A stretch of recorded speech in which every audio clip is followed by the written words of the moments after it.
This is Mateo, Moretti Mafia Book 1, written by 𝐂𝐳𝐨𝐵𝐵, narrated by Lucy Rivers and Antonio Amato. Prologue. Mateo. Escaping the clubhouse.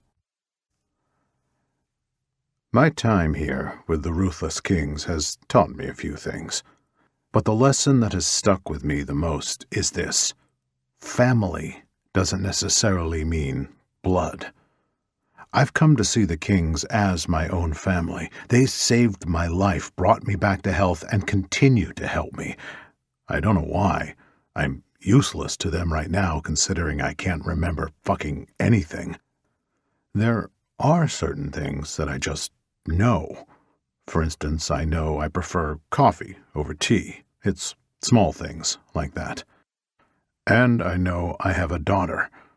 I hate that I can't remember her, but I don't know that I need to. I feel that deep protective instinct, the one where a father will do anything to make sure she is safe. Anything. I open the metal door into a space the kings call the playroom and step into darkness. I flip the light on and see my brother, Maximo, slumped in the chair, blood running down his face, arms, and legs. His expensive suit is torn to shreds from the torture the kings have put him through. I don't even care. He deserves this and so much more. And I plan to handle this myself. This is not a king's problem anymore. It's a family matter. Mio fratello. Maximo lifts his head, his left eye swollen from the punch I delivered to him earlier. In 3 quick strides, I'm in front of him and I lift my hand, backhanding him across the face. "Do not call me that," I spit at him. "I am not your brother. You stopped being anything to me when you put my daughter in danger." He laughs, the unapologetic tone echoing off the walls. "You don't even remember her. You wouldn't have missed her." I backhand him again, harder this time, and a glob of bloody spit flies from his mouth. "It doesn't matter if I can remember her or not. I don't remember you, and I have more love for a daughter I can't remember than I have for you. And let me make this clear." I yank his head back by the thick of his hair and sneer. "I fucking hate you for what you did. Your time spent here is going to seem like a goddamn vacation compared to what I have in store for you." I slap him again. "No one," I grit. "I mean no one harms a hair on Mia Figlia. She is my daughter," I roar. "My blood, my bone, my flesh. I do not care if I can't remember her. All I need to know is that she is my daughter." I raise my hand once again, my fist in a tight ball, and let it slam against his head. It knocks him out cold. "Fotti!" I curse and spit on him, shaking out my hand. I hope they forgive me. I walk to the side wall and press a button that releases the metal cuffs around Maximo's wrist. I hit the button next to it to release his ankles, and he slides off the chair, falling to the blood puddle on the floor with his limp body. "Always a pain in the ass." I pause, mid-step. How do I know he's always a pain? Must have been so annoying growing up that my damn subconscious knows to be sick of Maximo. I bend down and sling him over my shoulder. I head out of the room, and the footsteps pounding across the floor above me have me freezing in place. I know I shouldn't be doing this, but what choice do I have? I have a feeling I was the kind of man who never allowed others to take advantage of him, and even with who I am now, that seems to be the only characteristic that stayed with me. There's no one here right now besides the old ladies. It's fucked up, but I can get by them. I hope. If I don't, I have a feeling I won't ever leave this clubhouse again. Not alive. Isn't this a basement? I wonder if it has a door leading to the outside, I ask myself, as I look around the metal room filled with hospital beds. If I were Reaper, I would always have a way out in every room for safety purposes. With Sarah and the baby on the way, there's no way in hell he'd leave this room without an escape. It wouldn't be noticeable. No one would be able to guess. He's a smart man, and we think alike. We do what we have to for the ones we love, like I'm doing now. The floor creaks under my weight, and I tilt my head back, smiling. Of course, I say with realization. The basement door opens, and I hold my breath in panic. The light footsteps are feathers on the staircase, and in a last-ditch effort not to get caught, I throw Maximo back into the playroom. His head hits the floor hard. I hear a crack, but I don't have time to check to see if he's okay. I slam the door just in time before Ellie comes into view. Poodle's daughter.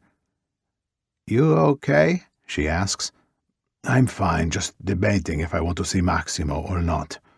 She tucks her hands in her pockets and rocks on her heels. Well, Sarah wanted me to tell you that your dinner is warm on a plate in the oven. Everyone is going to watch a movie in the main room if you want to come up as we wait for Reaper and everyone else to get back. Great, thank you. I'll be there in a minute, Ellie. Grazie. She gives me a small smile before heading up the steps. Mr. Moretti? Her voice is small and young. Si, Ellie. I'm sorry about your brother. It really sucks that he's a bad guy. I can't help it. I have to let out a small chuckle when I hear her say the word sucks to describe my situation. It does suck, doesn't it? Family isn't meant to hurt so much. Just remember that, she says as she prances up the steps and out the basement door. Smart little girl for being so young. I wait until I stop hearing footsteps pounding on the door. When the footsteps fall silent, I test the floor by pressing my weight against it. When I hear the creak again, I lean over and toss the rug to the side. Well, well, aren't we sneaky, Mr. President? I ask no one and lift the lever to reveal 3 steps that lead to a dark hallway. Bella. It's a gorgeous sight to see, to know I have a way out without having to get by the old ladies. I turn around and open the door to the playroom again. Maximo is still there, laying still as death. If only. Come on, you're coming with me, I grunt as I swing him over my shoulder again, then backtrack to the way out. I drop him into the hole carelessly and watch as he slams his head against the floor again. Oops. I crawl down the small ladder and jump onto the floor. It's a man-made tunnel, nothing special. There's a light shining at the end from a crack. That's where I'm headed. I check my pockets for my keys, which is something I needed to do long before I got to this point. Blowing out a breath when I feel them, I stand on my tiptoes and grab the handle of the cellar door. I close it, encompassing us in darkness. I grab hold of Maximo's arm and drag him toward the end. His body scrapes along the dirt as I pull him. This is where I'm thankful I don't remember anything about him right now, or I might be backtracking with all the shit we've been through together throughout our lives. It's best I don't remember, so I don't feel guilt. When I get to the door, I doubt it's unlocked, but I turn the knob anyway. Yeah, it's locked. Sorry, Reaper, I mutter before I yank the knob so hard it breaks. The door swings open and the sunlight cascades in, blinding me.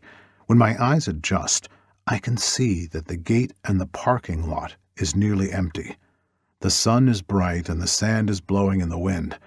I peek my head out of the doorway and breathe a sigh of relief when I see my Jaguar sitting to the side of King's garage.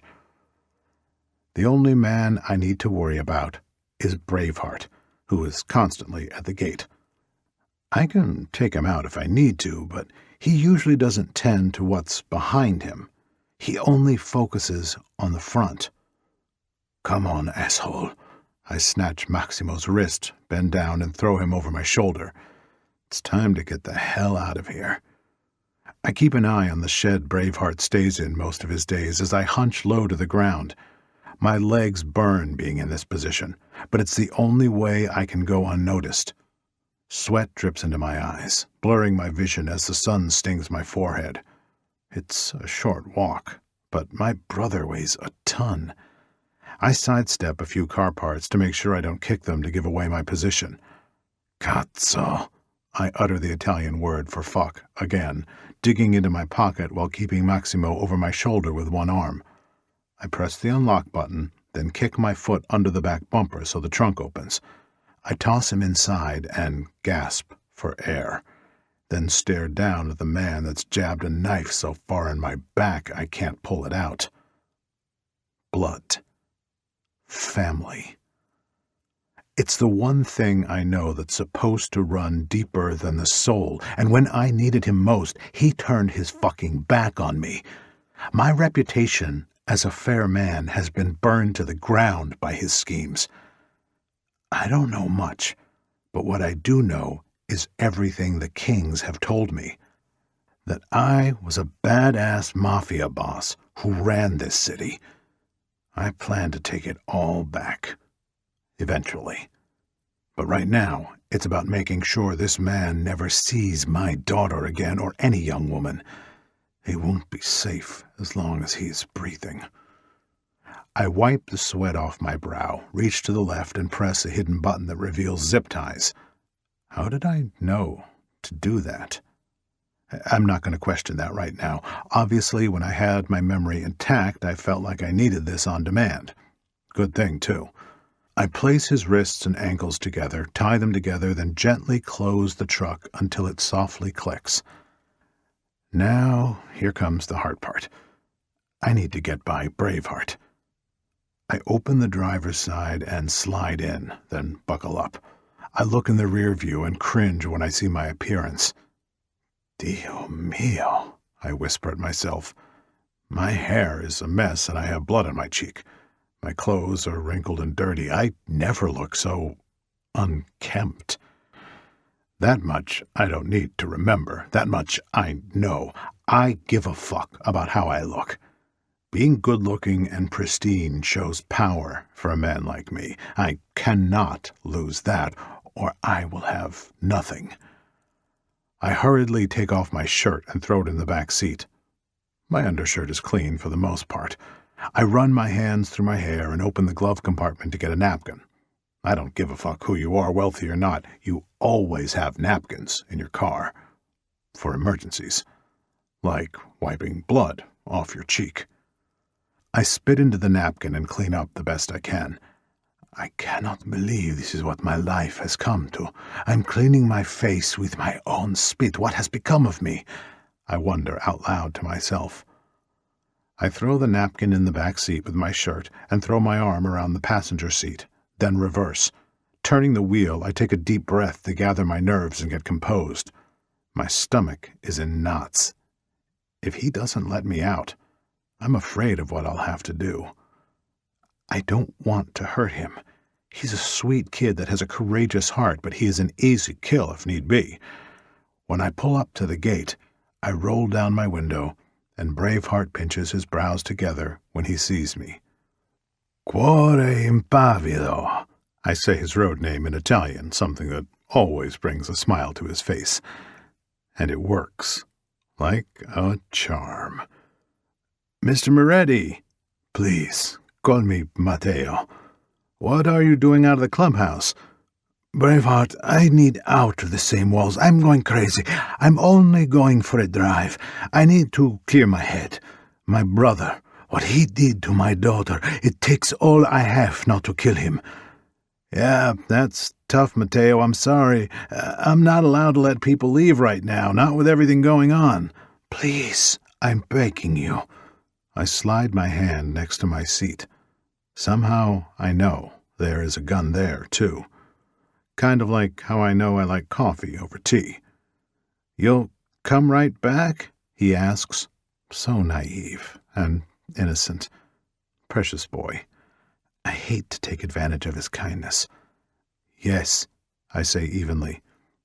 You promise? On my pinky. I lift my finger, and with a smile he leans into the car and wraps our pinkies together. Dio mio. He is actually going to have me pinky promise. I'm going straight to hell if the Americans take this pinky promising as serious as Catholics take Mass. Okay, he grins, relieved. Oh, sweet boy. I release the gun in my hand as the gate opens. I'm so damn happy I didn't have to shoot him. I like Braveheart. He's a good kid. I didn't want to have to hurt him. Be back soon. I just got word they're coming back with the girls. Natalia's there? Is she coming with? I ask in a hurry, wondering how I'm going to get her with me instead of having her here. I don't know. I'd assume so, but don't take my word for it. I'll be back. I press the gas slowly. Braveheart waves as I look in the rearview mirror, so I stick my hand out the window to do the same. I will need to be back. My cell phone rings, something that hasn't happened too often these days since the world knows what happened to me. I stare at the screen in the middle of the dashboard and see Zio Giovanni's name flash across the screen. It's been too long since I've talked to a family member. I honestly didn't think I had anyone else outside of Maximo. I turn right when I get to the end of the driveway and start down Loneliest Road. I don't know where I'm going. I can't go to the hotel. Reaper will look there first. I can't go to Maximo's place because that will be the second place they look, and I don't have a fucking place. I don't know where to go. The phone stops ringing, then blares again, and Zio's name pops up again. I press the button on the steering wheel. Hello? I answer. Ciao, Mateo. Ciao, Zio. I'm sorry we haven't spoken. I've been in Italy taking care of business. Oh, cazzo, that's right. You can't remember shit these days, can you? It's what your brother said. Don't fucking talk to me about Maximo when you have no idea what he was about to do with Natalia. What happened? Come to my place. It's an hour from Vegas. I'll send you the address. Why are you helping me if I can't remember you? Familia. No matter what, Mateo, I'm here. What did Maximo do? He almost auctioned off my fucking daughter. I have him in the trunk. I want retribution. He did what to my Natalia? Zio yells, and his voice radiates through the speaker, causing it to crack. It's true, and I need you to do me a favor. Name it, Mateo. Go to the address I'm about to send you and pick up Natalia. I can't go back. I stole Maximo from the Kings. This is a family matter, Zio. I need you on my side because I don't have anyone else. I'm here for you, Mateo. You always have me. Send the address and I'll send you mine. Punch it into your GPS since you can't remember. You better have enough room in your backyard because I think I might bury him. I wouldn't expect less. I'll go get Natalia. Keep your head on straight. We will make sure he pays. Grazie, Zio. I appreciate it. Don't get too far without me. Zio hangs up the phone, and a second later he sends me his address. I click on it on the screen, and the GPS pops up. I have 45 more minutes to decide what I want to do with Maximo. Kill him or keep him alive. Do I forgive him? No, that's impossible. After what he did, he can never be redeemed. I could prolong the torture. I could. Or I could handle it execution style, a bullet right between the eyes. I wouldn't have to deal with him anymore, and my anger would still fucking be there, but I wouldn't have to worry about him taking Natalia again. I don't know what to do. I want to kill him, but another part of me wants to lock him away and starve him. Let hunger kill him. Maybe I'll give him hope that I've turned a new leaf and forgive him. I know he wants to live. Hope is a beautiful thing to give to the desperate, and desperate. He will be. Then I will kill him. With his own fucking gun. Yes, that's what I'll do. I'll keep him alive for months, maybe years, and have him watch as our lives move forward while his stays stagnant. I'll make sure Natalia lives a good life, happy and free of him. She'll never have to worry about being afraid again. I won't keep the truth from her, and when the time comes, I'll give her the opportunity to seek her revenge. She can pull the trigger, or choose not to, but she should have the choice. It's the least I can do for my little girl. I may not know much, but I know that. And Maximo will one day be a distant memory, one I hope to forget. Chapter 1. Mateo. 1 month after escaping the clubhouse. I haven't emerged from my 𝐶𝐲's home since the escape. I don't want the kings to know where I am just yet or what I've been up to. 𝐶𝐲 has been the face of the casino and taking care of business. I do not need to leave the house to know my face is on wanted posters for the kings. It was a shitstorm, 𝐶𝐲 said when he went to retrieve Natalia. The kings were not happy. He barely got out of the door without getting shot or beaten. He had to reassure them the only instruction he received from me was to pick her up. He had to swear to them he had no idea where I was, and they have been keeping a close eye on him. They're waiting for me to slip, but this isn't their fight. Please, Maximo begs, clutching the bars of the dungeon 𝐶𝐲 keeps underground. There's the house level, the basement, and then below that is the dungeon. It hasn't been used for some time, but better late than never, I always say. I feel like I used to say that. Feels right. Water, he croaks, reaching through the bars. Fratello. I slam my fist against the bars and scream, Do not fucking call me that. You lost that privilege when you tried to sell your niece, my fucking daughter, you filthy piece of shit.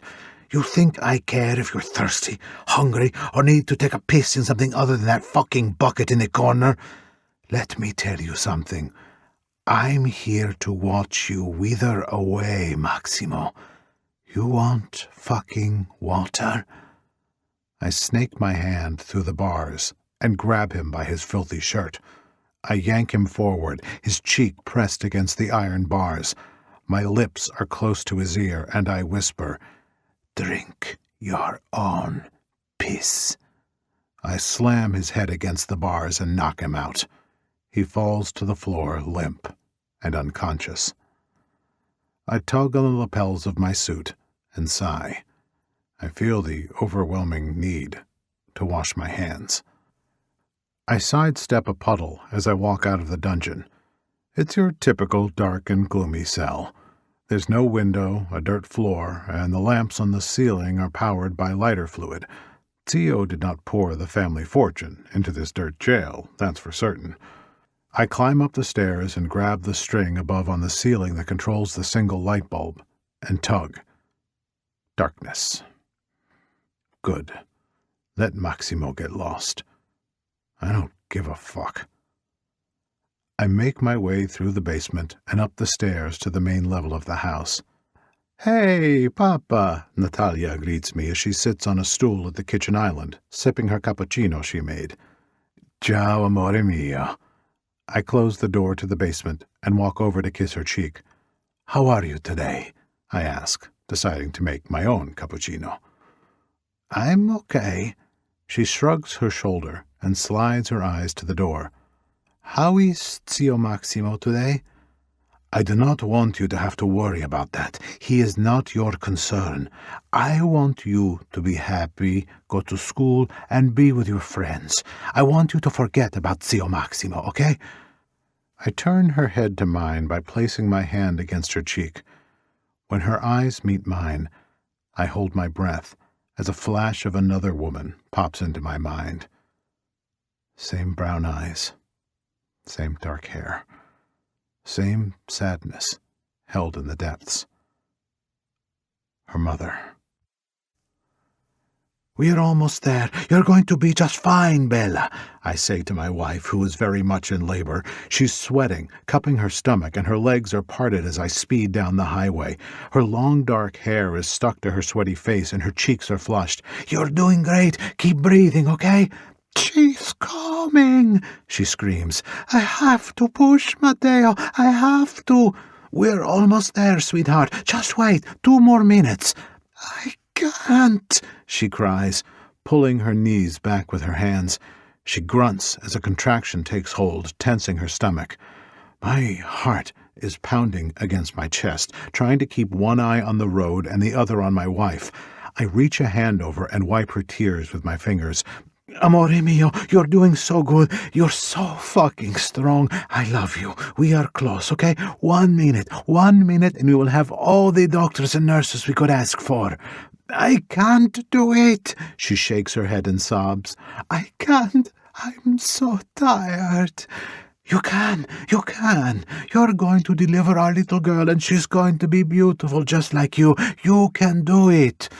I do my best to be supportive, ignoring how scared I am and how much I am freaking the fuck out. I'm about to be a father, a papa. What if she doesn't like me and only wants her mother? "Oh, God!" She throws her head back and screams to the roof of the truck. A splash hits the floor, and I take my eyes off the road for a split second to see blood trickling down her legs. "Hey, is that normal? Why is there so much blood?"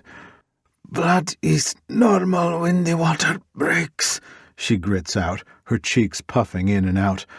I turn right into the parking lot as the blood trickling down her thighs becomes a darker shade of red. That's not normal. The emergency room is straight ahead, and the entrance is lined with trimmed hedges and pink flowers. So calm and serene compared to the chaos happening inside the truck. The left side of the vehicle runs over the neatly potted plants, flattening them. I slam the truck in park, open the door, and try to jump out of the car when the seatbelt stops me. "Cazzo!" I curse under my breath, then press the red button to release the belt. I jump out, finally, and trip over my own 2 feet. No one would believe I'm the son of a mafia boss. I'm too damn disorganized for the most part. I run around the hood of the car and open the passenger side door. Lucia is pale, blood is flowing down her legs, and my fear peaks to the most extreme level. "Amore mio." I hold back the sob working its way up my throat. I slide my hands under her delicate body, the blood sliding over my arms as I cradle her to my chest. "It's going to be okay, Lucia. I swear, it's going to be okay." Closing the door to the truck is the furthest thing from my mind. I run as fast as I can through the double doors of the hospital. "I need a doctor. Someone, please. My wife is in labor. Something is wrong."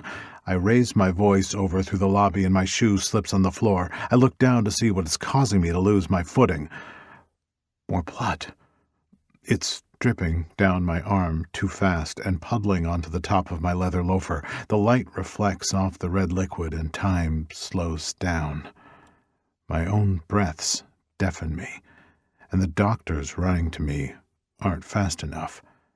They are bringing a gurney, but I'm frozen in place. "How far along is she?" "I can't lose her," I mumble a reply. "Sir, how far along is your wife?" the doctor asks as he takes her from my arms and places her on the gurney.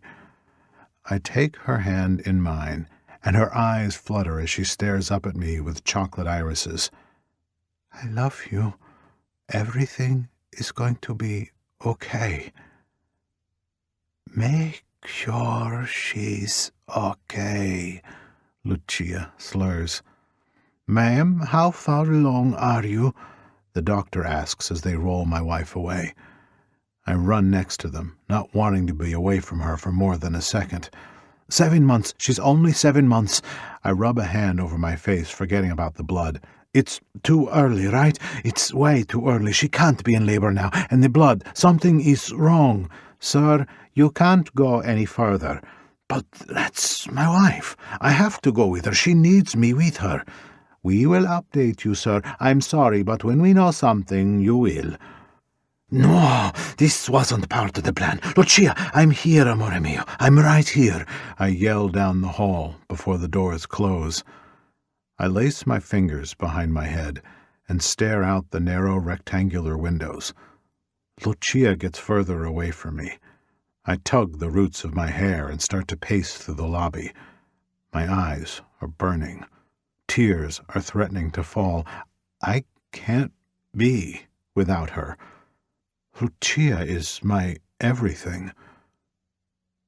The automatic doors open, and a man in a wheelchair comes in with a woman behind him. He coughs, but it isn't nearly as bad as the blood staining my hands. A few people stare at me as I walk up and down the aisle. "Whose truck is this parked in the emergency entrance?" a security guard asks in the middle of the doors. "That's me," I say in a low voice, slightly shaking. He must see the fear on me, or the blood. "I'm sorry, I wasn't thinking. My wife, she's pregnant and there was a lot of blood." I'm lost, and the words are monotone as they leave me. I'll move it. Putting one foot in front of the other, I head outside, needing the air anyway. "Sir," his hand stops me in my tracks. "It's okay. I'll move it, and make sure to leave your keys at the front desk." "Thank you. I hope your wife is okay." "Me too." I turn around, not caring about what the guard does with my truck. He can steal it for all I care. I began pacing again, thinking about the worst-case scenario. What if I lose them both? I slide my hand into my pocket and pull out my phone, knowing I need to reach out to someone, but my mind isn't processing. "Lucia Moretti," the doctor calls from where they took her 3 hours ago. When did so much time pass? "That's my wife, that's her. Is she okay? How's my daughter? Why was there so much blood?" I run to him, spewing question after question like the desperate man I am. "Mr. Moretti, your wife lost a lot of blood. Your daughter is in the NICU. Her lungs weren't as developed as they needed to be." "Is she okay? Can I see her?" I ask, darting my eyes between his. "Papa, are you okay?" Natalia grabs my hand from her face. The touch is enough to bring me back to reality. I spin around and fall against the counter so it can hold my weight. I don't want her to see me like this.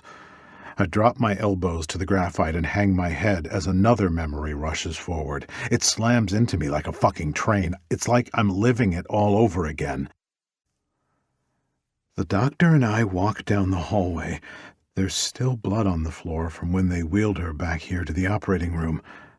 The janitor is mopping it up like it's just another day on the job, but it's wrecking me. It's ruining me. That's my Lucia's life force, the liquid that keeps her soul, her mind, her body with me every day. "Can I see my wife?" I ask again, trying to keep up with him as he walks swiftly. He doesn't answer me. I grip his arm and slam him against the wall. "I asked you if I could see my fucking wife. Why aren't you answering me?" Spittle flies from my mouth and splatters on his round glass. "Where is my wife?" "Please, come with me, Mr. Moretti," he says. I can't read his expression. I'm good with expressions. It's my job to read people, but he has perfected the art of giving nothing away. I let go of his white coat, and the lapels are wrinkled where I had a firm grip of it, then smooth them out. I nod my head, and he takes the lead, walking quickly again. This isn't how today was supposed to go. We were supposed to have a picnic by the lake. I wasn't supposed to be bringing her here. Not yet. We were supposed to have 2 more months, but the pain started and the screaming. God, the screaming. I couldn't stop it. I knew I had to get her here. Is she okay? Is she still in surgery? Is Natalia safe? Are you taking me to her? How much does she weigh? I know I sound frantic, but I don't know how else to be. My entire life has been turned upside down. I'm supposed to be tough, be the head of the family business, take no bullshit. I need to threaten these doctors and tell them what will happen if they don't save my family. Okay, see the nurses around that incubator there? He points as we stop at a window, showing the inside of the NICU. That's Natalia. Once we feel she is stable enough, you will be allowed in there to see her. And her mother, how is Lucia? I hold my hand to the glass as I watch nurses place wire after wire on her. Mr. Moretti, there were complications during delivery. She lost a lot of blood and we couldn't control the bleeding. Well, how is she now? I ask as I look at him. She's okay now. You gave her blood, right? We did, but her body lost too much at a faster rate. There was nothing we could do, Mr. Moretti. Lucia did not survive the C-section. I'm sorry, but she's gone. Gone? I roar the pain into the air, gripping the sides of my head as I remember saying goodbye to her sweet face. She was so still and pale, a ghost. And her death haunts me every day. I might not have been able to remember since the explosion, but all my memories are back now, and it hurts all the same. All my memories come back rushing over me like a tidal wave. My second wife died of a drug overdose, and that's when I inherited my asshole stepson Fabian, who died. He blew me up and tried to kidnap Reaper's old lady. The only family I have left is Natalia and Mateo. Doc wasn't lying when he told me the memories would hit me at random, that something would trigger them. Natalia's eyes. The way she looked at me was the same look her mother used to give me when she was sad. Papa, Dio mio! Natalia drops to her knees and clasps my hand in hers. Papa, what's wrong? Talk to me. Do I need to call an ambulance? That's when I realize I've fallen to the floor. I shake my head and pull her to me, holding her in my arms like I wish I could have the day she was born. I bury my face into her shoulder and cup the back of her head. Closing my eyes, I bring up the memory of being able to hold her for the first time. I think I cried that day because she was the only thing I had left of her mother. She was so small. She fit in the palm of my hand. There were so many wires. She had a tube in her nose, but I swear, the love I felt for her helped me heal the grief ripping my heart in two. Natalia's mother was my soulmate. My second wife was a mistake to fill the void of missing Lucia. It's cruel to say, but I didn't care when she died. I remember everything, I whisper, holding her tight. I am so sorry I didn't remember you. I am so sorry. Papa, you can remember? That's fantastic. Oh my God, this is amazing. She pulls away from me, and her eyes are full of tears. You remember. I've waited so long. You've been so lost and now. But I forgot you. I forgot everything. I knew you'd remember. We are a family, memory or not. Ti amo tanto, Natalia. Ti amo, Papa. I'm so happy. She wraps her arms around me tighter. My chest has been ripped open. Every memory has hit me like a Mack truck. I'm exhausted, but at the same time, I'm invigorated. I know who I am, where I'm from, and how the fuck I rule.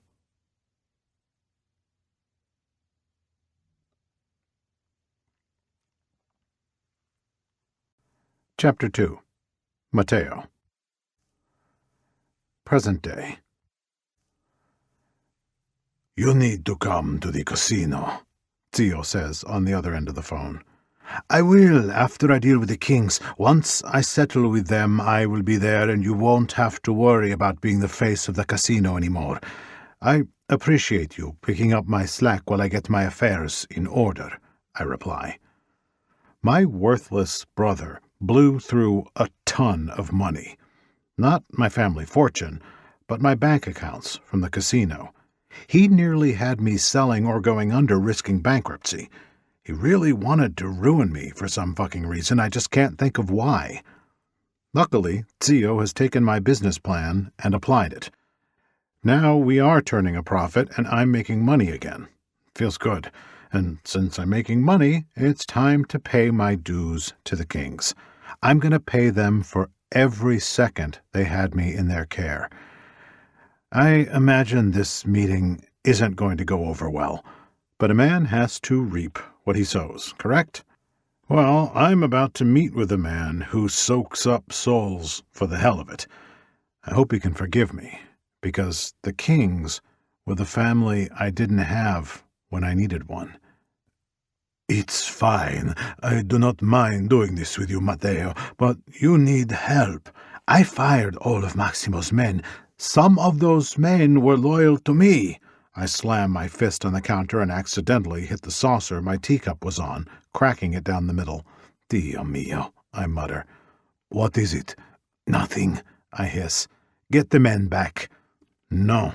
They are traitors. You need new blood here. Trust me, Mateo. Out with the old, in with the new.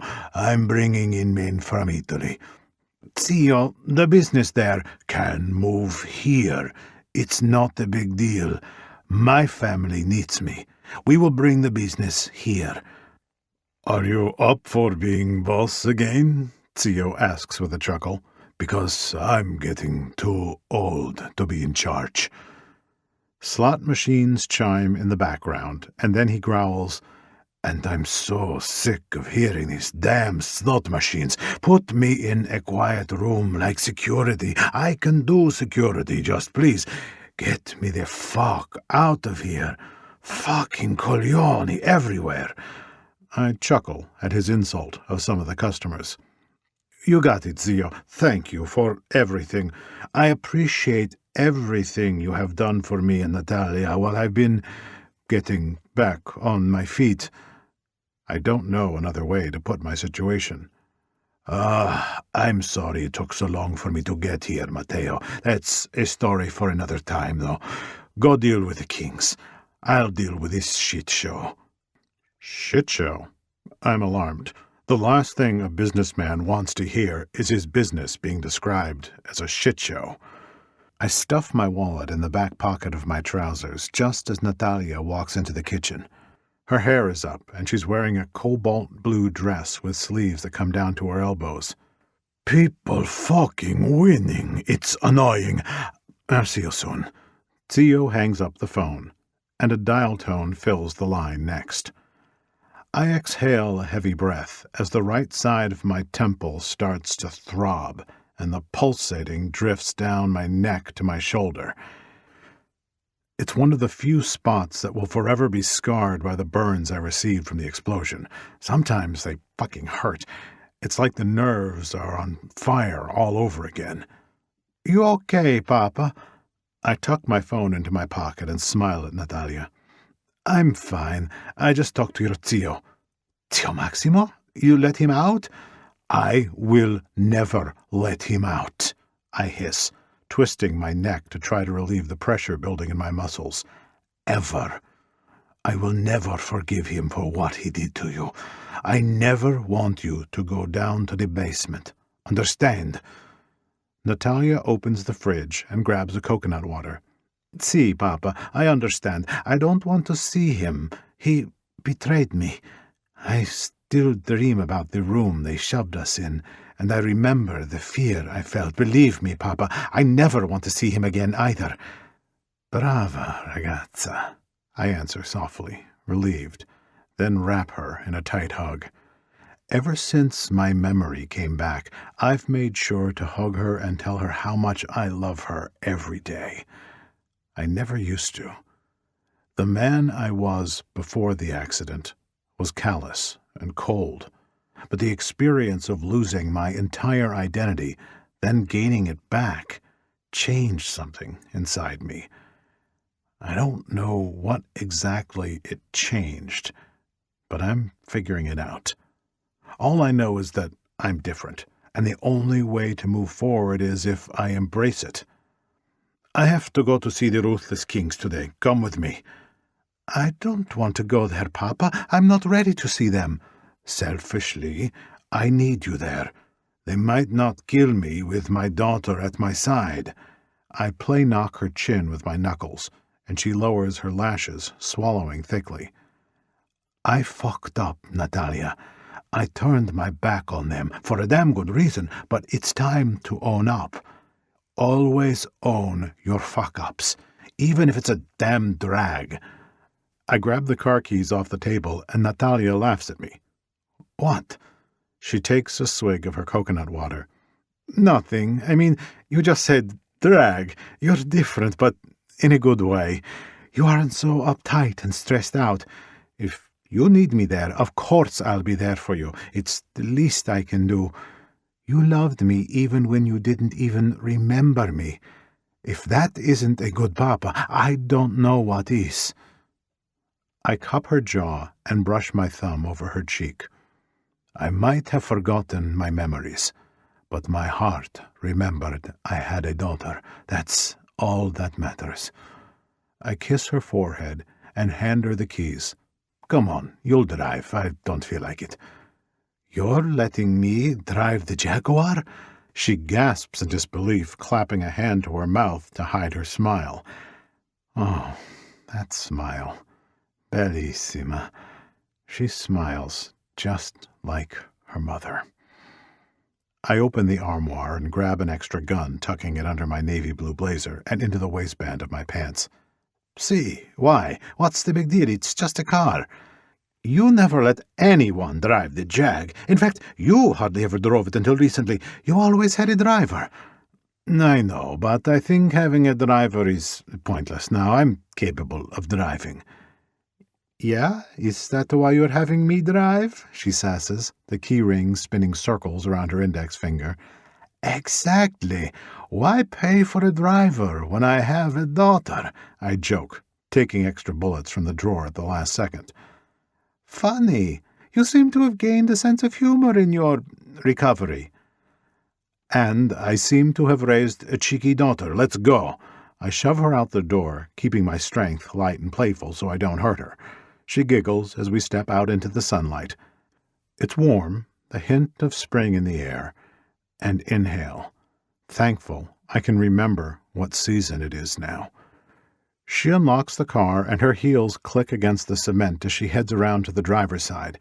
I beat her to it and open the door for her. I won't let my daughter open her own door, take note. Natalia rolls her eyes as she gets in the car, settling against the red leather. I run around the other side and slide into the passenger seat, loving the buttery softness of the headrest against my head. You know where to go? I question her. Her manicured nails grip the gear shifter and put the car in reverse. Si, Papa. Brava. I reach behind me and pull the seatbelt across my chest. We have an hour drive before we get to the clubhouse, which is way too far for my liking, so that will have to change soon. I'll need to get a place where I can hide Maximo. He's gone from my brother to a disgusting pet who begs for his life every day. I don't know how I'm going to convince the Kings. I have an hour to figure it out. An hour later, and I still have no fucking idea what I'm going to say. I'm going to have to wing it. I pull down the visor and look into the mirror. At least I'm going to look good doing it. Son of a bitch, it's a good hair day. I don't have a good feeling about this, Natalia says as the tires dip into the potholes. They're going to be so fucking pissed. See, but they have a right to be angry with me. I hope they can forgive me. They are good people. Says the torture chamber they have in the basement. And the dungeon we have in ours. I tug on my cufflink, bored of the conversation of what's considered good or evil.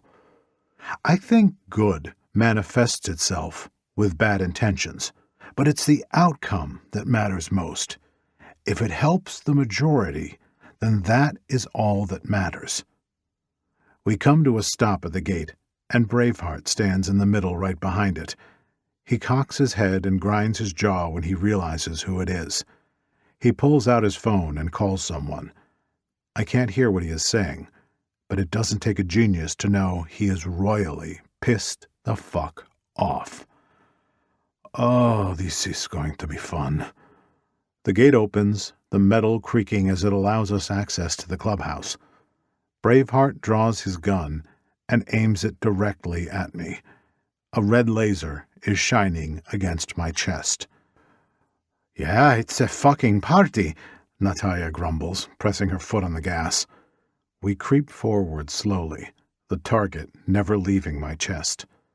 Braveheart backs up to allow us more space, and bikers fill the front porch. Every single one of them has their arms crossed.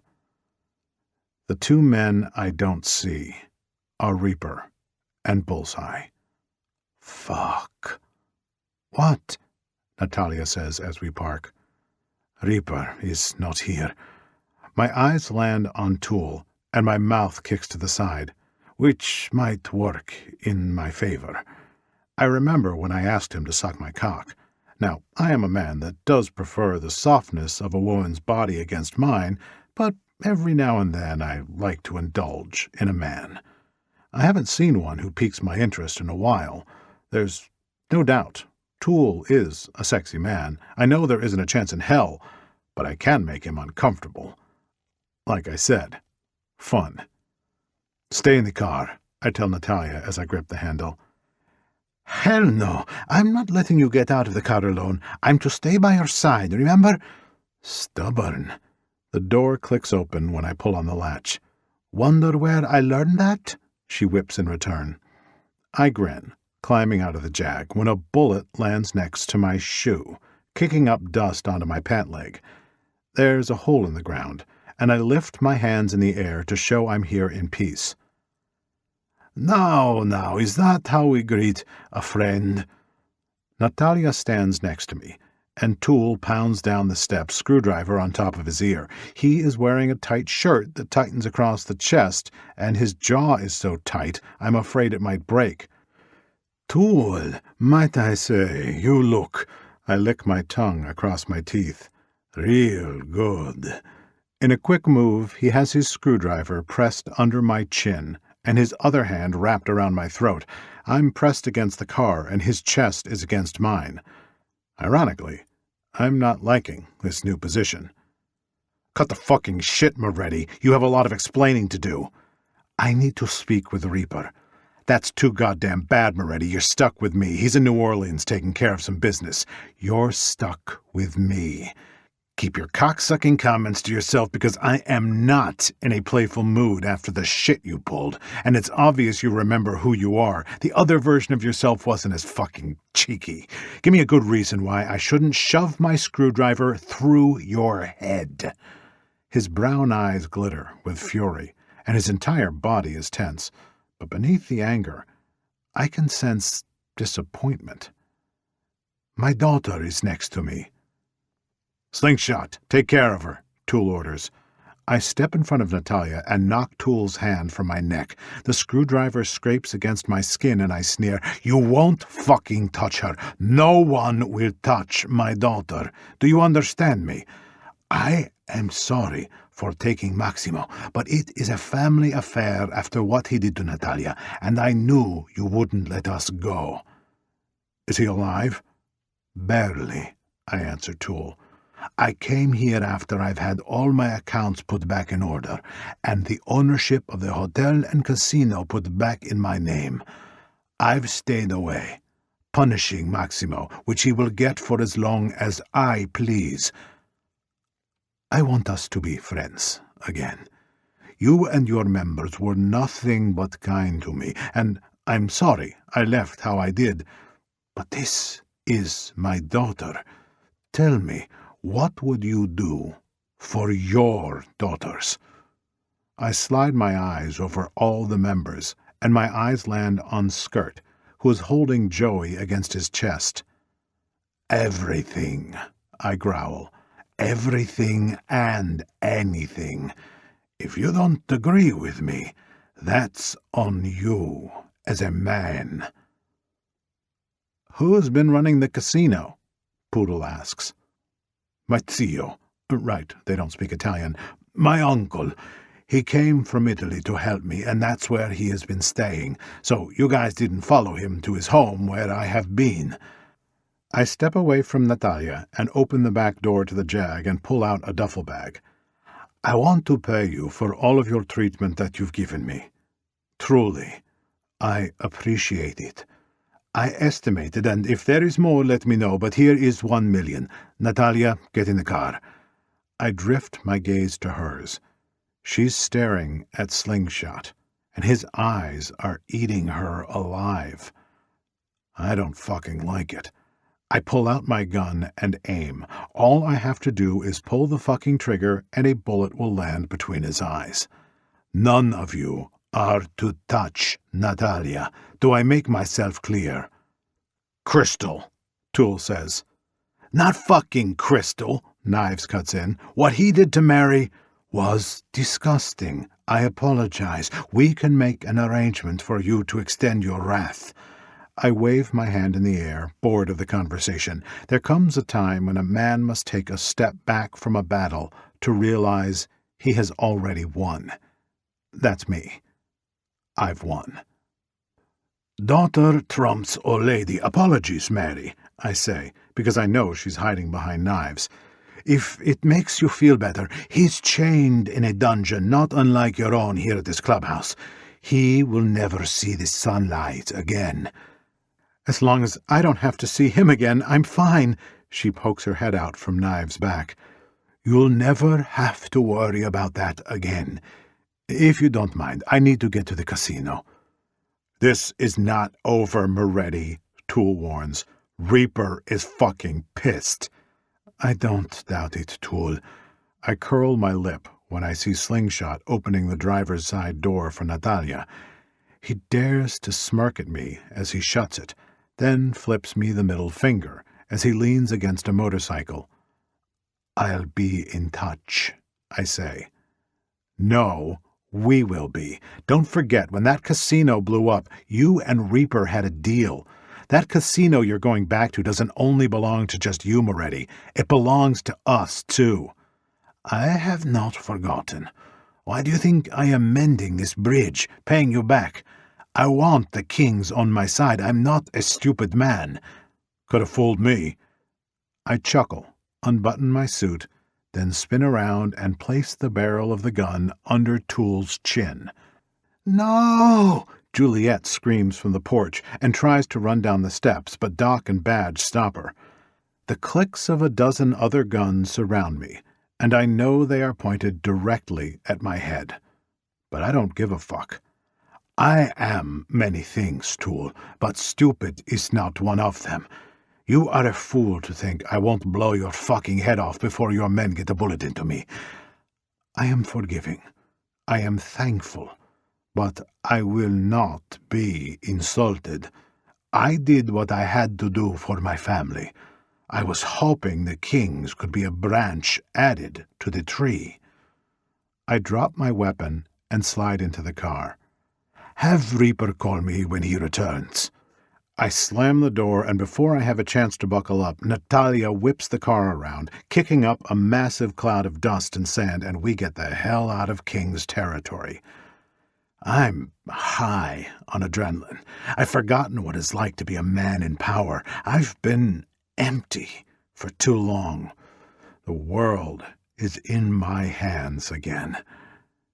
My cell phone rings, ripping me out of the high I'm experiencing. "Please get that. I have a headache from the damn ringing in my ears. Damn gunshot fuck," she curses, tilting her head to the side as if she has water in her ear. I exhale and don't bother looking at the screen when I answer. "What?" I snap. "Well, hello to you too.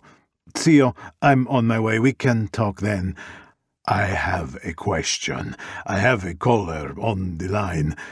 She's asking if she can reserve the penthouse suite, which I know has been off limits. It's for a birthday party." "Give them the West Wing penthouse. The East is mine." "You should really have that fucking noted." "Oh, I'm sorry. I didn't know I had to be without a memory for so long." "So sorry to be an inconvenience." "They make Post-its for shit like that, literally. You can never be too safe." "Obviously," I say impatiently. "We will talk when I get there. I'm 15 minutes out." "In 15, I'm handing you my resignation letter." "Fanable," I curse him. "I will gladly meet you in hell, nephew. It's better than being in charge, that much I can say for certain." Theo hangs up on me. Again, leaving me squeezing the phone too damn tight. Now I have a fucking headache. And I hate birthday parties. They are always so loud, and security always has to stop at least one person from stripping before jumping into the water fountain. Dio mio.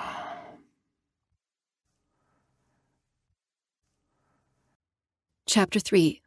Nora. "I'll see you all next week," Professor Wright announces, signaling the end of class. I gather my books and stuff them in my backpack, then sling it over my shoulder.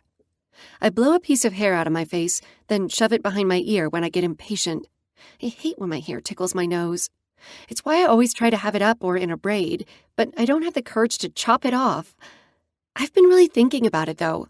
I've been getting scissor hungry because this hair is getting to be too damn much. I head down the steps of the classroom, keeping to myself as everyone crowds the aisle to get out the door.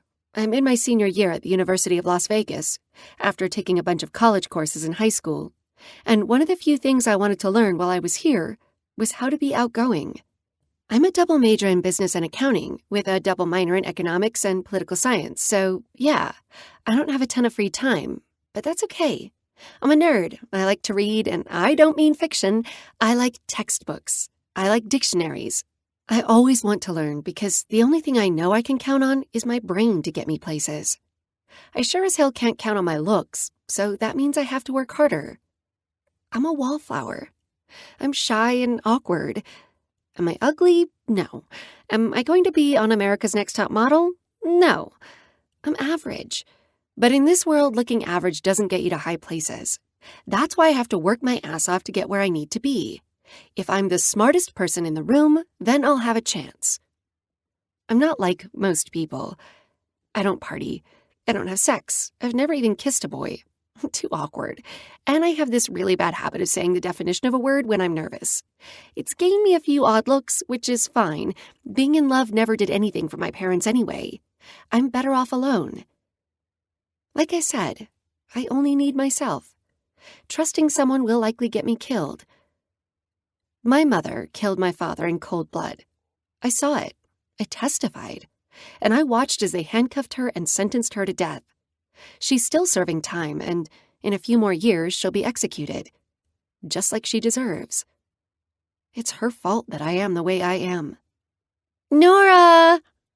My best friend Libby meets me in the middle of the hallway like we do every Tuesday and Thursday, since her class is right across from mine. She slips her arm into mine and grins. So don't be mad, but... What did you do? I tug her to the side of the hallway and lower my voice. You know I don't want to do anything big for my birthday. Just something quiet. She rolls her eyes at me, huffing like a kid who doesn't get her way. Nora, this is your 21st birthday. You can be shy and cute and ew to the world for the rest of your life after this. One night. That's all I'm asking. You deserve to have fun. Please let me do this for you, please. She rounds her big green eyes in a way that always has me caving. Libby, I groan and bounce on my toes. You know that isn't fair. Please, please, I won't even take you to a sorority party for the rest of the semester. Okay, I'm interested. I narrow my eyes and grip the straps of my backpack. The rest of the semester? You won't make me go out? She makes an X over her heart. I swear, but only if you put me in charge of your birthday. Make it the rest of the year. Semester, or I'll drag you to the frat parties too. You're dirty, I mumble. I fight to win. So, you in or you out? She buzzes with excitement as she waits for my answer. Hey, Libby. Marcus, the captain of the Vegas Vipers football team, greets her. She curls a lip at him and doesn't return his pleasantry. Every woman in the school knows Marcus is a dog. Libby is outgoing, friendly, and likes to have a good time, but she isn't an idiot. She doesn't mess around with guys who will use her. And it will be just us girls. Me, you, Faye, Alice, and Cora. No boys allowed. This one time. That's it? That's it. She agrees. Fine. I give in. Libby squeals and loops her arm in mine again. Okay, good, because I have something planned for us tonight. I knew I'd have to convince you, but I had to plan it all ahead of time. Intrigant, I call her, meaning it as a playful insult. Do not make me Google you tonight, Missy, she threatens. I'm not making any promises. I push the door open and wince as the sun blinds me. The campus comes to view as my eyes adjust. The mountains rise up just beyond campus, and the dry air clings to my skin. Party pooper, Libby chirps happily. Libby has been my best friend since we got stuck as roommates our freshman year. She is the complete opposite of me. I have no idea what I'd do without her. She just gets me. She doesn't force me to be a different person, but she does force me to try new things. I didn't know I needed that extra push until I met her. I should have known she'd do something for my birthday, since she does every year.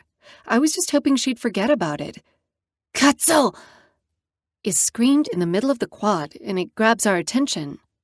A girl with long dark hair and olive skin bends down to start picking up her books from the ground. She just screamed fuck in Italian. We should go help her, Libby tells me, tugging my arm to the right to take the path that leads right to the girl. How do you know Italian suddenly? I don't, but sometimes I get curious about curse words in other languages, so I Google. Before I can stop her, so I don't have to talk to anyone, it's too late. Libby is bent over and picking up paper that's scattered everywhere. I run to the left when I see one sheet flying in the wind. I snag it before it gets too far away. Then right as I look down, I notice a sheet right next to my foot. I step on it before it can go any further. I pick it up and walk back to where Libby and the girl are. Here you go, I whisper, my voice cracking like always when I talk to someone new. Thank you so much. Her Italian accent is light, but it's obvious she isn't from here. I'm Natalia. She holds out her hand toward me. Nora. And I'm Libby. My best friend wraps her arms around Natalia in a hug, like she does everyone. It's nice to meet you. Tough day? I ask her, noticing how frazzled she is. Tough year, she grumbles, wiping her hand on her blue dress. Hey, well, I can't believe I'm doing this. We are celebrating my birthday tonight. You can come if you want. We're all going back to the dorm to get ready. Libby's jaw drops as she looks at me. If you want to, you don't have to. Really? She asks, excitement lacing her voice. She acts like she doesn't have friends. Yeah, why not? I understand having a bad time of it. Si, I'd love to, grazie. Come on, walk with us. You can borrow some of my clothes if you want, Libby offers. Looks like we are the same size. I have reservations at the new casino where Circus used to be. Natalia stops in her tracks and grins wickedly. You're going there? Yeah, is that okay? Libby asks, nibbling her lip with nerves. I have this overwhelming need to please our new friend. Now I know why I don't talk to people. I don't like to feel like this. The pressure to make sure everyone is happy, regardless of what you want, and then you have to act like you want the new plan, when really you want the old plan, but everything changed because of one person. Sigh. I think that makes sense. My papa owns a casino. I bet I can get us whatever we wanted. No way! Libby does her screeching again when she gets excited. You don't have to do that, I say, rushing out what people say when they really want something but act like they don't. Oh, he won't mind. Me and my papa are close. I'll call him as we walk. She digs in her purse while struggling to hold her books, and Libby takes them away from her. Grazie. De nada, Libby replies. That's Spanish, I scold her. I don't know how to say you're welcome in Italian. But how cool is this? Her father owns the place. Ciao, papa. She takes a small detour away from us so she can talk in private. She's speaking in Italian, that much I know since I can hear her talking, but don't understand what she is saying. My palms start to sweat as my mind races with tonight's plans. If I know Libby, she's going to make me dress in something other than a plain t-shirt and jeans. I'm not sexy like she is. I'm simple. Dresses don't look good on me, and I don't know how to walk in high heels. When my mom was sent to prison and my dad died, all I had was me. I worked, took out loans for school, and when I shopped, I bought from thrift stores. What I have is all I have. It's just me. I've had to learn to be frugal. Plaid shirts, tied in a knot at the side, a tank top underneath, and jeans. That's my go-to. Okay, my papa says we have a never-ending tab, cash for gambling, he is getting us tickets for Cirque du Soleil, and he is sending a car for us. I just need to send him an address. Libby squeals again, and all I can think about is how I'm going to have fun tonight and push myself out of my comfort zone. Here, give me your phone and I'll text the address. Libby's fingers fly over the screen, and my anxiety begins to take over. I want to stay in. I'm not a people person. I regret inviting Natalia. Yes, it was kind of her to call her father and get a free buffet of anything and everything. I appreciate it. But I don't do crowds or fun. I like to cuddle up in my bed, grab one of my textbooks, or put on a movie. Why can't we have a night like that? Right. Because I have to sacrifice this night in order to be free of sorority parties for the rest of the semester. And I'd almost rather dance on a table naked in front of the entire school than go to one of those parties again. When we get to the dorm, I swipe my card on the black box that allows the door to open. We step inside, and it's a tad bit cooler than it is outside, so it's a bit of a relief from the desert heat. We live on the first floor, so there is no need to go to the elevators. The dorm itself is old and a bit dated, but clean. The floor's hued yellow, but probably used to be white, since smoking used to be allowed back in the day. In the center of the lobby is a desk with a long gray linoleum counter and student signatures all over it. The secretary, Mateo, is around my age. He has shaggy red hair, freckles across his nose, and pale skin. He's gorgeous, in a unique male model kind of way. Andy is sitting behind it playing a game on his phone. He never pays attention as to who comes and goes. No one cares. On our left, we have the common room. There are beanbag chairs and couches with a big flat screen on the wall. Sleepy Sam is napping on the couch near the window, which is typical. He never goes to his room, and he is always there on that sofa. No others. His mouth is open, drool dripping down his chin, and no one dares to sit there because of it. I swipe my card over another black box and swing the door open as I walk down the hall. To the left, guys. To the right, girls. It's like a damn orgy every night. You walk down the hall between 10 and midnight. All you hear is moaning.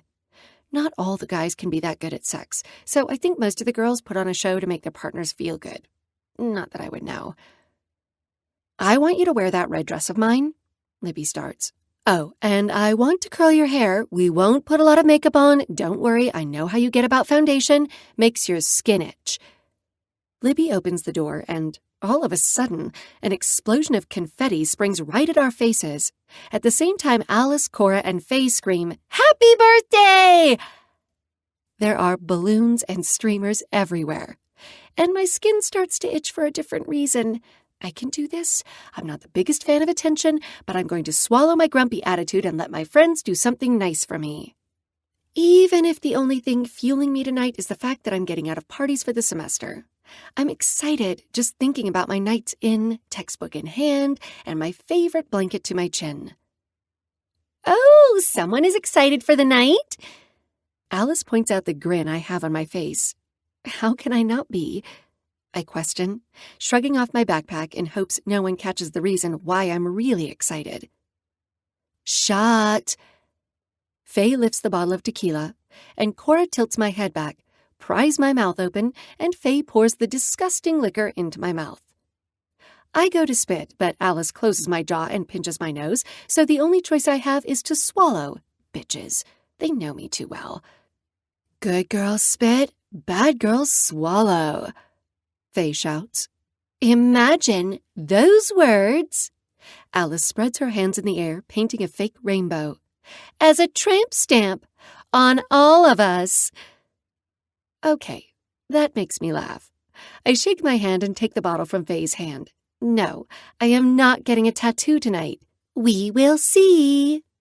Alice grins, opening my closet. She starts throwing clothes behind her with distaste. No, God, no. Do you have anything other than plaid? Good Lord, Nora. You have shirts in every color. I didn't even know they had plaid in yellow and orange. What?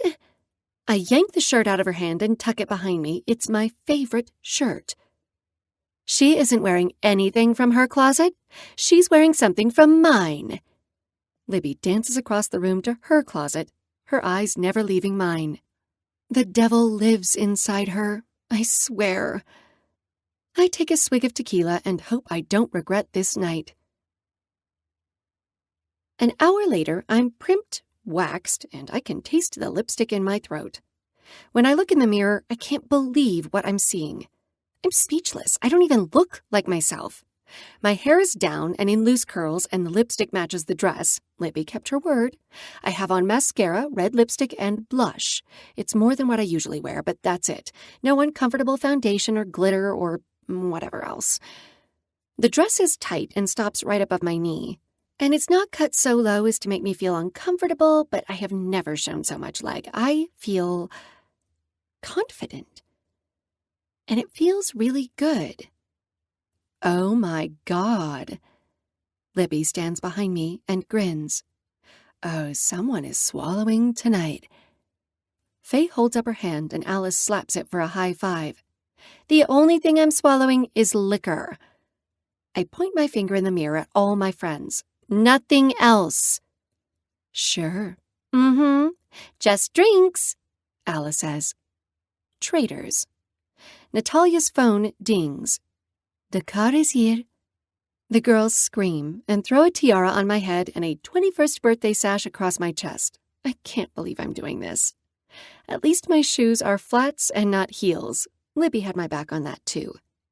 We are all buzzed as we charge down the hall, laughing, and I'm surprised at how good it feels to just be. As we pass the front desk, the clicks of the girls' high heels kissing the floor, Matthew looks up from his phone. He does a double take when he sees me, and something clatters behind the desk. Nora? His eyes widen as he stares at me. Faye whispers in my ear, You sure it's just liquor tonight? Stop it! I shove her into the door and it flings open, causing her to lose her footing. Everyone laughs when she runs into a random guy who catches her. I peer over my shoulder to give Matthew one last look, and his eyes are still on me. Me. It feels good to have his attention. Holy shit! Alice gasps in awe. There's a black limo in the street waiting for us. The driver opens the back door and colorful lights strobe from the inside, and students gather all around to watch us get inside. Ciao, Ms. Moretti. The driver greets Natalia. Ciao, Stephen. Natalia kisses the older man on each cheek. Mr. Moretti is waiting for you at the front of the hotel. Of course he is. Thank you, Stephen. Stephen chuckles as he shuts the door. We all get settled in the seats while he walks around the car. Natalia dips into the ice bucket, grabs the champagne, and with her free hand turns up the stereo as a popular dance song comes on. Natalia twists the top off the green bottle with a loud pop. The cork hits the roof of the car, and foam spews out of the top. Buon cumpleaños, Natalia celebrates. I recognized the second word, since it sounds like the Spanish version, and so does everyone else. Happy birthday! Everyone shouts. Stephen starts the drive to the Vegas Strip, and we dance the best we can in the small space, passing around the champagne, giggling, and taking plenty of selfies. My face is already flushed from the alcohol. I press the button to the sunroof and stand, poking my head out of the hole. The wind rushes against my face, and I spread my arms out, tilt my head back, and let myself enjoy life for once. The Vegas Strip is alive. People are crowding the streets, and neon lights are flashing everywhere. The stars are out, the moon is high, and I'm ready to have the time of my life. The car slows, and we come to a brand new hotel that used to be Circus. Wow, I whisper as I crane my head back and stare at how tall and sleek the building is. It looks like it's engulfed in black liquid glass. The windows are so shiny. Come on. Libby tugs at the bottom of my dress, and I duck back down into the limo as we pull into the entrance of the hotel. When we finally come to a stop, the back door opens, and Natalia is out of the car first. Amore mio, you look beautiful. A thick, grim Italian accent shivers down my spine. I want to blame it on the cool air in the night for awakening my skin, but as I listen to the man speak, I know better. His voice drips power, silk, and grit. My skin pebbles, the hair standing on its ends. Who is the birthday girl? Oh, my friend Nora. Natalia answers her father. But I'm stuck in the back seat, afraid to get out of the car and meet the man that has my nerves in ruin just by the sound of his voice. Nora! Libby pokes her head in the car and furrows her brows. What are you doing? My heart is threatening to choke me. It's pounding so hard. It's going to dislodge from my chest. No backing out now. I will come in there and drag you out myself, she threatens. Sorry, she's shy, she says to him. To him? Wait, he'll be old, right? With a hunchback and no hair on his head since he is Natalia's father? Why does that have me feeling better? My heart rate slows and I laugh at myself, placing a hand on my chest. I'm delusional. I need to calm down. I get in a dress and become hungry for men suddenly. I need to pump my brakes. Deep breaths in and out. In and out. I'm fine. I flip my hair over my shoulder and straighten my damn tiara. It's my birthday. I'm not going to ruin it with my introvert qualities. I crawl out of the car and a hand reaches out to help me. When my hand connects with his, I feel the heat from his palm soak into mine, making me gasp. My eyes catch on the warm hues of his permanent sun-kissed skin against my pale flesh. Straightening my spine, I lift my eyes to Natalia's father, but who I see takes my damn breath away. There is no way this man is a father. I thought we were meeting your father, Natalia, I say breathlessly as I peer into brown eyes that remind me of a dark, gloomy day. My favorite. This is my papa, Mateo Moretti. These are my new friends, Libby, Cora, Faye, Alice, and the birthday girl, Nora. Natalia points to each of us. The man doesn't look a day over 30. But I know that can't be the case. He has to be 40 or older to have a grown daughter. I want to ask, but I know it's rude to ask how old someone is. His skin is flawless, and his hair is black and thick, with a slight wave to it that has my fingers itching to touch. His lashes are long, framing the shape of his intense eyes, and his lips are a reddish brown, wet from his tongue. Nora. He repeats my name as he brings my hand to his mouth. Tanti auguri a te, he says. pressing a kiss against my knuckles, stealing my breath. What's that mean? I stammer. Many good wishes to you for your birthday. He smiles, his dark eyes crinkling. I swear my whole body just melts. If I were to go home right now, I'd still think this night was the best night of my life. I've never seen a man so elegant and handsome all at once. Swallowing liquor only tonight? I need to make it a bright neon sign on my forehead. Maybe then I'll get the picture because Mr. Moretti is making me throw caution to the wind. Chapter 4.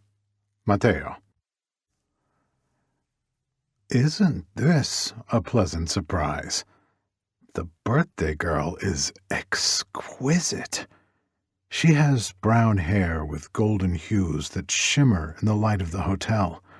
Her skin is the color of ivory, and her eyes shine like ocean sapphires on a bright summer's day. She has true beauty, the kind that's real and stands a test of time. There are no fillers, no breast implants, no fake lips, just her natural fucking body, which I want to caress and treasure. Do I believe in love at first sight? No. Lust? Fuck yes. And I want Nora. I hope you all have a good time tonight, I say to the group, but I'm looking at Nora. It's impossible for me not to look at her. She keeps looking away from me, though, breaking our gazes. I don't fucking like it. I want her attention on me. A gust of wind causes her hair to dance in the air, and her scent makes its way to me. I inhale, my eyes closing as a hint of champagne and strawberries spark against my taste buds. Bellissima, I say in my native tongue. Papa? Natalia gives me the familiar warning tone as she says my name. Nora blushes and ducks her head. Libby's hand reaches out for hers, and I want to knock it away and take Nora up to the penthouse suite. I want to fucking rip that red dress off and eat her like a birthday cake. Drink her frosting down and light her fucking candle until I blow her out. Sounds delightful. As the group of women walk away from me, I watch Nora, never taking my sight off her backside. Slender, short, petite, and I can imagine flipping her around, manhandling her in bed, easily. Fuck me, just thinking about throwing her against the wall, bending her over in bed and sliding my cock in and out of her tight cunt has my vision doubling like I've had a few too many Negronis. Nora turns her delicate chin over the slender curve of her shoulder, taking one last peek at me before disappearing inside. Dante, I snap my fingers to one of the new guards. Keep an eye on them. If anything happens to them and I am not made aware, I'll fucking slit your throat. Yes, Mr. Moretti, understood. He follows in behind them, eager and willing to please me. I grip his elbow before he can get too far. No one touches the woman in red. If anyone dares, bring them to me. The young man swallows and nods, then lifts his head high and thrusts his shoulders back as if he owns the place before walking inside. The automatic doors open, revealing the marble inside of the lobby. The chandelier is huge, the crystal ends shining in the white light. The reflections glitter on the gold streaks in the stone of the marble. Maximo is a horrible man, but I'll say this, he has impeccable taste. The hotel and casino are perfect, minus the illegal fighting ring below. I'll be closing that down. I won't be so irresponsible by having dead bodies pile up around me. If I have a fighting ring, it will be legal. Now, if people want to place illegal bets, that's on them. I rub a hand down the front of my suit as I wait impatiently for my erection to subside. I haven't had a reaction like that in far too long. I take a deep breath of the night air, gather myself, and enter my hotel and casino. The slots are singing, people are cheering, and drinks are flowing. And a woman in red is calling my name, or she will be, if I have any say in it. I take a right, going in the opposite direction of Nora, yet I can see her out of the corner of my eye. The bright crimson is hard to miss, and she's drawing attention, turning heads with every step she takes. I glance down at my watch, the silver Rolex glimmering, and notice they're going to eat before the show I set up for them. It's more of an erotic show, something I constantly want to bring to the hotel and casino. I want to change it up here. It's too bright. I want sex, passion, pleasure, and lust. Lusuria. Oh, now there's an idea. I believe I just came up with the name of my business. I snap my fingers, and Luca is standing next to me in a flash. Black suit, shirt, and a scowl tells me he takes his business seriously. I want every sign in this establishment to say Lusuria Resort and Casino. The sign out front will only say Lusuria in a dark blue cursive writing, and it will glow. It's late, mister. I don't give a fuck what time it is. I want it done now, right now. Fuck it. Find me a designer and a contractor. I'll handle it myself. Do you want the same contractor? I slam Luca against the wall and hold on to his jacket. I want nothing my brother used, and if you speak his name, or even think about speaking his name, I'll kill you too. Papa? Cazzo. I let go of Luca. Go, now. I turn around, and when I only see Natalia, I'm relieved. I don't want Nora to see me when I have to be the bad guy. See, Natalia, what was that about? Nothing. She doesn't believe me, but she lets it go. Why is Dante following us? She asks, annoyed. I want this night to be fun, Papa. These girls went out of their way to invite me tonight when they noticed I was having a bad day. I don't need you hovering. I'm not going to hover, I promise. At least not over her. Go. You're going to be late for the show. It's their last night here for a while. I glance down the hall to see the group of young women waiting for her, and once again, Nora catches my eyes. She tucks her hair behind her ear. Even from here, I notice her gorgeous earlobes are bare. She needs earrings for her birthday, something I can fix quickly since there's a jewelry store in the Lusuria. Actually, let me walk you. I have cash to give all of you anyway. We can talk as we walk. One of the waitresses stops in front of the group with an array of drinks on the tray. You already ordered drinks? On the house, of course, since she's the birthday girl. Natalia's heels click against the floor as we walk toward her friends. I place my hand in the middle of her back, needing to make sure she is safe. I don't want anyone taking her from me again. I won't be able to handle it. It's why Theo is now in charge of security, just like he wanted. The family business is finally getting back on track. We haven't ordered drinks. We were going to order when we took our seats for the show in our private box. My knuckles pop as I clench my fists together at my sides. Someone has noticed Nora already, buying her a drink. I'm more upset about her than I am about someone buying my daughter a drink, and that is a fucked up problem to have. I'm jealous. These are from the gentleman over there, I overhear the waitress say as she hands the drinks to the ladies.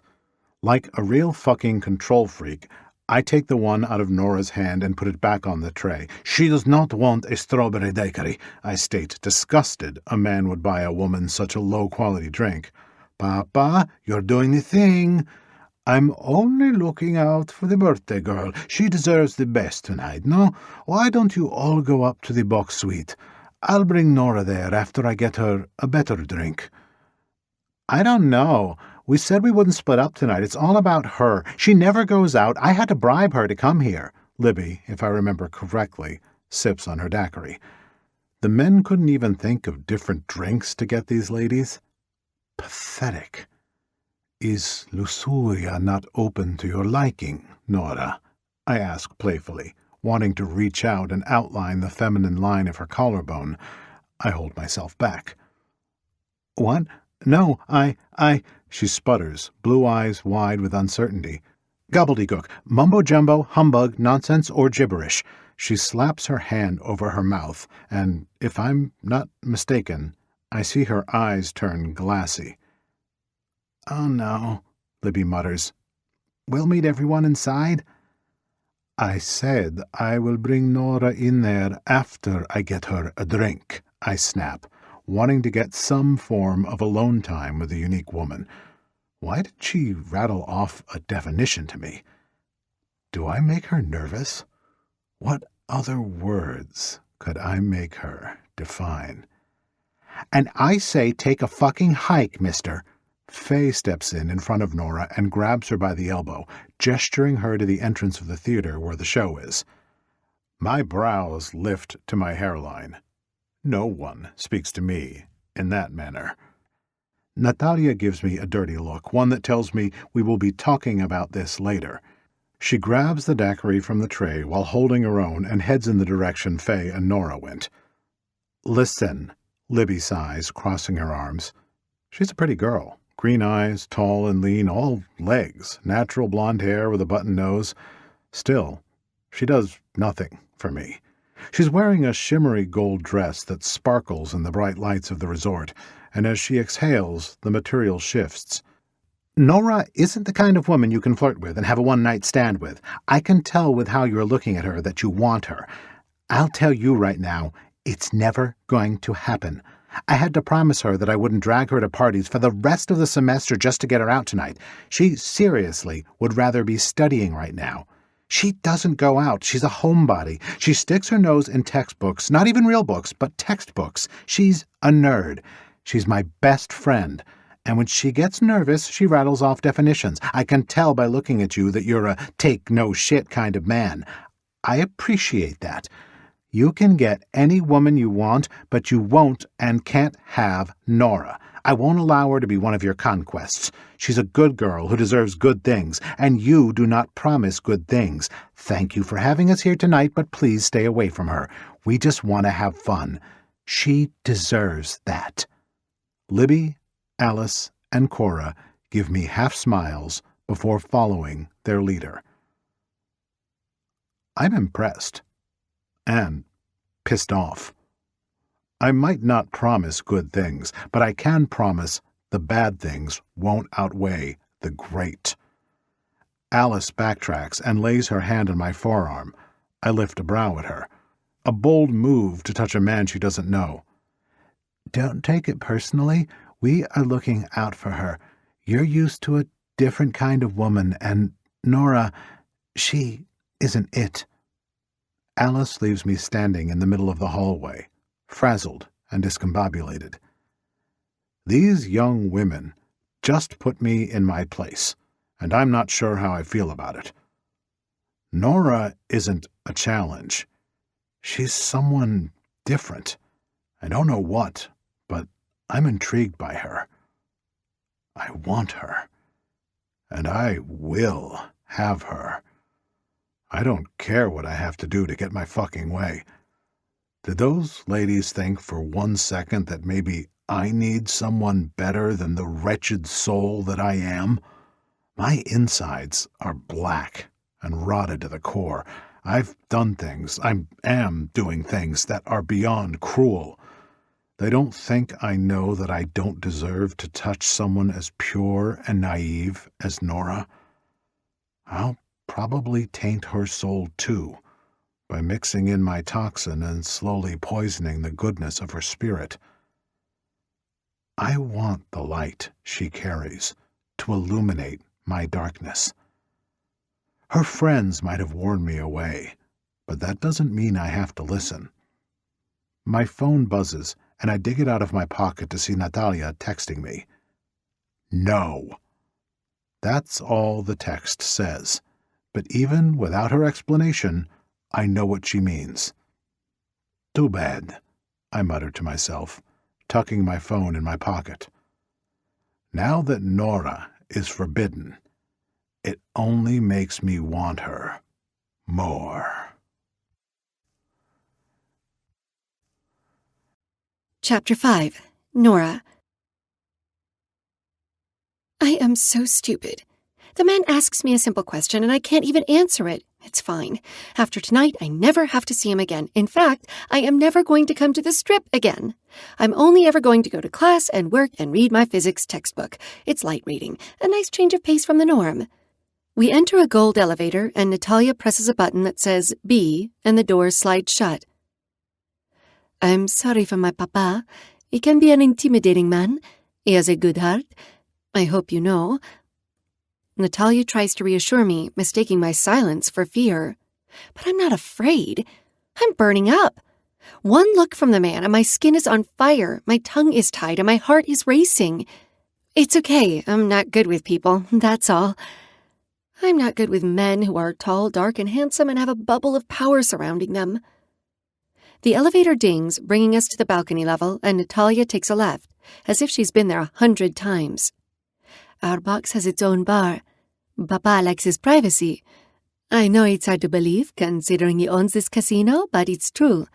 The one thing he hates most is having to walk the floor, but he does because he cares about what happens here. It wasn't always like that, though, especially lately. What do you mean? I question, nearly running her over when she stops at a big wooden door to the right. In black iron letters, it spells Moretti. Natalia opens the door, and I'm met with a view I've only seen in movies. Wow! I whisper in awe. The theater is huge. Rows upon rows of seats inclined to the top. The ceiling is dome-shaped, and another oversized chandelier hangs from the middle of the room, signifying wealth and power. Papa's been through a lot recently. That's all. Natalia answers, keeping her statement vague without emphasizing. I'm only more curious now. Her father seems like the kind of man to slay a dragon. What could possibly send a man of his stature to his knees? It isn't my business. And I'm smart enough to know men as good-looking as her father promise nothing but trouble. Plus, I wouldn't know what to do with someone like him. I mean, look at him. And look at me. He's expensive suits and money. I'm thrift store bargains and plaid. The two are as unrealistic as a criminal never committing a crime again. Sure, I'm in a nice dress now, but this isn't who I am.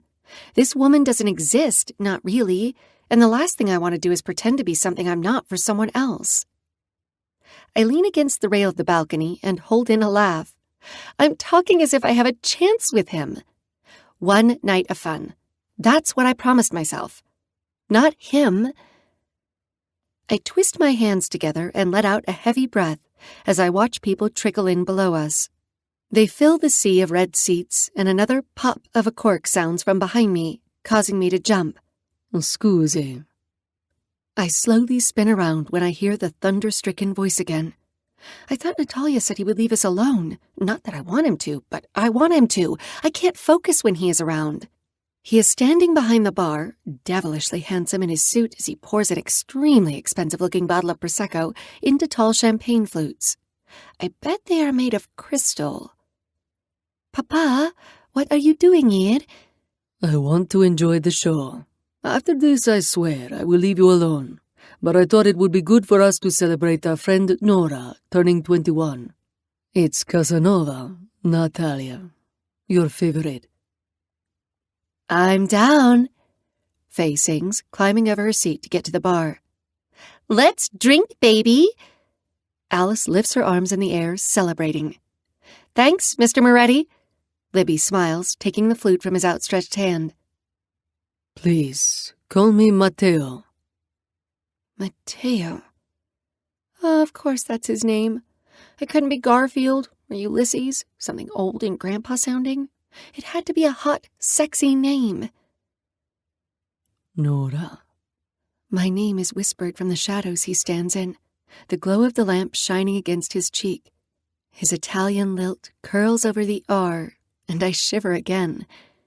I take a few steps in his direction, and he somehow brings me closer by baiting me with the flute glass. Every step I inhale, and his cologne invades my senses. He smells of cedar and ocean, much lighter than the dark power he has swirling around him. Happy birthday, Nora. We are going to drink so much tonight, and remember what you're swallowing, Faye shouts, and all the other girls laugh at the inside joke. Everyone sips the expensive sparkling wine. But not me. I guzzle it. It's going to be a long night if Mateo sticks around. I don't lift my eyes from the empty glass. I hand it back to him, and, without question, he takes it from me. His fingers brush over mine, and my breath hitches from the simple, innocent touch. I won't look at him. I can't. The last thing I want to do is spew a definition from Webster's dictionary again. That has to be my worst quality. Who does that? Here you are, Nora, he states, smooth, confident, and effortless as he slides the glass in my hand. As much as I want to chug it, I don't. It's luxurious, expensive, and I want Mateo to see I'm savoring the treatment and not taking advantage of his kindness. Someone want to tell me about what else she is supposed to be swallowing? Libby spits out her mouthful and Faye coughs. Nothing. It's just an inside joke, I whisper, unable to raise my voice like I need to so everyone can hear me. I'm saved from embarrassment when the lights flicker, telling us that the show is about to start, and I take my seat. I sit in the last row, needing a breather from the girls. Libby knows how I am, so she doesn't ask me to move down to their row. I like being in the same space as my friends, but at the same time, I like my own space.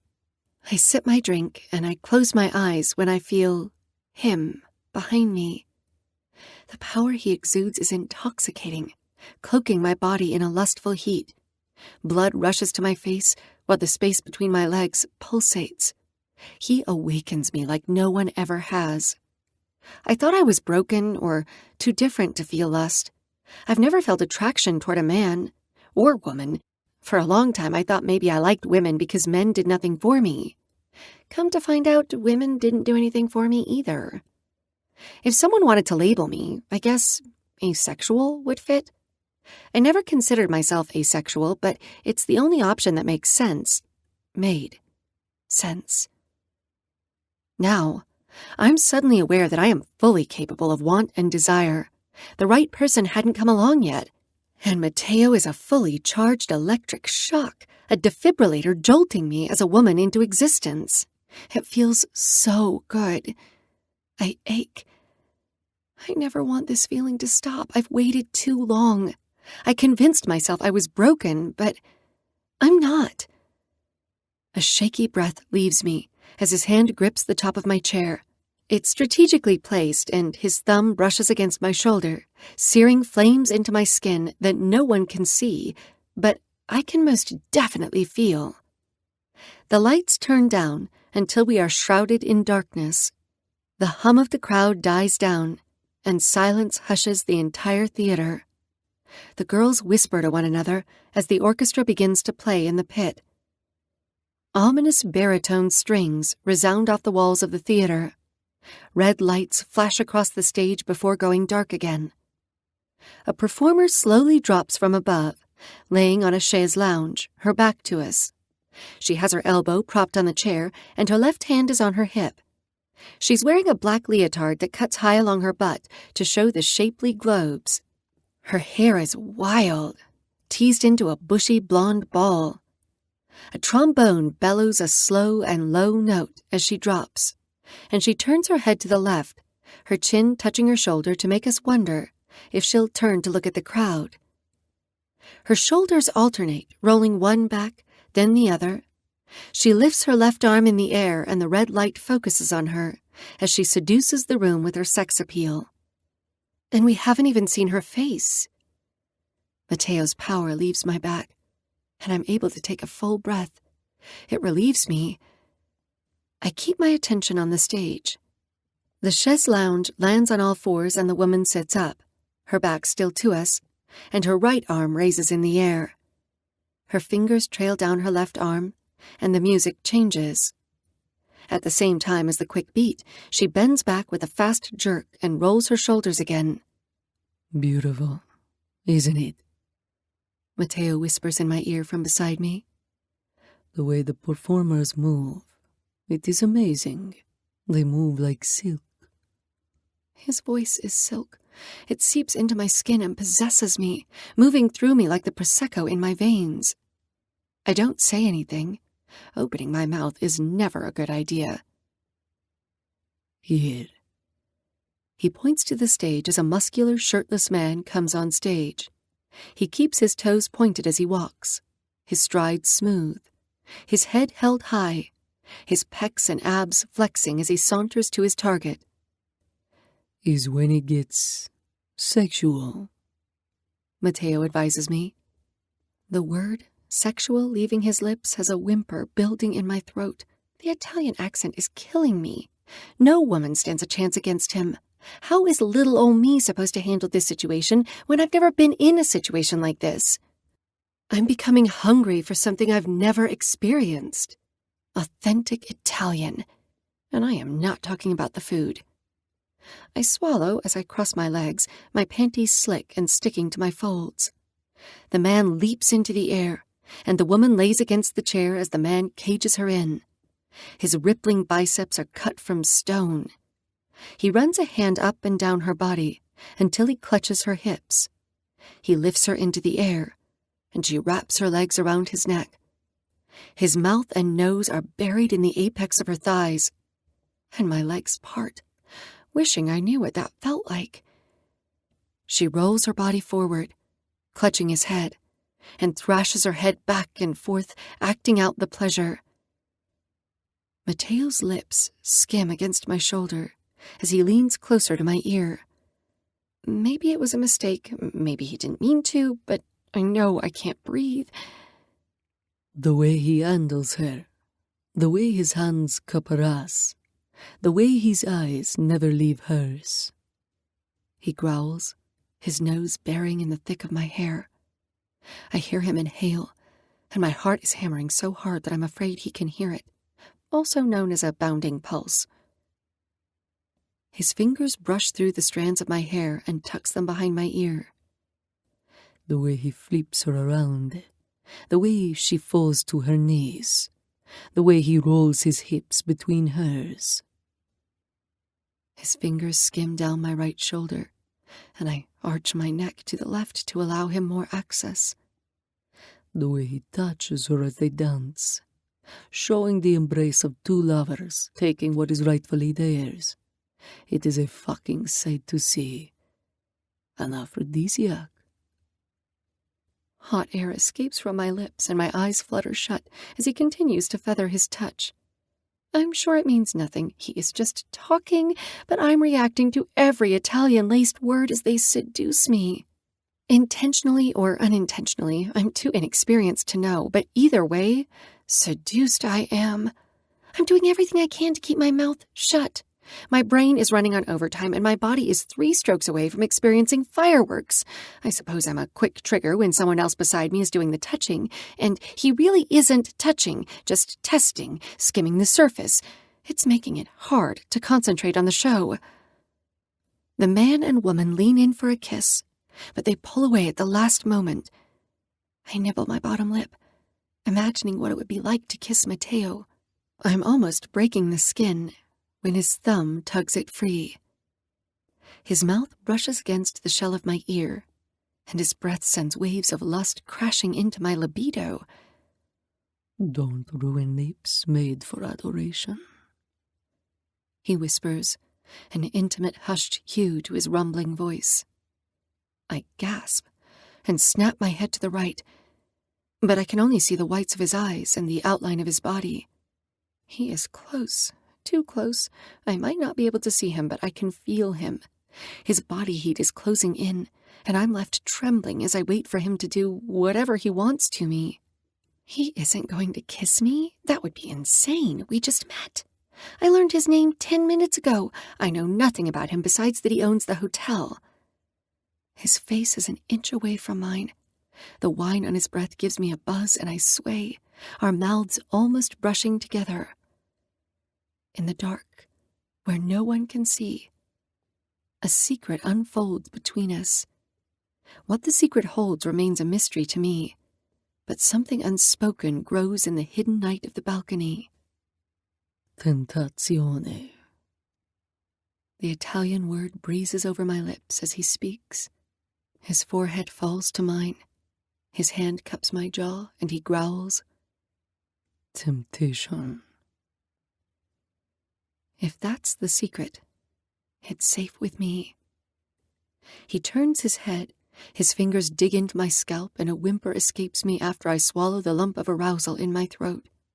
Just when I think I'm about to get my first kiss, his body heat vanishes from my personal space, and the spell between us breaks.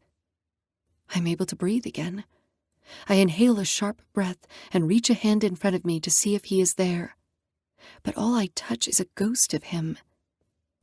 My chest aches. It's as if he's ripped something out of me and took it for himself, and now I don't feel like myself. I sag in my chair and curse. He came to his senses. I'm me, after all, completely average. I'm not long legs like Libby or a gorgeous model face like Alice.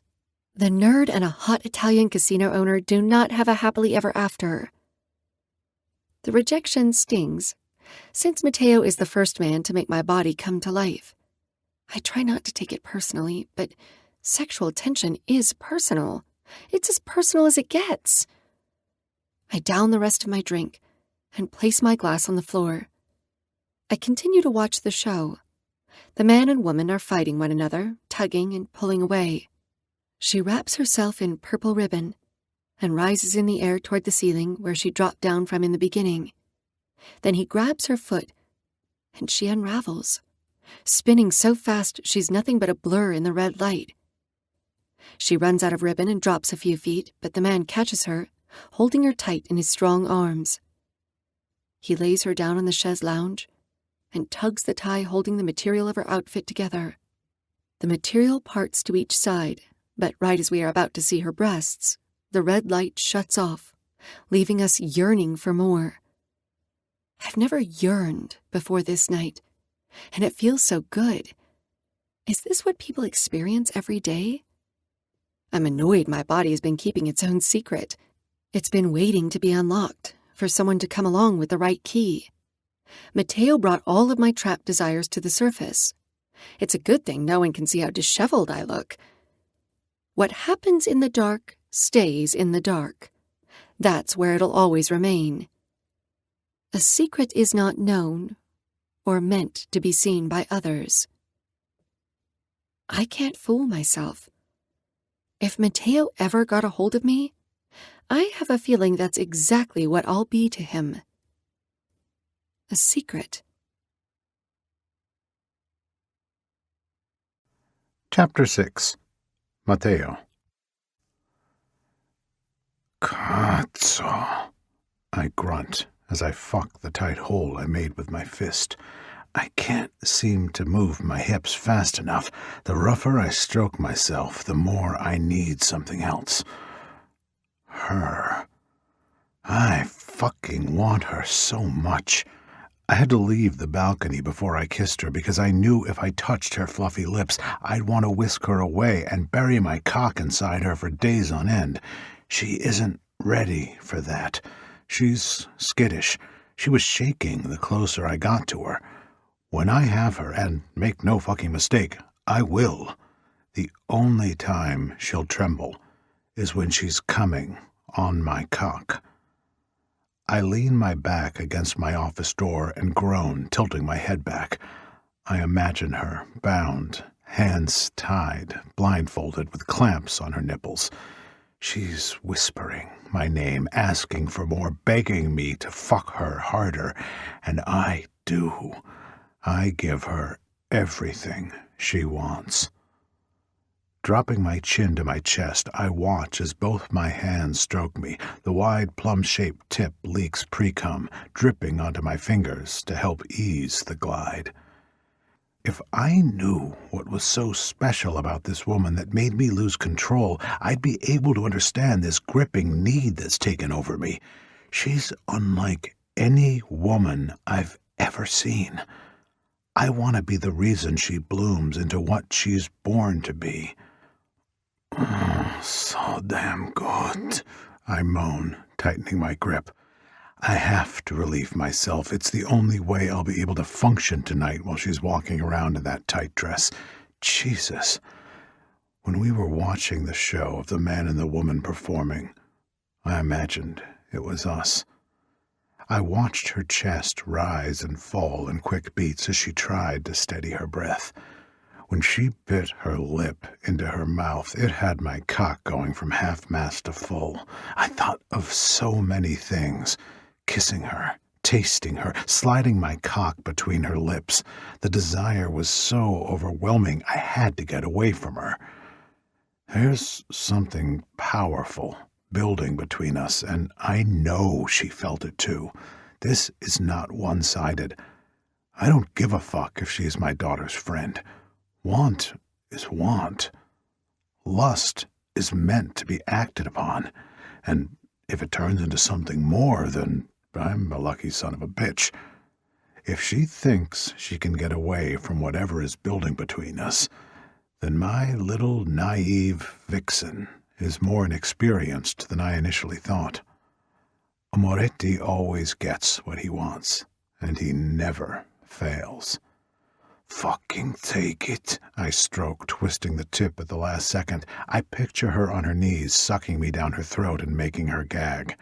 That beautiful image has my orgasm barreling forward. For a split second, I think she's actually here, her warm mouth engulfing me. Swallow every drop. I tense and thrust my hips one last time as I come. I cup my hand over the tip and catch every jet that leaves me. The warm cream puddles in my palm, and as the last spurt abandons me, I hang my head and gasp for air. Sweat drips down my cheek, and my cock is still hard and ready to go another round. Fucking hell, how this woman affects me is more than anyone else has before, male or female. My computer dings on my desk, and I groan, shoving off the door with my foot. I grab a tissue from the blue Kleenex box sitting on the coffee table and clean up. I toss the soiled rag into the trash can and pump the hand sanitizer in my palm, then wipe it off with another tissue to get any cum left off my hand. When I feel satisfied that I'm clean, I tuck myself back in my pants, zip and buckle, before I sit in the oversized leather computer chair.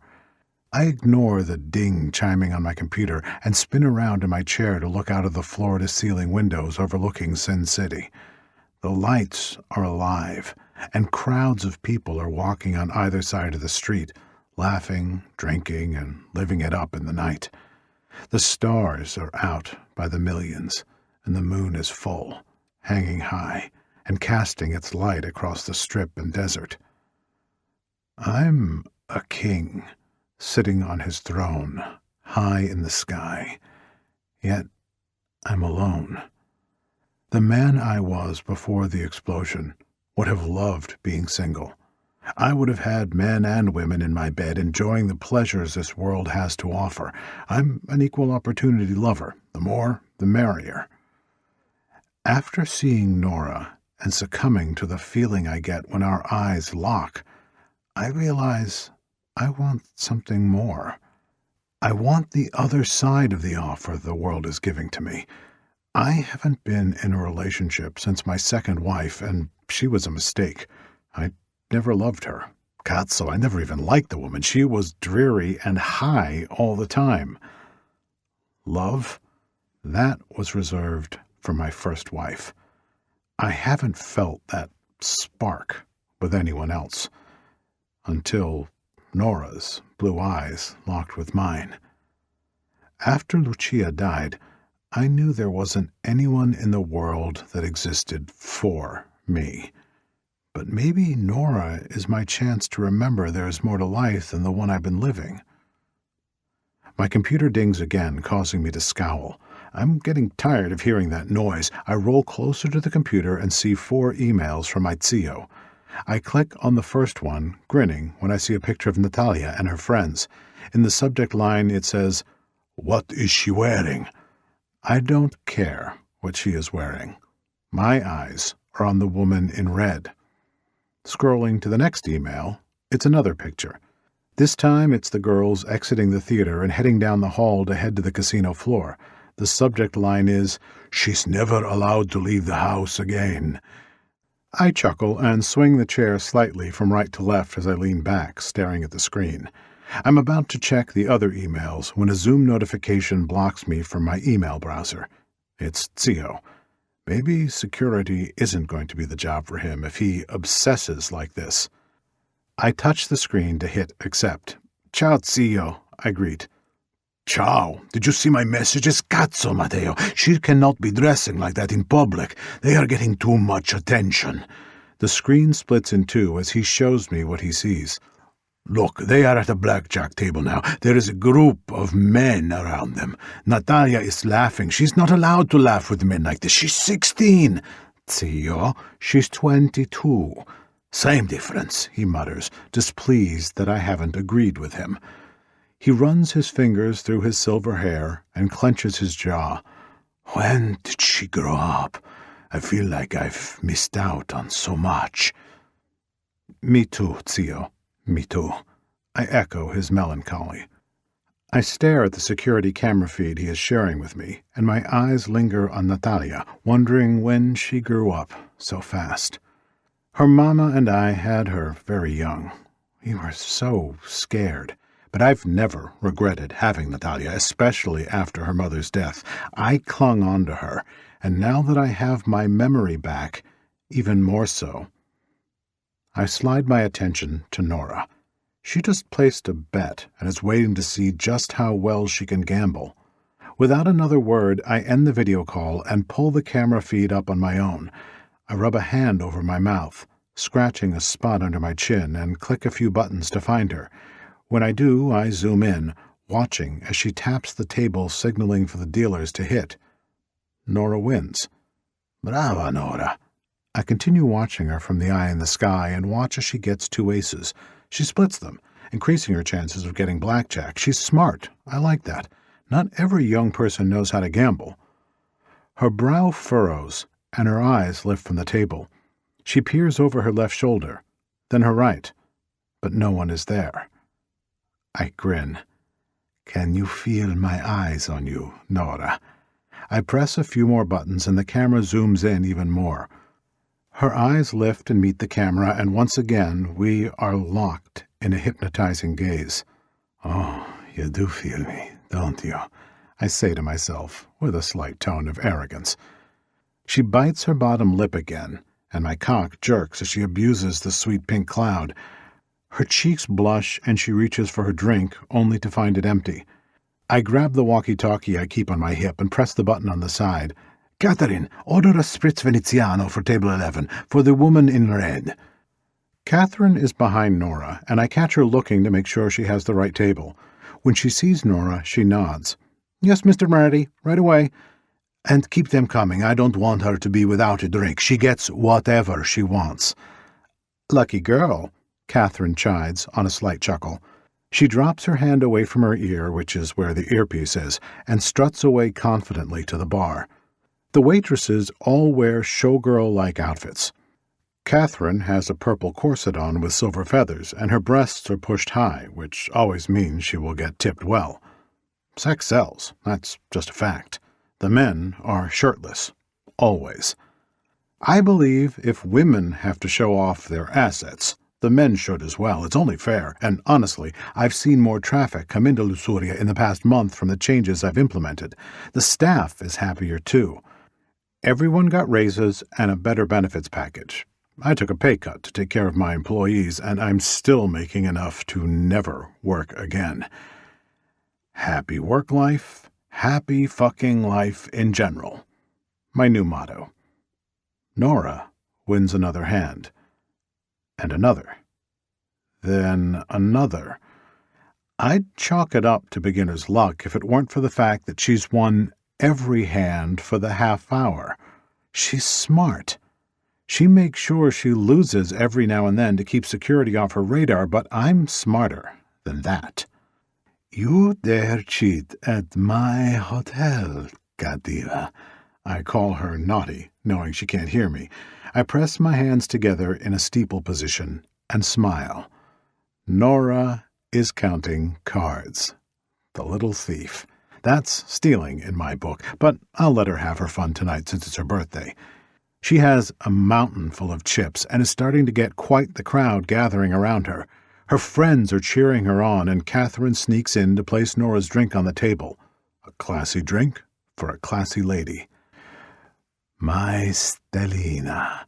I brush a finger over her face, and a sense of contentment washes over me. It makes sense for her to be a star when they are out by the billions tonight. Her eyes lift to the camera again, and her brow raises, a defiant gesture that would earn anyone else a bullet between the eyes and their body dumped in the river.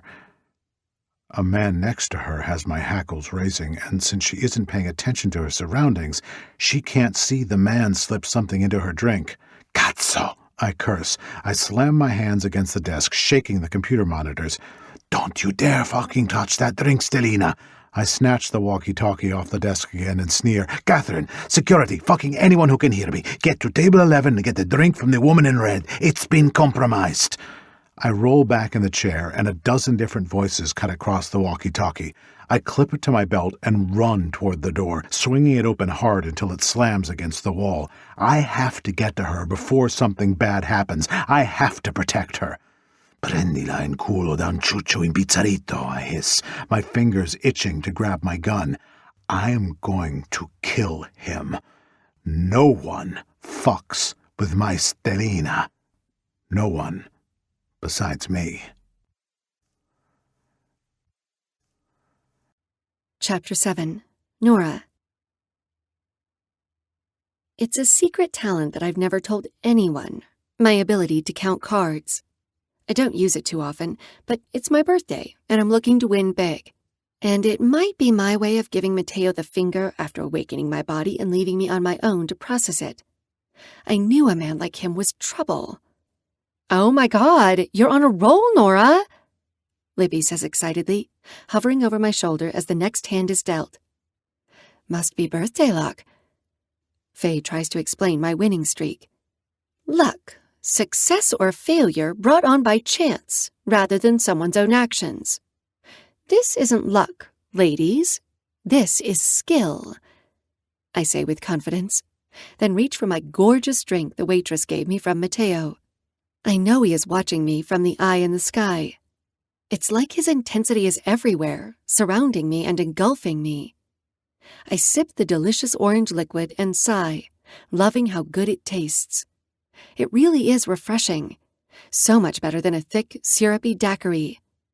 I take another big swallow, just as the dealer busts. Oh, so sad. I win. I take another gulp of my drink and set it aside as the dealer lays my card face down. I won't win this one. I'll lose the next 2 or 3 to make the casino feel like they are winning. But they aren't. If I wanted, I'd clean them out. I don't just read political science textbooks. I've been known to dabble in how-to books as well. One of them might have been blackjack.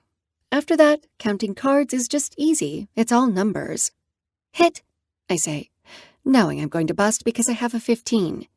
Bust, the dealer announces, gathering the losing hand from in front of me, then taking my chips. Aww. Libby frowns from beside me while Cora, Alice, and Faye curse. Fuck it, you'll get it next time, Faye shouts.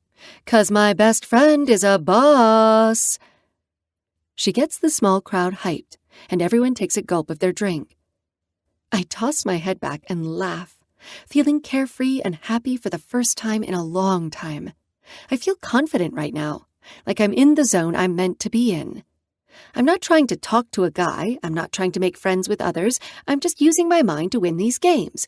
This is my lane, and everyone else can get the hell out of it. I thrust my shoulders back and glance at the camera. I know it's pointed at me. I watched it move and angle down. It's him. And I won't, no, I refuse to let him think he has a hold on me. I thrust my shoulders back and take my drink in hand again while I watch the dealer work her magic. I'm fascinated as I watch her. She has to reshuffle the deck since the card holder just ran out of cards. Since there are 8 full decks, she breaks them in 3 parts. The dealer, Molly, begins to shuffle. The cards fan and whoosh as she arches them with her hands. When she does the same to the other section, then the next. When Molly is done, she spreads them out on the table and mixes them up, gathers them, and puts them in the holder for the next round. The drink must be getting to my head, because I'm already feeling a nice buzz. I'm about to finish it off when a commotion and someone shouting has me pausing the rim of my glass on the lower lip. The drink is knocked out of my hand by Catherine, my waitress, and she has a look of horror on her face, rounding those big brown eyes. The glass shatters on the table, and the rest of the liquid soaks in the green felt, ruining the table. "What is going on?" I ask, my heart quickening with adrenaline. The crowd quickly disperses, and Mateo is running toward me. But without giving me another glance, he tackles a man at the table next to me. Security is surrounding us in seconds, wearing all black, and their guns are drawn on the man's head as Mateo lifts him to his feet. Mateo yanks the man's arms behind his back, and one of the guards throws cuffs on the stranger's wrists. "What is happening?" Cora asks, slurping her daiquiri. "I don't know, but your dad is hot, Natalia." Faye fans herself. "Ew, disgusting. He's so old." Natalia shivers in disgust. Take him to the security room, now. Mateo orders. The guards act quick, dragging the man away. Not before the stranger stares me down with his beady eyes. His greasy brown hair hangs in thick locks to his chin, but the creepy grin he gives me as he is forced away has an uneasiness settling in my core. My head swims and my vision blurs. I shake my head to clear the fog, and his smirk falls, disappointment replacing his grin. I try to stand, but my knees give out. I have to grip the back of the chair to keep myself upright. "Nora?" Libby's hand falls to my shoulder. "Are you okay?" I try to take a step, but my feet aren't moving. I can't move. Mateo wraps his arms around me before I fall, and my friends reach out to me too, to catch me before he can. It's too late. The man has a firm grip on me. "Papa, what is going on? What happened?" Natalia asks him as he swings me into his arms. My head lulls to his shoulder, and I'm having to force my eyes to stay open. "That man drugged her. I saw it on the camera." "Oh my God!" Libby cries, gripping my hand with hers. "Is she going to be okay? Please tell me she's going to be okay. I made her come out tonight and—" "Don't," I slur. "I'm having fun. Wait." "What, Stelina?" Mateo asks me as he hurries to the elevator. "My chips. I was winning." "I'll go get them." Faye stops walking and spins around to hurry back to the table. "I'll go with her," Alice says. "All of you go, and then go to your rooms. I'll send security to escort you, and room service. I'll take Nora to my penthouse. I know how to handle this," Mateo states, slapping the button on the elevator. "Okay. Call us when she's okay, please." Libby has tears running down her cheeks, as far as I can tell, her mascara running down in black streams. "I'm so sorry, Nora." "I'll call. I promise," Mateo says. "Papa." "Call Zio. Have him take him to your rooms. No walking alone. Stay in groups. Understand?" "Si, Papa, si." Natalia agrees, then grips Libby's hand before the elevator door closes. Mateo hits the penthouse button, and I groan when the reflection of us bounces off the golden walls. So many of us. I close my eyes, tired of keeping them open. Feels good to let the exhaustion win. My limbs feel heavy, like there are weights on my hands and feet pulling me to the floor. "Hey, stay with me, okay? I leave you alone to have fun, and some asshole drugs you. I knew I shouldn't have left you alone." "You left me wanting." I slur again, barely able to form words. "Oh, hot." "Hot, huh?" "And bothered. Bothered, too. You smell sexy." I bury my nose in his neck and inhale loudly, then exhale a moan. Like Italian sex. He laughs and drags his hands through my hair. Don't laugh at me. I let my head fall back. Doltish, stupid, or moronic. I'm not doltish, I'm smart, super smart. I'm a double major. I dig a finger in his chest, then poke at his pecs when I feel how hard they are.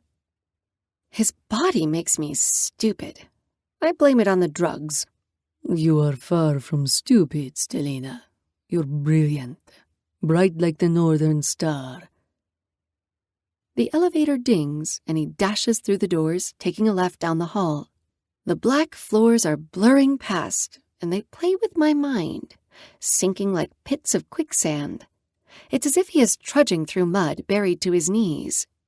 He slaps his hand against something on the wall, and another door opens. I don't feel good, I admit. A cold sweat drapes over me. My heart races, and it isn't because I'm in his arms. Something is wrong. I can hear the pulsating in my ears, deafening me, until all that's in my head is a hammering against my skull. I know, Stellina. We are almost there. Stay awake, okay? I don't know what he dosed you with. You're sure it was drugs? My head falls back. I'm unable to keep it up. It's too much work. Positive. And I'm so sorry I was not there. You don't know me. You don't have to. I close my eyes and stop speaking when it becomes too difficult to talk. No. Keep talking, Stellina. Talk to me. He slaps his palm against the wall again and the door opens. The cool air hits my heated cheeks, which helps clear some of the fog. But I still don't feel like talking. I shake my head, just wanting to lay down and go to sleep. But I don't think I could, considering how fast my heart is racing. Hey, Nora. Keep those big blue eyes open, Stellina. Look at me. He shakes me a little, but it does nothing to dislodge my lids open. 𝐾𝐧𝐲, he mumbles under his breath. I hear another door open, and then I'm lowered to a cold floor, which feels good against my skin. Inebriated. Drunk or intoxicated. I managed to rattle off another definition. I love words. Nothing can be sexier or more powerful than a sentence that's meant to inform, empower, reveal love, or break it. Mateo leans me against something. It's cold and hard. Maybe the tub? I sway, barely able to keep my body up. I place an arm on the edge, then lean my head against my bicep. This feels nice. I need you to make yourself throw up, Nora. Mateo states with a stern voice and a firm grip on my throat. That has me opening my eyes. I don't do that. You have to. We have to get as much of this stuff out of your system as possible, okay? Trust me. I don't know you. I barely manage. My vision is growing weak. He grips either side of my head and looks me dead in the eye. I will never let anything happen to you that I can't control. Trust me. The desperate plea breaks through my hazed and drugged body and pierces my soul. I nod weakly, finally giving in. My head bobbles as I look for the toilet. I see the fuzzy porcelain to my left and reach for it, but I must not even be close because Mateo tugs me forward and places my hands on either side of the seat. Please, he begs. Throw up. I take a deep breath, open my mouth, and try to force myself to gag. Usually the smell of the toilet does the job and has me puking, but not this time. I can't smell anything. I just want to lay down, I whimper, dropping my forehead against the toilet seat, the cold seeping into my skin. It feels so good. I never want to admit a toilet seat feels good again. Never. It's embarrassing. Throw up, he yells at me, his hand holding on tight to my shoulder. I can't, I cry, swaying even more as I lose control of my mind and body. Mateo. The way I say his name is pathetic, and my voice breaks, but I need help. I'm scared. He kneels next to me and grabs my hair in one hand, tilting my head back. I know, Stellina. I have you. You never need to be scared when I'm by your side. Open your mouth. Stick out your tongue. I do as he says without a fight, and he takes his free hand and shoves his fingers down my throat. I fight him, trying to pull away, but he struggles against me. Stop it. Trust me, I'm helping you. Let it happen. He controls me like a man does a flapping fish after he catches it. His fingers shove down my throat, hitting my gag reflex on the first try, and I gag, spitting all over his hand. Good girl. Brava, brava. Do it again, for me. He kisses the back of my head, and tears descend out of the corner of my eye as he presses his fingers against that spot again. I shake my head and hit his arm. I can't breathe. I know, Stellina. I know. I'm sorry. You have to. The tips of his fingers are halfway down my throat at this point. My stomach tightens once, twice, and more spit drips over his hand. This is horrifying. Come on, Stellina. You're worrying the hell out of me. He kisses my head again, and he adds more pressure to the spot behind my tongue. Bubbles make their way up my esophagus, and my stomach lurches one more time before I'm falling over the toilet seat. Mateo rips his fingers from my mouth as a wave of Prosecco and whatever the last drink I had crashes in the water. Oh, thank you. Thank you, Stellina. Good girl. He praises me as I continue to throw up. Worst experience of my life. No one ever wants the guy they are lusting after to force them to vomit. I hope when I wake up tomorrow I remember nothing. I stop puking, finally, and I'm able to take a deep breath. Mateo doesn't agree. He forces his fingers between my lips and to the soft flesh in the back of my throat. I can taste the salt on his skin, and that's all it takes for me to throw up again. The bubbles of the Prosecco burn my nostrils and cause my eyes to water more. He pulls his fingers free, keeps my hair back, and the last of my drinks leaves me. Mateo unrolls a few sheets of toilet paper, rips it off, and dabs my lips. He tosses it in the trash can and reaches above my head to flush the toilet. I'm sorry, Stellina. We needed to get as much of the drug out of your system as we could. Mateo stands and washes his hands, drying them off on the hand towel hanging on the silver hook to the right of the sink. When he is done, he opens the linen closet and snags a white rag from the shelf. I scoot back and lean my head against the edge of the tub. A cold, wet rag presses against my steaming forehead. Feels so good, I murmur, my eyelids heavy, and my vision still a bit blurred.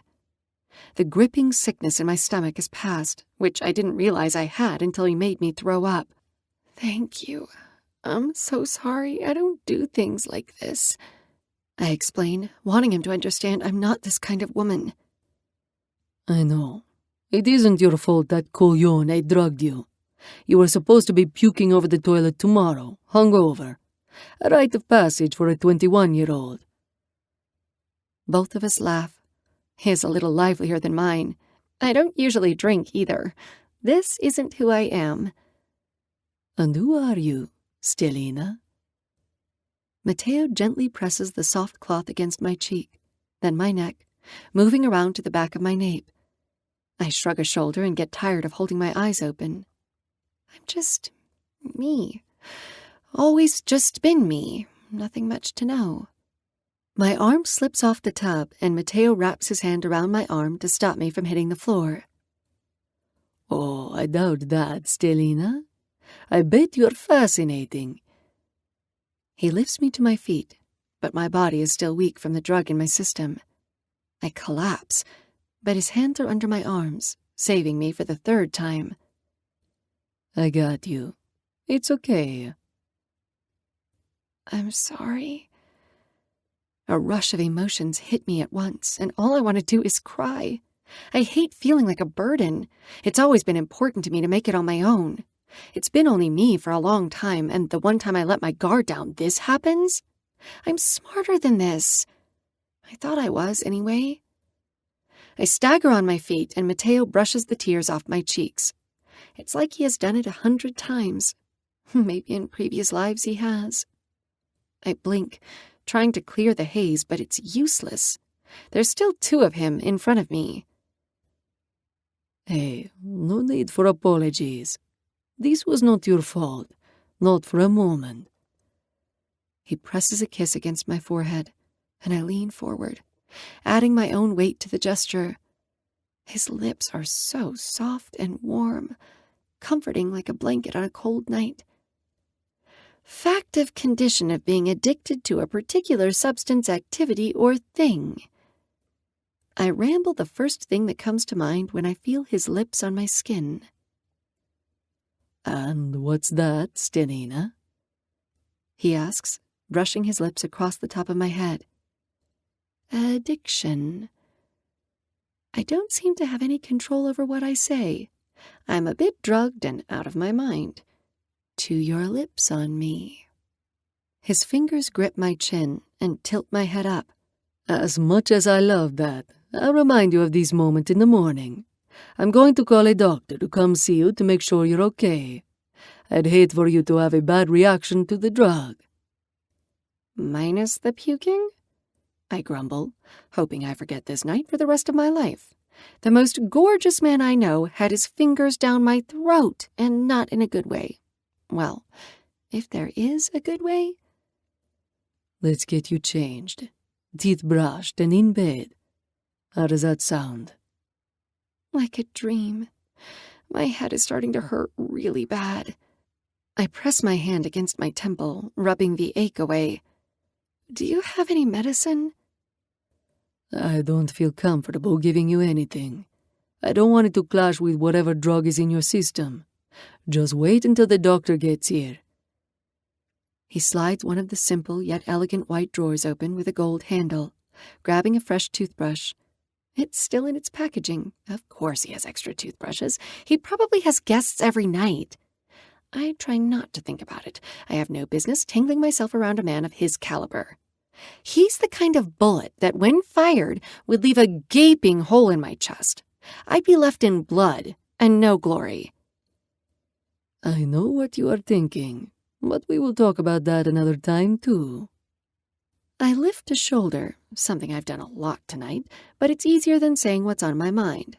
I don't want to spew more definitions and make a fool of myself. My luck, I'll end up reciting the entire dictionary. Not everyone finds it as fascinating as I do, so it would probably bore him to death. The plastic crinkles as he opens the package and pulls out a blue toothbrush. He turns on the faucet and wets the bristles, then adds toothpaste, and sticks the toothbrush under the running water again. Here, Stelina, he says. Open. He opens his mouth to show me what he wants me to do. All I see is a wide red tongue that has me thinking dirty thoughts. I can do it.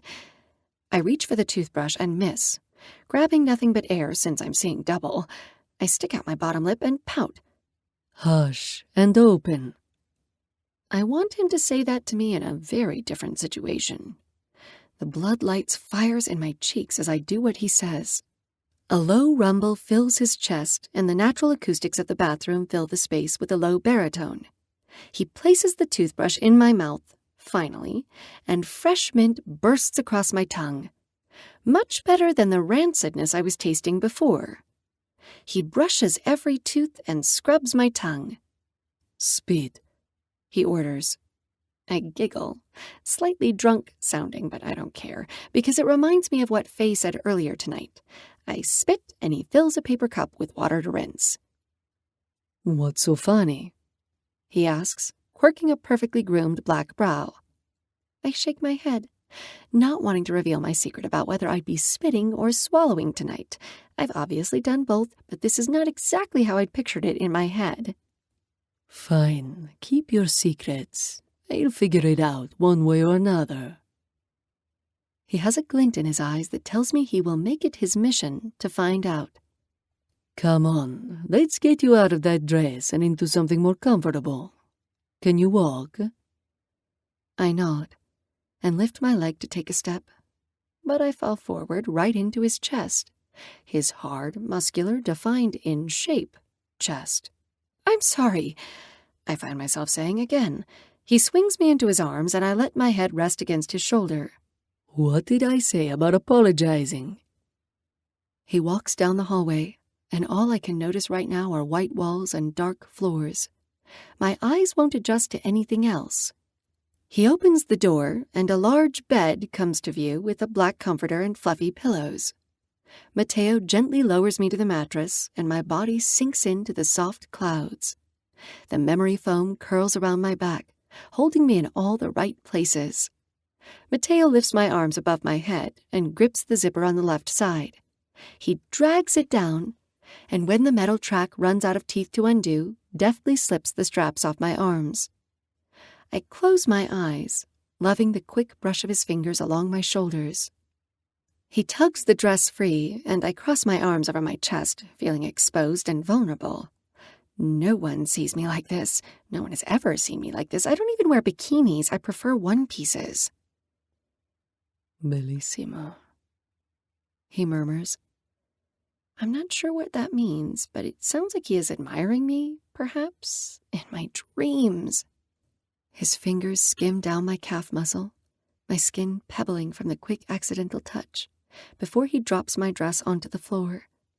His eyes roam my body before he turns around and heads toward his modern, sleek gray dresser.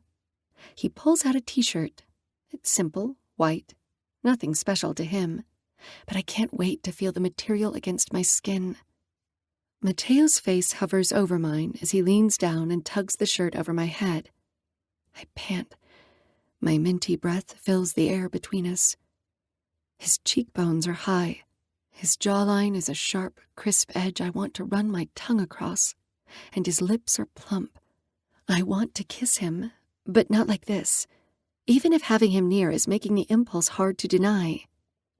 He gently pulls my arms through the holes, then lowers the shirt down to cover the rest of my body.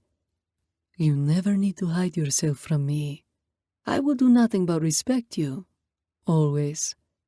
He tugs the comforter to my shoulder and brushes a piece of hair out of my face. Until you ask me otherwise, Delina. His fingers trace my mouth. I'm so out of it, I don't know if this is a dream or reality. Rest. I'll wake you when the doctor arrives. Mateo attempts to leave, but I reach for his hand quicker than he can take the first step.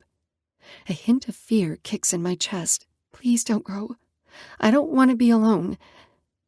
I don't know what I'm afraid of, but I know when he is around me, I feel safe.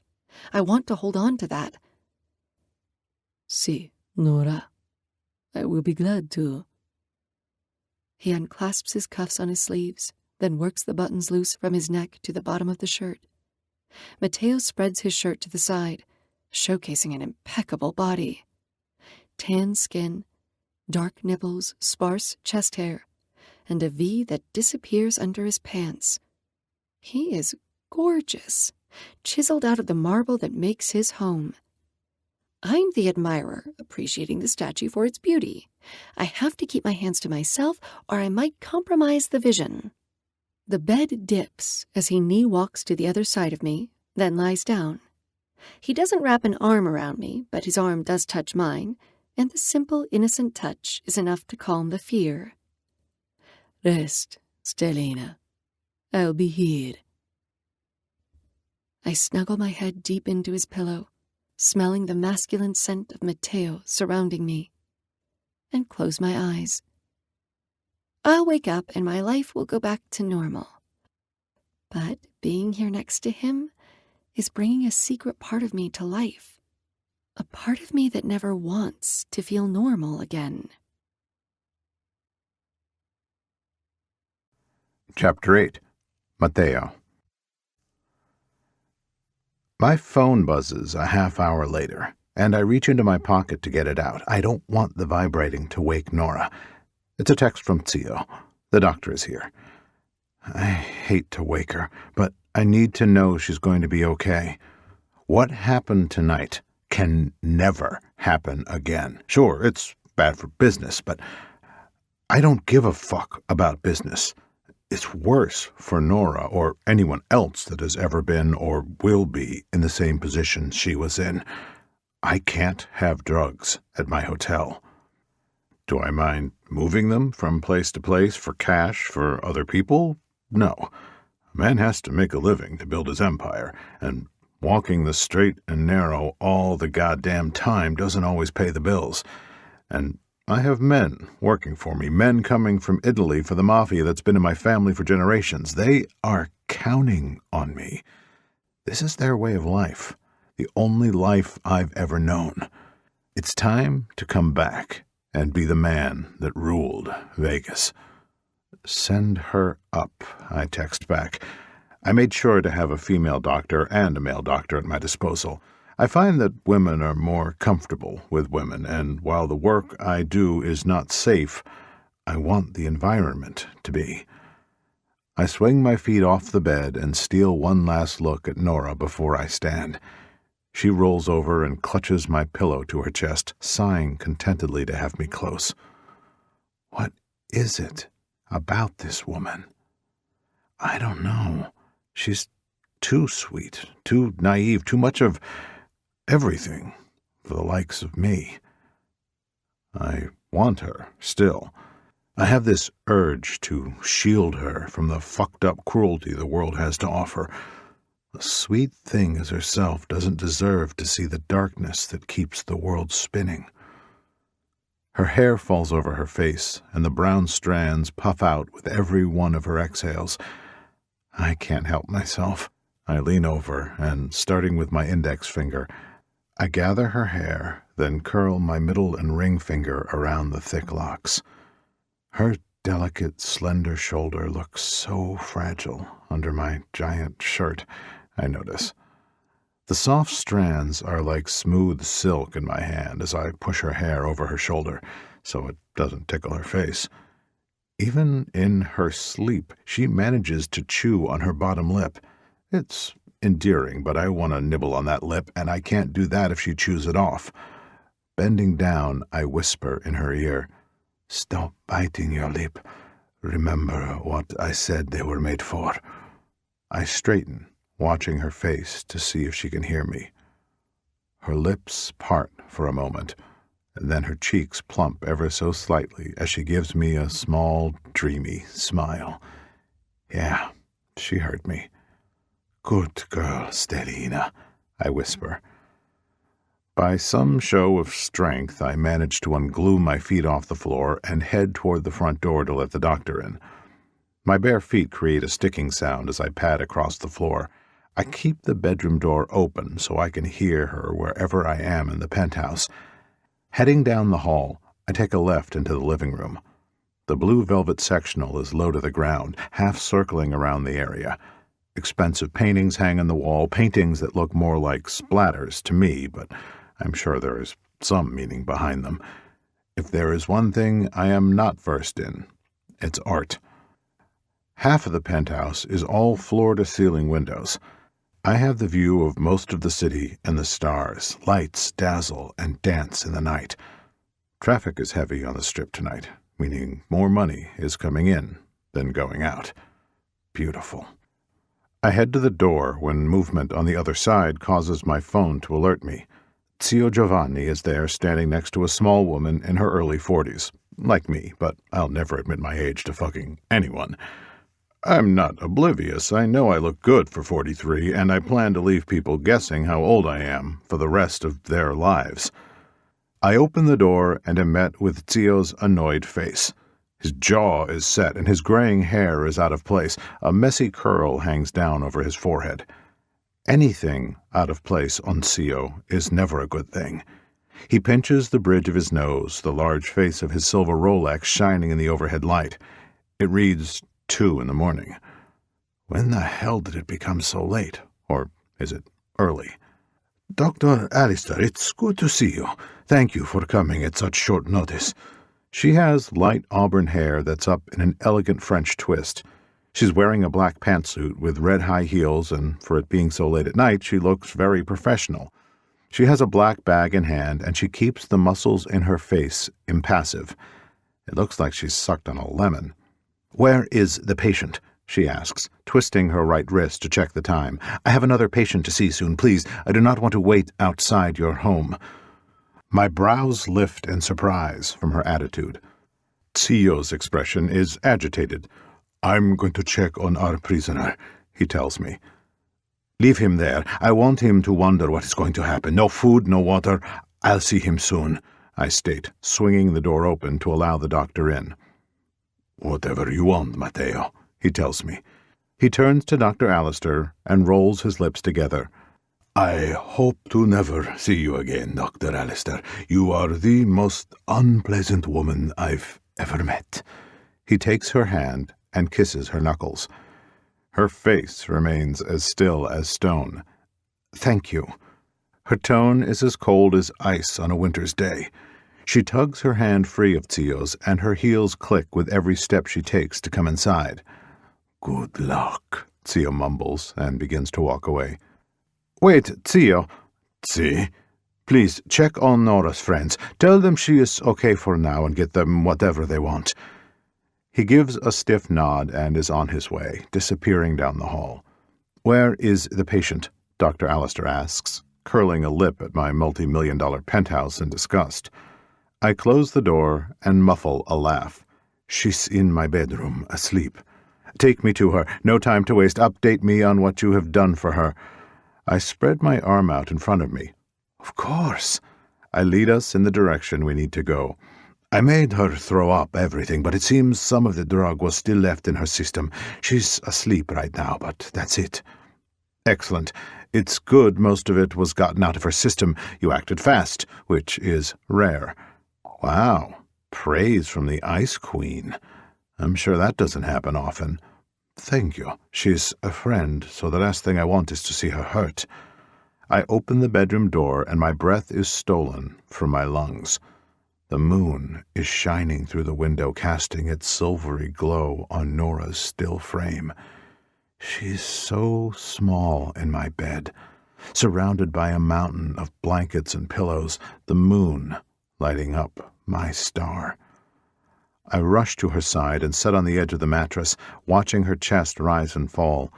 Bellissima, I whisper, rubbing my knuckles across her cheek to wake her up slowly. Wake up, Stellina. The doctor is here. Her eyes flutter and her lashes fan over the tops of her cheeks. Her sleepy blue eyes land on me and her lips tilt. She stretches her arms above her head and then drops them to her sides. How are you feeling? I ask her, appreciating her beauty as she wakes. She isn't the typical woman I find myself in bed with. The women I usually fuck almost always have big fake tits and spend thousands on plastic surgery. Women who have been with 100 men before me. Their beauty has been bought, where Nora's is natural. There's a simple appearance to her, like if a man doesn't look close enough, he'd completely ignore her. But I've always had excellent vision, and she is a long overdue sight for sore, tired eyes. There are no enhancements, just natural beauty. A woman could pay so much these days to get the natural look and still never match up. Nora's lashes curl. Her nose is straight and small, the tip curling up just a smidge. Her cheekbones are high, and her jawline, while delicate, is narrow and very feminine. Her lips. Dio mio, her lips. They are a delicacy I'm not allowed to devour just yet. Pink and undoubtedly soft, I can tell. Her top lip has a deep crease in the middle and is smaller than her bottom lip, the one she's always nibbling on. Out of all the stars in the sky my eyes can see, my Stellina is the brightest of them all, blinding me with hope. She is the new beginning of the life I've been allowed to keep. I might be a frigid bitch, but a friend does not wake a friend like that, Dr. Alistair notices, pinching the clasps of her black bag and opening it. I hate being called out, and the damn doctor just outed my interest in Nora. I planned on asking her to dinner to start us slow because Nora seems like the type to appreciate slow. Under my knuckles, I feel the heat from her cheeks against my fingers. She's blushing. Nora pushes herself into a sitting position and sways to the left. I catch her. Whoa, easy does it, I say. She was at the blackjack table, and I saw a man put something in her drink. I don't know what it was, I tell the doctor as she listens to Nora's heartbeat with a black stethoscope. She purses her lips as she concentrates. I'm sure it was Rohypnol or GHB. Those are the most common drugs men use. She'll be fine. I'll hook her up to some fluids, give her some medication for a headache she'll feel, but the gaps in memory, I'm afraid, I won't be able to help with. Dr. Alistair sits in front of me, blocking my view of Nora, and I click my tongue, then rub it against the inside of my cheek. The woman has no manners. Darling, how are you feeling? She asks, kindly, laying her bony hand on Nora's shoulder. Tired? Nora slurs again. She's been slurring for a while now. Is that normal? Yes, Mr. Moretti. It's all a part of the drug. Slows cognitive effects, making people lose control of basically everything in their body. Nora, you're going to be okay. I suggest you rest tomorrow. You're going to feel like a complete hell. Dr. Alistair cleans the spot on Nora's inner elbow and prepares the IV. Stay here with Mr. Moretti. She shakes her head. I need to go home. You're staying. That's final, I gripe, leaving no room for argument. It will give me time to get to know her. I need my books, homework. Her sentences are short and sweet, and her head bobs as she tries to keep it upright. I'll get your books. Your friends can come over and be with you while I'm out. She nods, but her weight propels forward as she loses balance. Dr. Alistair catches her and gives a slight chuckle of amusement. She lays Nora down and throws a banana bag of fluid on a hook, then connects it to the IV. You'll be better in no time. I am so sorry this happened to you. The man will be dealt with, I sneer, itching for a fight until the man bleeds to death. How many other women has he done this to? Probably dozens. Men like him don't ever just try it once. They do it again and again and again, until they're stopped. I have a special place in hell for people like him, and I can't wait for him to meet my brother. Nora's eyes widen when she hears me, but I won't apologize for saying the truth. Okay, if anything else occurs, just let me know. Feel better, darling. Thank you, Doctor. Nora tries to speak clearly, but the effort only disguises her voice more. Show me the way out, Mr. Moretti. Dr. Alistair presses the silver clasps of her bag together. Her doctor case reminds me of one of those old coin purses women used to carry in the 1950s, only much larger and expensive leather. Well, the way out is the same way you came in, is what I want to say.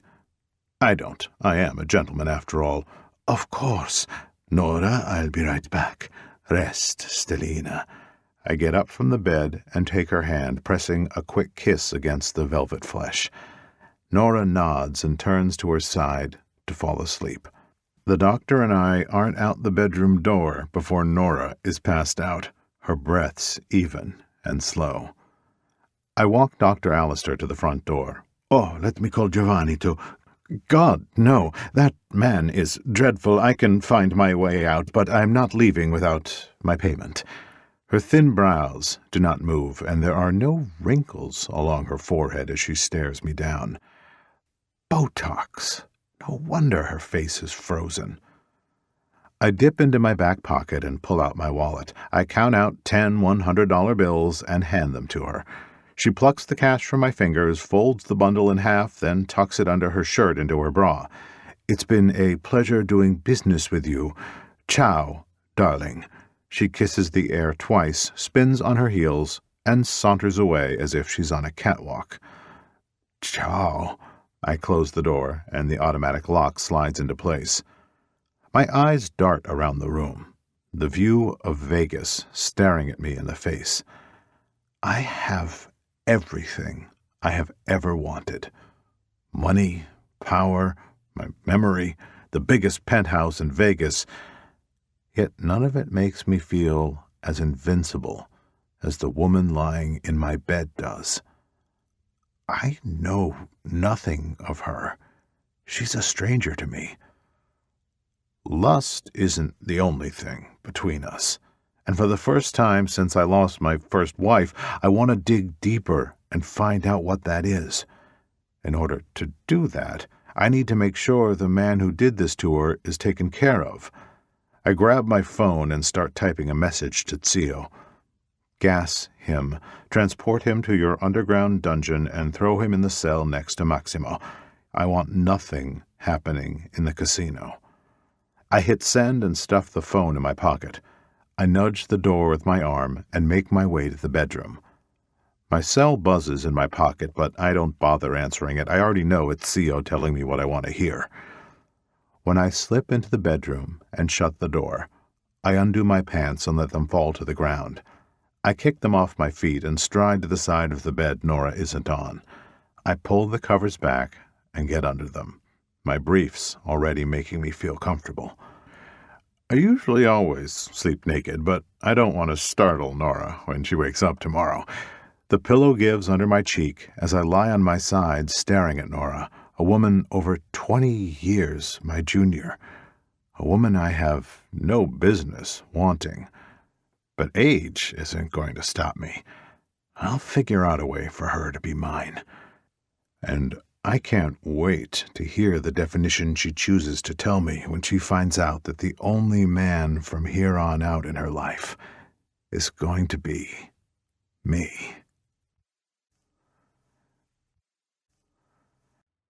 Chapter 9. Nora. I wake up with a start, jackknifing into a seating position, and look around the room I'm in. What the fuck am I doing here? No, what the hell happened? Actually, whose fucking apartment is this? Okay, I need to take a few deep breaths. This isn't like me. I don't freak out, I don't curse often, and I sure as hell don't wake up alone in a random bed, in a random place, in a random shirt. Oh God, this isn't even my shirt. I glance down and see the plain white tee, nothing special, but it's soft and it smells so good. I lift it up and let out a massive exhale of relief when I see my panties on. I droop down on the pillow and stare at the ceiling. Even the ceiling is fancy, with a tray design and a large ceiling fan in the middle. But the fan has no lights. The lights are on the crown molding along the top of the wall where it meets the ceiling. I've landed in Oz.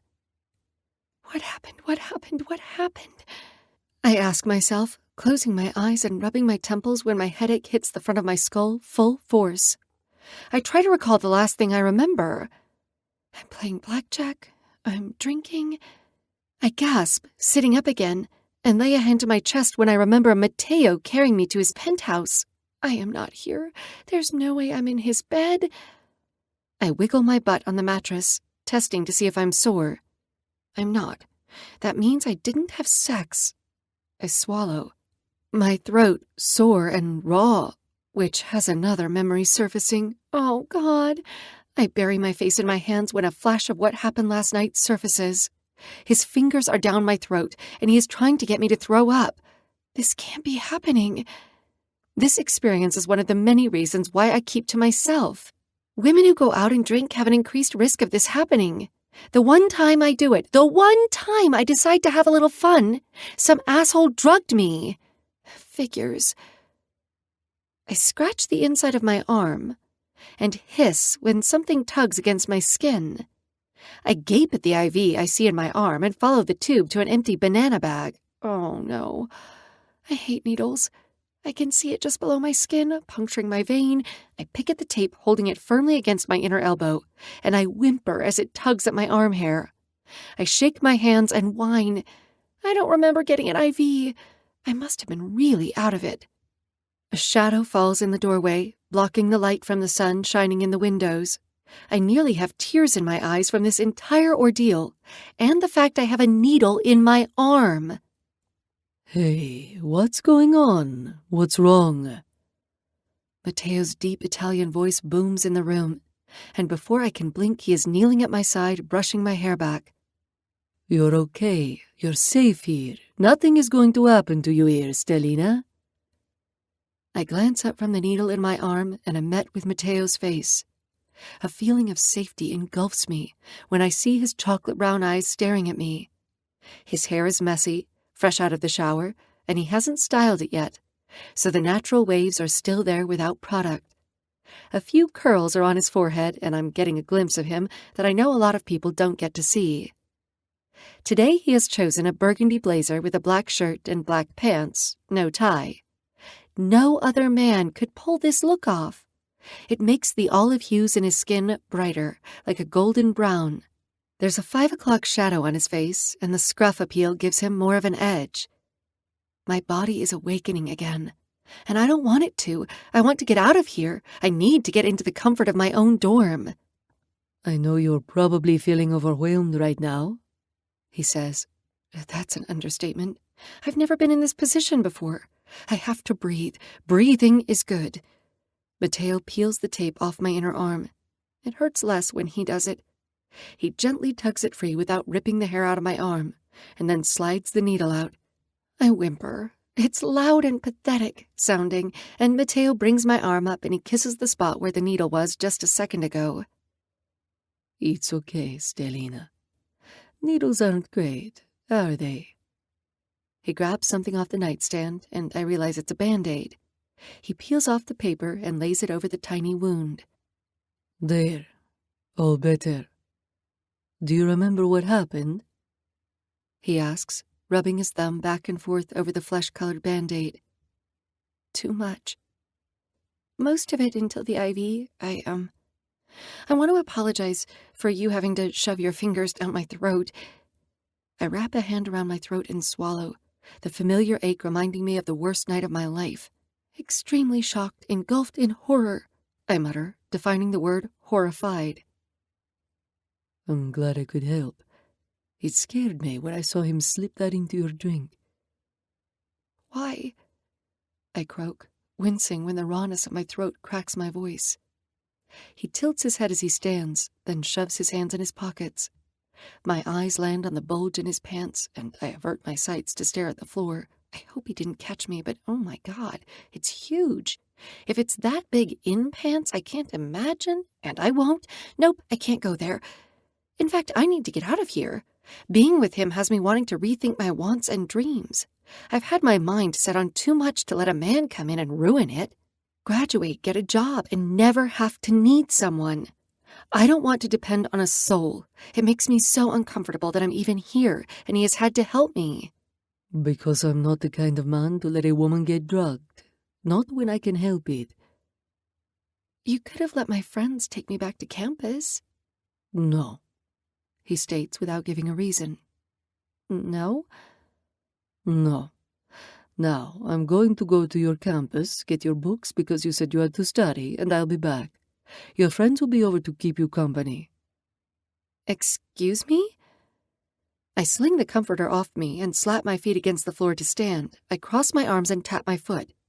You can't keep me locked away in your tower. I want to go back to my dorm, and you can have all your space back today and have your guests over so they can use up all of your toothbrushes. Why did I say that? I'm such an idiot. Does it bother you that I have toothbrushes here, Stellina? I huff, shake my head, and do my best to pretend it doesn't bother me. No, have all the toothbrushes in the world for all I care. It does bother me.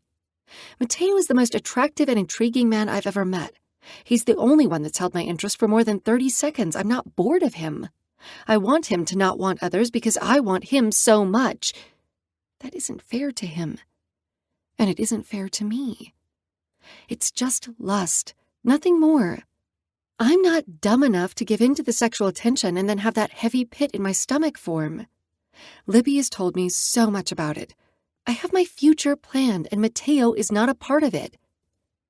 I want to go home. I appreciate everything you have done for me.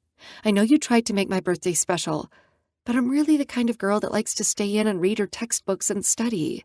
I enjoy it. I don't do this. His eyes roam my body, and his expression changes when he locks on my legs. He licks his lips. I tug the hem of the shirt as far as I can, and him standing right in front of me in his suit intimidates me. You aren't going anywhere, Nora. You're going to get in the shower, change into the clothes I had brought for you that are waiting for you in the bathroom. You're going to hang out with your friends, and when I come back, you're going to go to dinner with me. I don't even finish my sentence and shake my head. No, sorry, no. I don't. Dinner. You don't dinner. You don't eat, Stelina? He asks, mirth tilting his lips. You need to eat. I trip on my left foot, but right myself, then grab the blanket and hide the rest of my body so he can't stare at my legs. I eat on my own without a man, a guy, without you. Not here at all. I have food in my dorm, I am free from outside control, and the only authority I have or need is my own.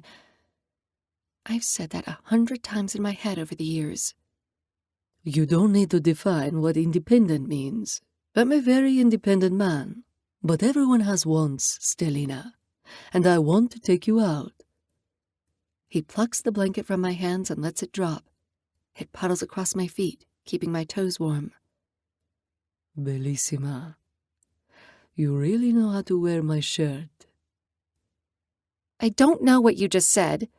I liked it a lot. Italian really is a beautiful, seducing language. But I'm not going to fall for it. He closes the space between us with one stride, and his eyes dart over my head, while his finger twists a piece of my hair. You already have, Stelina. You just won't admit it to yourself. I'm going home. My voice is weak, shaking as he drops my hair and moves his finger across my cheek. I dive away from his touch and grab my dress that is folded in the chair next to my purse. I'll call a cab and be out of your hair in no time. Your phone is dead, and your friends are in the other penthouse suite, and this needs to be dry cleaned. There is puke on it. He plucks it from my hands, and I let him have it, a heated rash of embarrassment working its way up my neck at the reminder. The bathroom is there. He points across the room. I'll be back, Stelina, he says, kissing my forehead as he walks out the door, then slams it shut, leaving me alone. I hear a click of the doorknob, and that has me rushing forward and grasping the handle. I twist and turn, but it won't open. He has locked me in. I bang my hands against the wood with the palm of my hands over and over again until they sting from the urgency of the hits. Hey, you can't lock me in here. You can't deny me the right of going home. If you are forcing me to stay, that is the action of abducting someone and holding me against my will. This is the freaking definition of kidnapping. You have kidnapped me, I yell. This is kidnapping. I kick the door for good measure, then place one foot against the wall while using both of my hands to pull on the handle. I grunt, trying to open the door, but it's almost like it's bolted all the way around. His insidious laughter on the other side makes me angry and aroused. His laugh is raspy and unused, like he doesn't get to laugh much. I've done worse things, Stelina. Oh my God, you're going to kill me! I yelp and back away from the door. A murderer, someone who kills someone else. I find your need to tell me definitions endearing and refreshing. No, I'm not going to kill you. It's the last thing I want to do. I'll be honest, I can't say the same about the man that drugged you. I'll warn you about me, Stelina. A shadow moves under the door and I stop breathing, waiting to see if he's about to kick it in. You have every right to be nervous.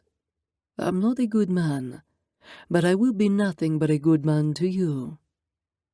I'm a killer, a mafia boss. I'm always in control, and I always get what I want. Make no mistake, Nora. I want you, and I know you want me too. Why are you telling me this? I barely have the strength to ask. You deserve to know who you are with. But I'll say this, I'm not the man that drugged you. No, you're just the man kidnapping me. He chuckles again. If that's what you have to tell yourself, that's fine. You and I both know you want to be here. You're just scared. This place is out of your comfort zone, as am I. You need a push. A part of you has to be forced or you'll never do anything. You'll live in your bubble. I like my bubble, I argue, sliding my hands up and down my arms as a cold chill sweeps over me. I don't sound very convincing, but I do like my bubble. Does it get lonely? Sure, but I don't mind. And I'm about to pop it, Stellina. You are too special to live isolated from a world that can give you everything. You know nothing about me. I know more than you think, he replies, my spine tingling from the underlying message. Has he researched me? I'll be back soon. Shower, Stellina. You'll feel better. You'll feel better. I mock him. Childish? Yes. I heard that, and I'll spank you for it. Hurting someone when they don't want pleasure.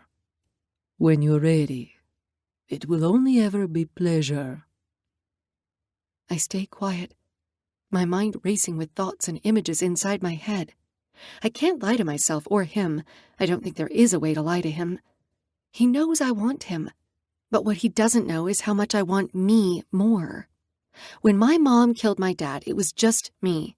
I had to learn how to be on my own. I had to live with the fact that my mom not only wanted to kill my dad, but wanted to kill me too. She hated us. I carry that with me every day, so yeah, it's much easier only counting on myself. If I don't get close to anyone enough to love them, then they won't ever get the urge to kill me.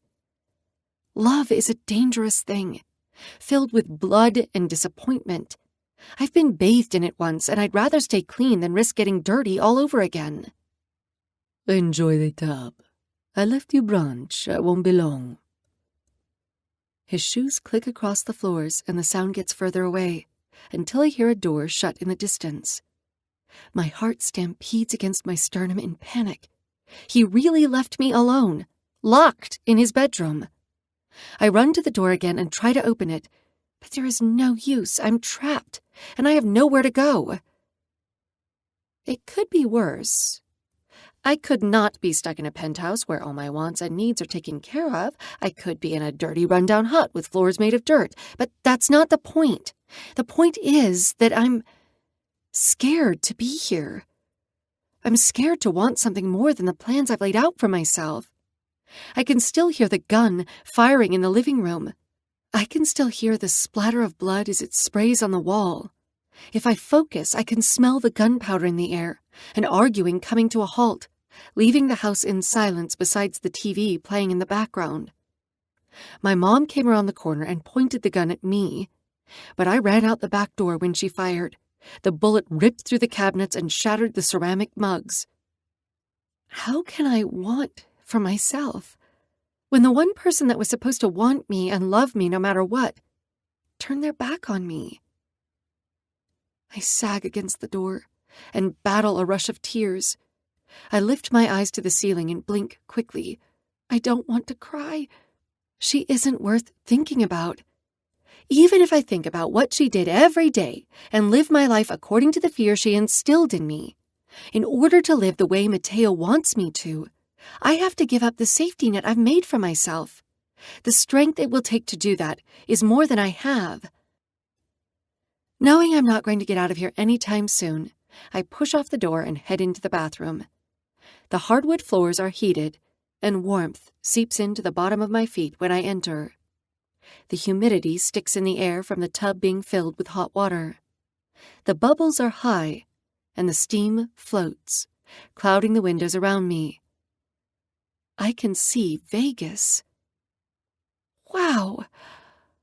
I'm gobsmacked. Which means I'm astonished. I am. What kind of man has so much money? He can buy a view like this. I'm not a good man. There's my answer. Not wanting to think any more, I strip off my clothes and snag a ripe strawberry from the tray of food he left me for brunch. I'm locked in. What else do I have to do? Maybe giving in this one time won't be so bad. But it's never just one time, is it? Chapter 10. Mateo. I could easily pay someone to go to her dorm and get her books, but I want to see where she lives. I want to see the campus she cares so much about. I want to know more about her than the simple background check I did on her. It's a good thing I did, or I wouldn't know anything about what makes her who she is. She isn't exactly an open book. She's private, closed off, and is very adamant on wanting to leave me. That is laughable. Before I can swing by her college, I need to go to 𝐶𝐲's and see how my prisoners are doing. She'll be okay for a few hours locked in my bedroom, getting angry and antsy. Let's just see how angry my Stelina is, I say to myself just as I pull into 𝐶𝐲's driveway 45 minutes later. I sped. The Jaguar is made for speed, and I love hearing the engine purr. I press my thumb against the screen on my phone, then press an app I had installed so I can check in on what is going on in the penthouse. I have cameras in every corner. I click on camera 3, the one in the bedroom, but the bed is empty and the TV is off, so I exit out and click camera 4. What do we have here, bellissima? I say to the screen, keeping the microphone on my end on mute so she can't hear me. She's in the bath, drinking the mimosa I left for her while singing at the top of her lungs. Horribly. She is beautiful, but she can't hold a tone to save her life. I love that I get to witness it, though. A little moment she thinks is private. In the middle of her cracking voice as she shouts, she stops randomly and looks around. Nora sits up, the bubbles in the tub clinging to her chest and hiding her perky breasts from me. My cock stirs. Blood flows south, and my balls become heavy with need as I watch her push from one side of the tub to the other. She lays her elbows on the edge of the tub, and the globes of her ass peek out from the water. I growl, tugging on my cock in hopes it will go away if I squeeze hard enough, but it doesn't. I'd give anything to be in that tub with her, rubbing my hands up her legs, then the back of her thighs, then squeezing that round ass. I'd part her cheeks to see her forbidden hole. The tight star would tempt me, and I'd bend down to lick her there. Fuck, what is it about her? I rub a hand over my face and unbutton the collar around my neck so I can breathe. It's hot in here. I've been with so many men and women, but none have boiled my blood like Nora. She pours herself another mimosa and snags a piece of bacon from the plate. She's never allowed to eat without being naked. My God, everything she does turns me on. To pursue someone without their knowing, that's what stalking is, Mr. Moretti. I don't know how you're doing it right now since you aren't even here, but you're here somehow. She savagely rips the piece of bacon in half with her teeth and chews. You're a very annoying man. You have no idea, Stelina. She takes a swig of her mimosa, and her eyes lift to the ceiling and study each corner. When her eyes land on the camera, a grim expression presses her lips in a firm line. Really? Are you kidding me? Again with the cameras? Is this a weird fetish? Do you like watching women on cameras? And where are my friends that you said that could stay with me while you were out and about? She kicks her feet in the water, making a loud splash and ripples in the tub. The move disrupts the bubbles, and they cover the peach cheeks I've been focusing on. I grumble in disappointment. Her ass is a glorious sight to see. And I'll have you know, I've never had a man see me like this before, naked. It bothers me. I wish you'd stop watching. I don't think it bothers her. I think she wishes it bothered her more. She just wanted to bitch about something because she's chewing her lip. My lip.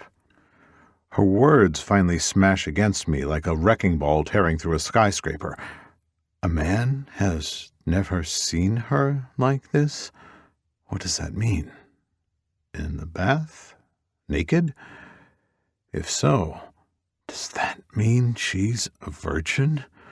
My cock spurts a bead of precum into my briefs, causing an uncomfortable wet spot. I'm surprised. She's 21.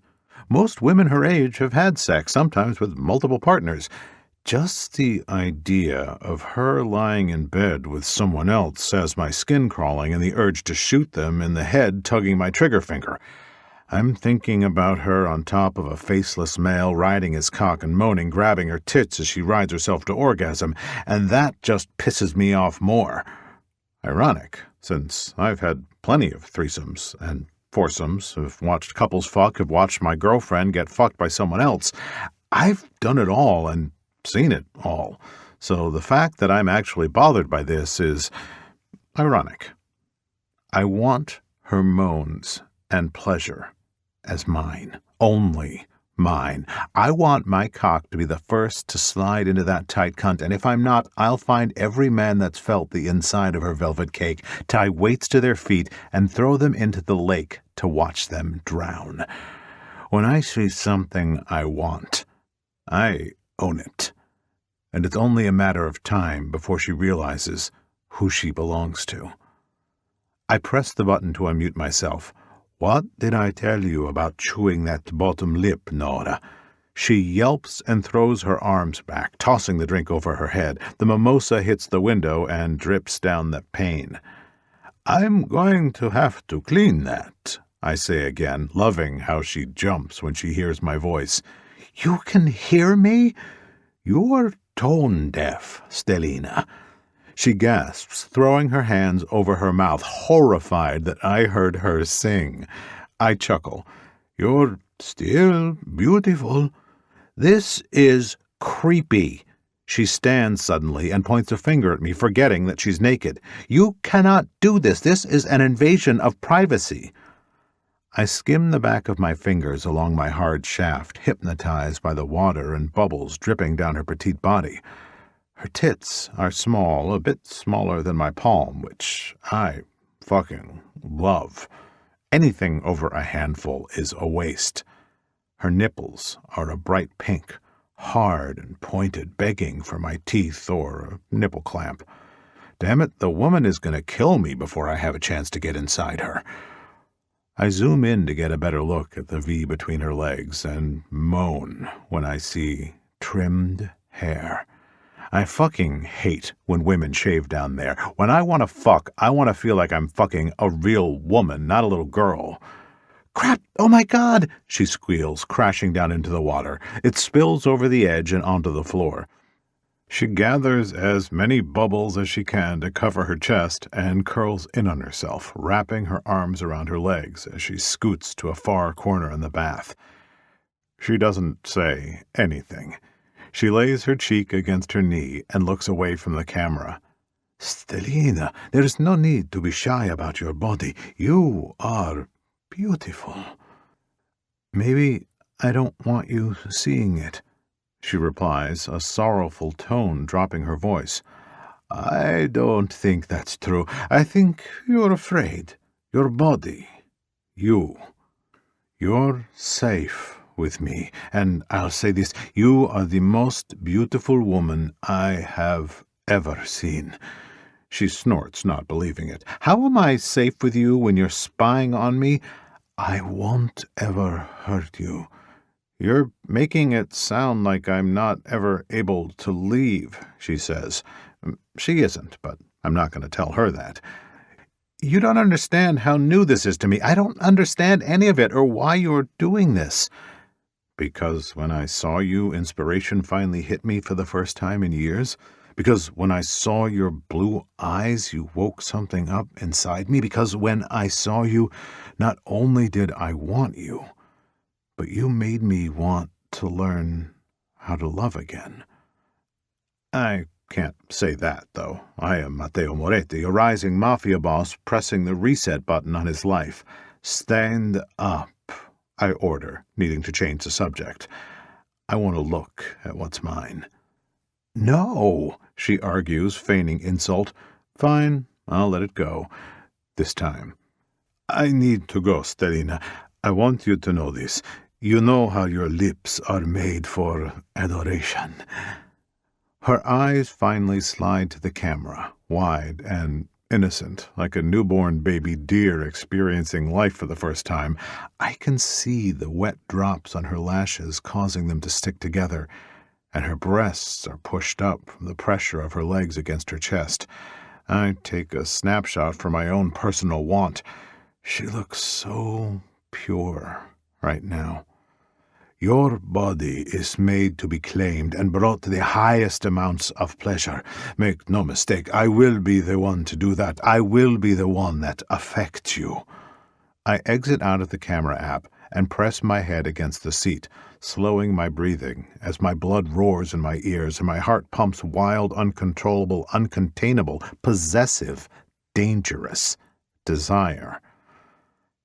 I jerk the handle of the door and get out of the car. I slam the door shut, fucking raging with lust and rage, which isn't a good thing to have at the moment. I lean my head back against my shoulders and let the sun warm my face, gathering my control for what I'm about to do. Taking a deep breath, I unbutton my blazer and walk in hurried steps along the path to the front door. In Vegas, there's no grass. My expensive loafers just kick up sand and dust in the air. I flip the lid of the fingerprint scanner and lay 3 fingers against it. It beeps in approval, and the door swings open to reveal 𝐇𝐨𝐲's Italian-designed home. The living room is open to the kitchen, and there is a view of the mountains outside the French doors across the room, leading to a wide terrace across the entire house. I close the door behind me, and the lock slides through to the other side.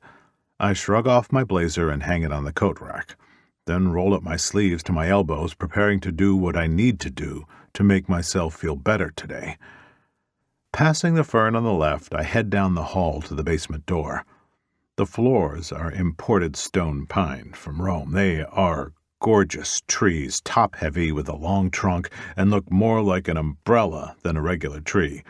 My 𝐶EO isn't a monster. He didn't chop them down, but only wanted trees that have fallen to the earth's floor, so he could be ecological.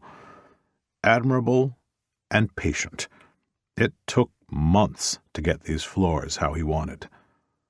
The closer I get to the basement door, the angrier I become. 2 men are down there. Both of them threatened women who mean something to me. My daughter is my world, and Nora, I have a feeling she's going to be the reason my world spins. I turn the knob and head into the darkness, stopping on the top step to make sure I close the door so the screams cannot travel through the house to be heard. I can't risk that. The steps groan as I make my way down. The damp air is cooler down here. I don't bother with turning on the light. I don't want them to know I'm coming for a little impromptu visit. I never come during the day to release my wrath, but after what happened, I have to come face to face with the man who wanted to rape my Stalina. Isn't that the entire point of the drug? To lower a woman's self-control so a man can have their way with them. The red soles of my shoes hit the floor, clicking against the cement like high heels would. I dip my head to miss the cobwebs and wonder why 𝐶EO hasn't cleaned this place. When I get to the dungeon door, I take a moment to appreciate the authenticity of it. It's from the 1700s, with metal hinges on the edge and deep grooves in the grain since it's old driftwood. I grab the iron key from the hook and side it into the lock, twist, and open. The hinges screech like a ghost pleading to be heard. I dip my head so I don't hit it against the old blocks that make the ceiling. I grip the door handle, the rust scratching the inside of my palm, and tug it forward. The door hits the wall so hard, bits of pebbles from the bricks fall from up above, skittering along the foul-scented floor. It's like something died down here. Oh. Maybe Maximo finally stopped breathing. If so, I hope he knows I won't grace him with a funeral. He can rot down here until he is nothing but bone, and then I'll throw his skeleton in the desert for the coyotes to gnaw on. Mateo, finally. Damn, he's still alive. Maximo. I bite his name with disappointment. Food? Did you bring food? I'm starving. No, Brother! I slam my fist against the bars and roar, "Do not call me that! I am not your brother! You are not family! Not after what you did! I'm not here for you, so shut up and sit back!" I reach through the cage and grip his shirt, yank him forward, then shove him to the ground. "Fratello! Ti metto un remo in culo e ti sventolo per l'aria!" That shuts him up. Finally. I reach over and snag the shotgun that doesn't work, but makes a hell of a prop. I bang it against the bars as I walk, the metal against metal clanging loudly in a promise of catastrophe. Bang, bang, bang. When I get to the cell, I smile at my prisoner. Zio Giovanni did me right. The man who drugged Nora is currently tied to a chair, smelling like his own piss. "Hi there," I greet, sliding another key in the lock to open his cell. He sobs. "Where am I? Why am I here?" There's a sheen under his nose and on the top of his cheeks. What a pussy. He's crying and has snot running down his lips. I press the barrel of the gun under his chin and cock it. "You were in my hotel last night. You drugged my woman's drink. What were your plans? I want you to tell me." "What? No, it was a mistake, please," he cries. "Mateo, shoot him. He was going to—" I point the gun at Maximo next. "And you were going to sell my daughter for your own benefit. Vaffanculo." Maximo disappears into the darkness, and I turn my attention back to the man tied to the chair. "Tell me," I sneer, bending down and curling my lip in his face.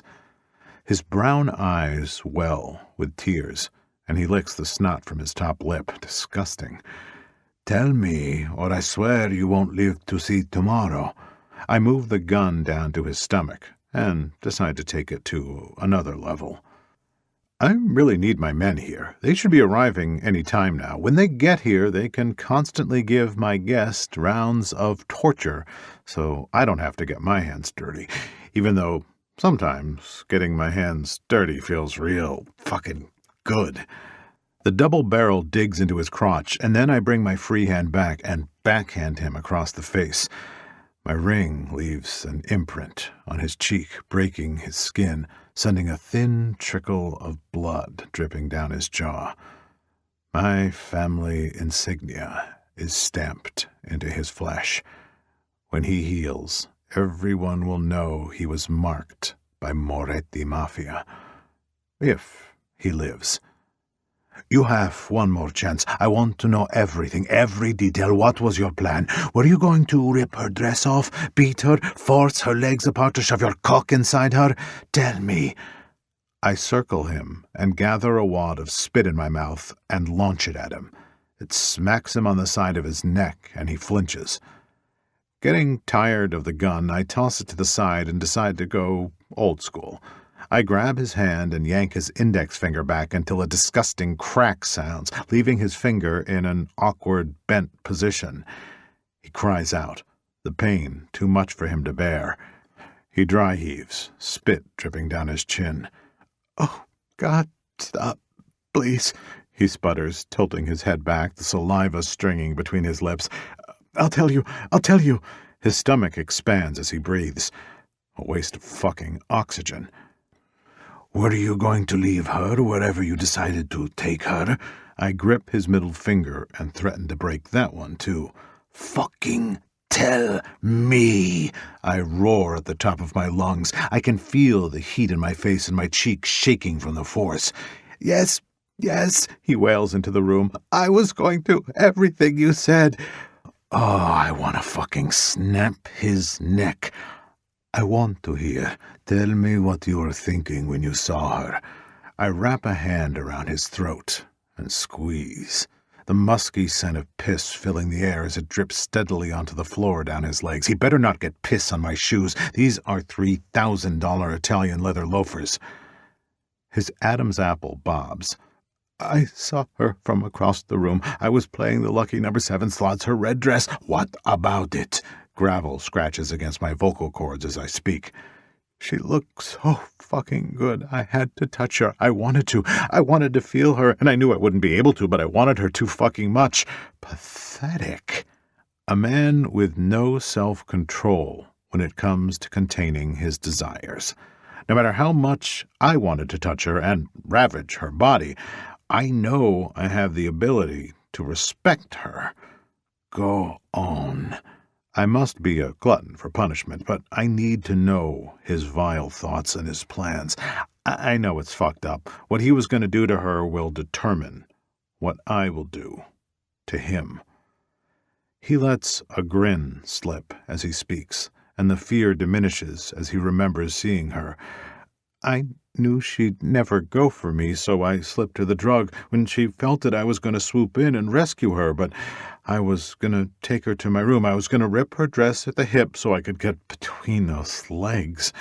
He takes a breather, remembering where he is, and the terror in his eyes returns. His body shakes, quivers, and a tear drops in a thick dollop out of the corner of his eye. I'm sorry. I shouldn't have planned it. It was a mistake. When you got to your room and ripped her dress, what then? What? He stutters. You know what happens next. I lift my arm, pull it back, and backhand him again. My ring leaves another stamp on the other cheek. I want to know what the fuck happens next. I was gonna fuck her, okay? No condom. I was gonna throw her in the hallway when I was done, cum dripping down her legs. It makes me feel good when a woman can feel me after. My shoulders rise and fall fast. My lungs squeeze against my ribs, and I forget to breathe. My vision blurs. What I'm feeling is beyond rage, beyond lividity, beyond fury. I dip into my pocket and grab the plastic bag of the same drug he gave her. Her first time would have been ruined, tainted, and spoiled by this man's selfishness.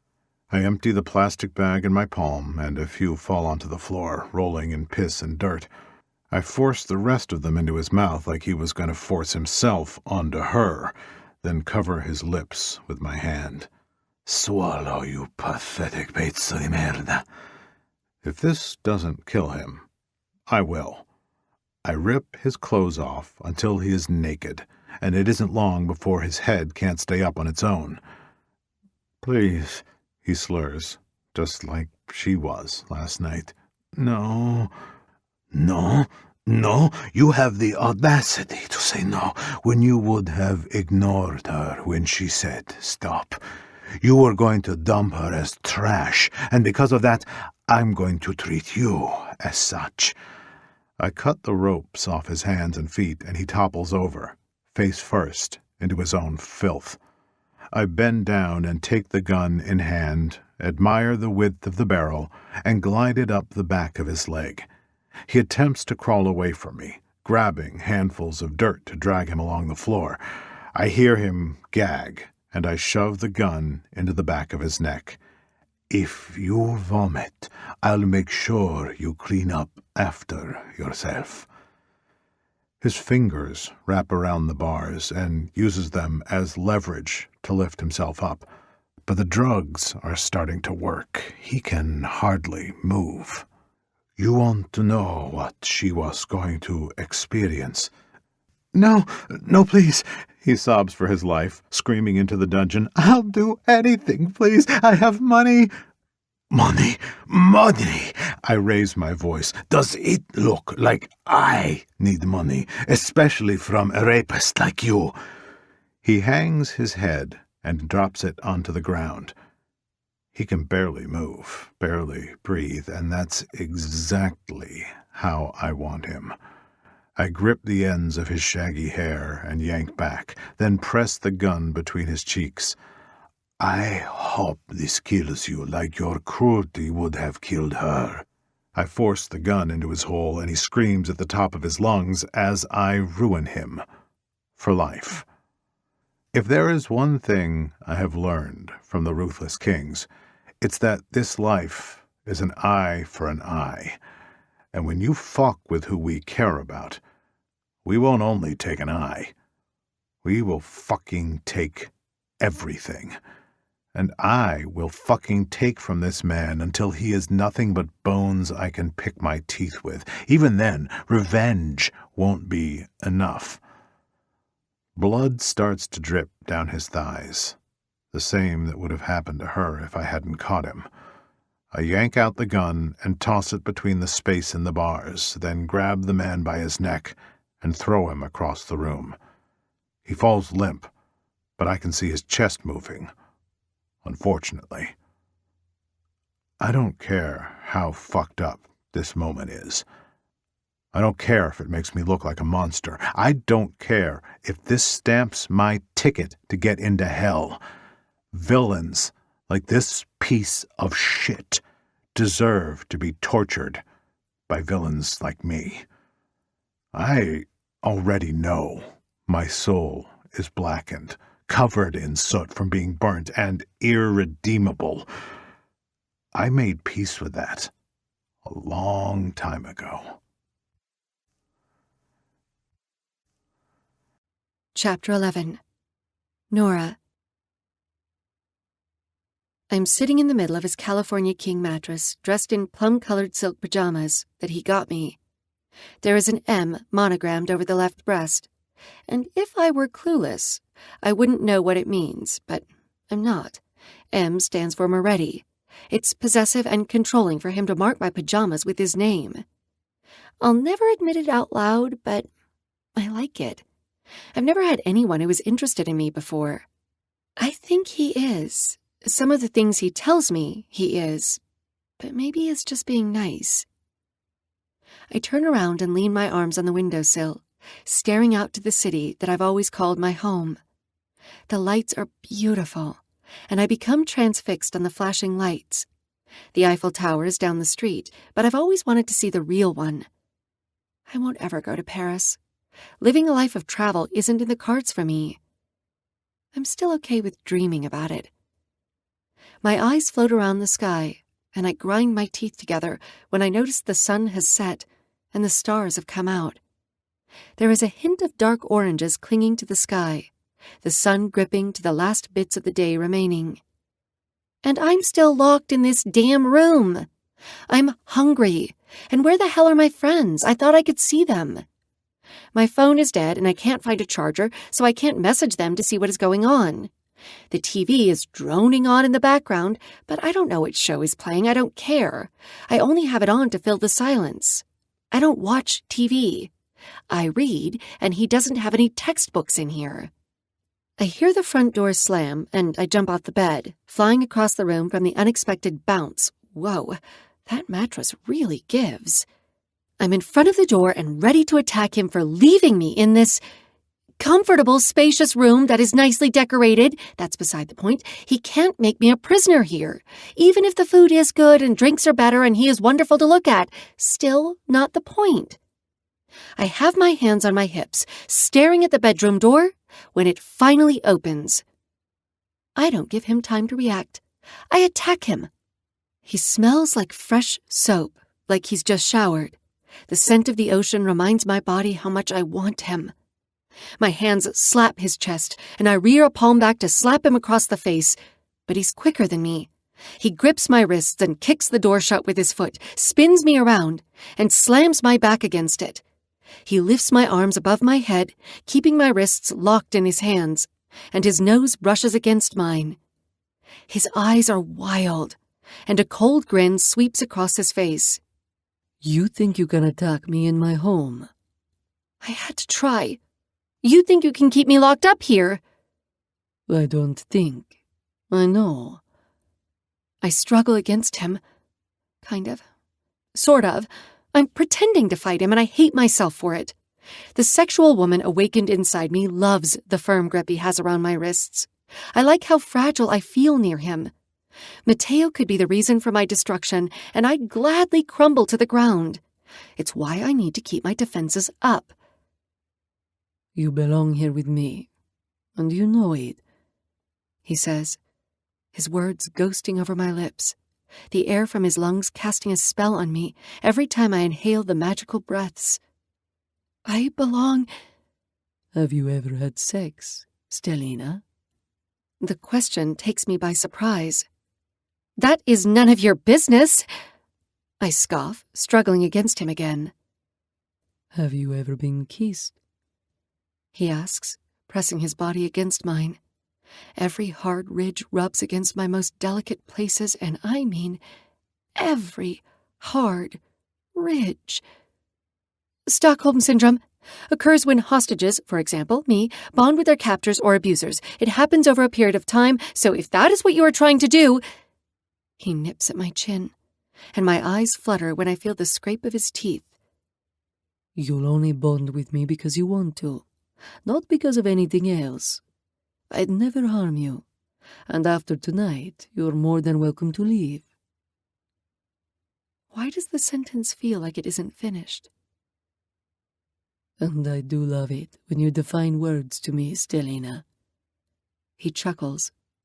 Stockholm. Don't laugh at me. I grit through my lips. I don't know why you want me here. Have you ever been kissed? He asks again, changing the damn subject. That is none of your... You are my business. He snarls. You will not leave until you answer the question. No! I yell at him. Is that what you want to hear? How pathetic it is that a grown woman has never been kissed? Get off me! I pull my arms against his hands and fight the hold he has on me. Let me go! I don't want him to, but I'm embarrassed. This is the last thing I ever wanted to admit to anyone. I was content living my life alone without having to answer to anyone but myself. But then Mateo looked me in the eye, and I knew right then living my life alone was about to change. I will never let you go, he whispers. At the same time, he eases the pressure around my wrists. His body is still against mine. The strong beat of his heart pummels against mine as his lips get closer to mine. I flick my tongue out, trying to get out of his hold again. Please, I beg. Please what? I don't know. His hand caresses my cheek, and my jaw submerges in his palm, claiming the width of face. I'm going to kiss you, Stellina. I can't wait any longer. I swallow and part my lips when his eyes drift to my mouth. He reminds me of a man starved, dying to dive in and devour. I can't, I won't be good at it, I admit, hating that I know so much about other things, but when it comes to this, I have no idea what to do. You'll be a welcome heaven after so much pain, Stellina, he says, and I want to be the one to teach you. He opens his mouth over mine, a hint of whiskey riding his tongue, but he still doesn't kiss me, just teases. I want to claim all your firsts. I shake my head, hating to deny him, but knowing I have to. I won't be another one of the conquests you throw away, and I refuse to try to pick up the pieces you shatter. I know you will, and I want my heart unscathed. He yanks me from the door and flings me to the bed. His long, wide fingers unbutton the blazer of his jacket. I scoot to the front of the bed and press my back against the headboard. Mateo folds his jacket and lays it over the chair that is in the corner. Next, he unbuttons his shirt, revealing the expanse of his chest. The sleeping siren inside me awakens when his muscles flex. He is an Adonis god, and I know if I let him touch me, let him inside me, he'll own my heart, walk away with it, and leave me broken when I've finally learned what love is. He crawls up the bed, caging my body in with his arms. Naturally, my legs part to allow him against me. I know I should run. The door is finally open. This is my chance. But I'm paralyzed as this demon tries his best to possess me. No matter how smart I think I am, I know I won't be when it comes to him. You're so lovely, thinking your heart is unscathed, Stellina. He presses his hand against my heart, right above the curve of my breast. Everyone is scathed. Everyone is scarred in some way. Everyone hurts. I am older and have more experience, but I will not throw you away. The blunt edges of his nails tickle my inner arms as he explores my body. I will not use you like that man tried to. My stomach rolls in disgust when I remember what happened last night, giving me the reason why I'm here. I took care of him, he tells me, rubbing the scruff on his cheek against mine. You don't have to worry about him again. My eyes round from the statement. I have a dangerous man just inches from me. I breathe faster the closer he gets, and his hand cups my jaw again as he brings his lips closer. I'm going to kiss you now. Don't move. Like I could if I wanted to. I close my eyes, unable to watch as the space between us gets smaller and smaller. Don't move, he repeats, his lips a feather over mine.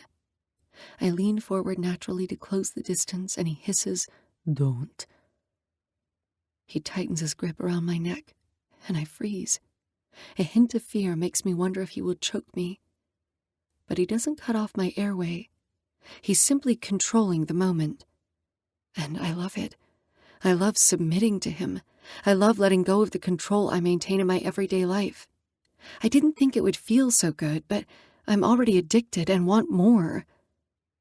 Bellissima. Le tue labbra sono la mia desiderio. He speaks to me in the seduction of his native language. Your lips are my wish. He translates, just before he steals my mouth with his. I'm motionless, afraid to move, to breathe, to turn my head wrong. He groans and slides his lips across mine, changing direction. I gasp from the unexpected warmth and softness. Yet there is a firmness to his mouth, too. Seeping in his touch, I finally kiss him back and hope I'm doing it right. My tongue flicks out and he growls, sucking in my bottom lip and rocking his rock-solid cock against my clit. Oh, I moan, my eyes rolling to the back of my head from the pleasure. He swallows the sound down his throat, then deepens the kiss, shoving his tongue down my throat. I wrap my arms around him and dig my nails into his back and wrap my legs around his waist. We get lost in one another. Our tongues tangle, and all sense of logic flies out the window about protecting my heart. He feels so good. His skin is hot and his muscles tense as I scratch from his neck down. I can't stop touching him. I roam my hands across his chest, and he punches his hips forward, rubbing the tip of his cock over the bundle of nerves between my legs. A space that's never been touched before. I whimper, and he places his hands on either side of my head, keeping our lips locked. He drives his cock against my heat. I'm soaked and aching, needing more than what he is giving me with every thrust. I grip the round globes of his ass and rip my mouth from his. I bite my bottom lip and squeeze his firm cheeks again. His cheeks are flushed under his olive skin, and his lips are swollen from our kiss. You have a nice butt, I gasp between broken breaths. I know it isn't the hottest compliment. I'm sure he is used to hotter words, but I'm new at this, and he does have a nice butt. So nice that I never want to let go. Who knew that a tight, bubbled butt would feel so good?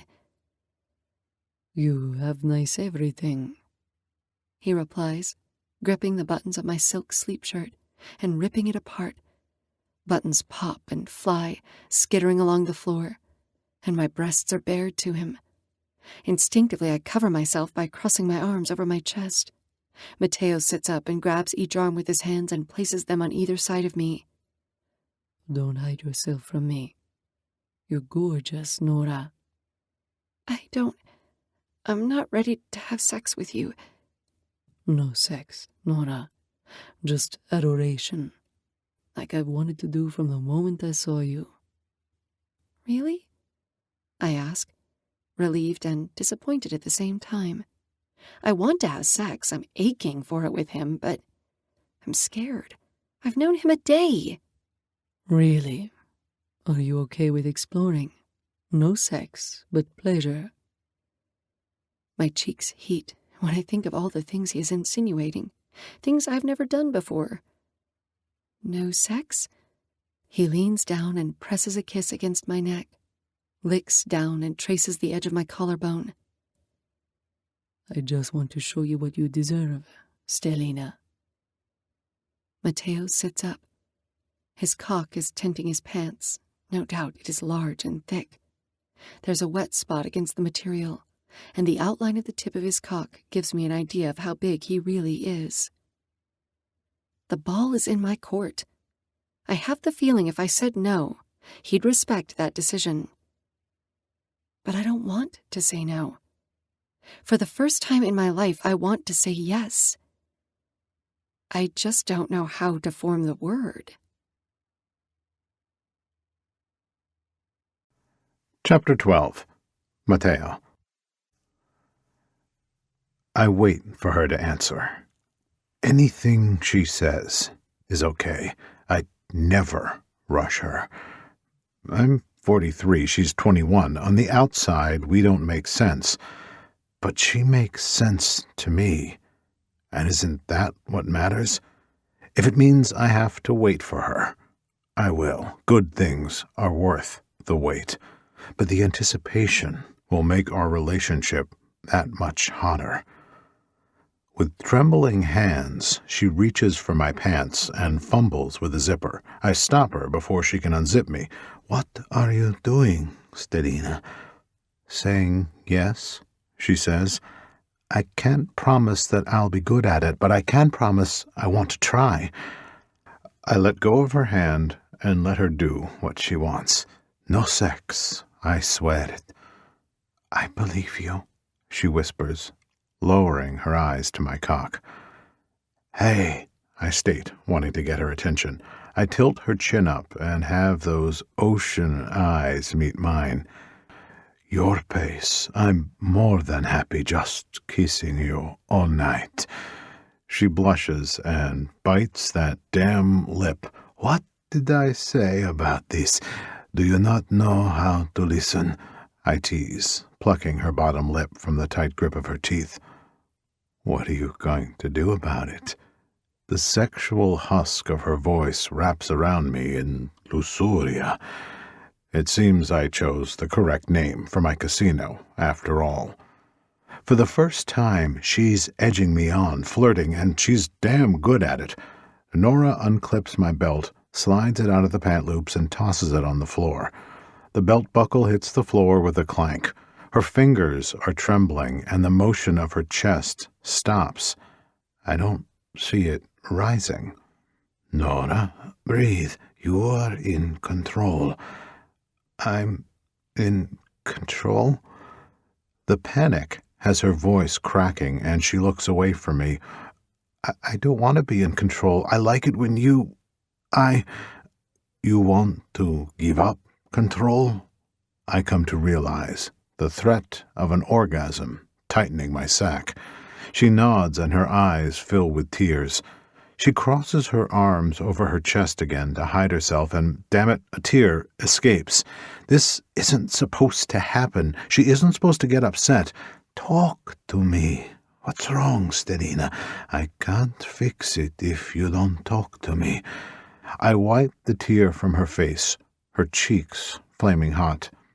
"I don't know. I'm overwhelmed. I don't know if I can do this. I can't be the woman you want. I'm not sexual. When you control me, I feel better. That's all I know." A spurt of cum jets out of me, and I tilt my head back, groaning and thinking about every horrible thing I've ever done to stop my orgasm. She's my fucking dream. She's perfect. I love nothing more than to be in control, and she wants to give it to me? What a gift. "Sei fatta per me," I let slip. "You think I'm fat?" Her chin trembles, and she grabs the blanket to hide herself. Dio mio, this is a disaster. No, Stellina, this is not what I said. I said, "Sei fatta per me," which means I place her arms by her sides again. "Made for me. You are made for me." Her lips form a cute O shape. "I'm going to spank you for thinking that. You are perfecta." "Perfect," I translate.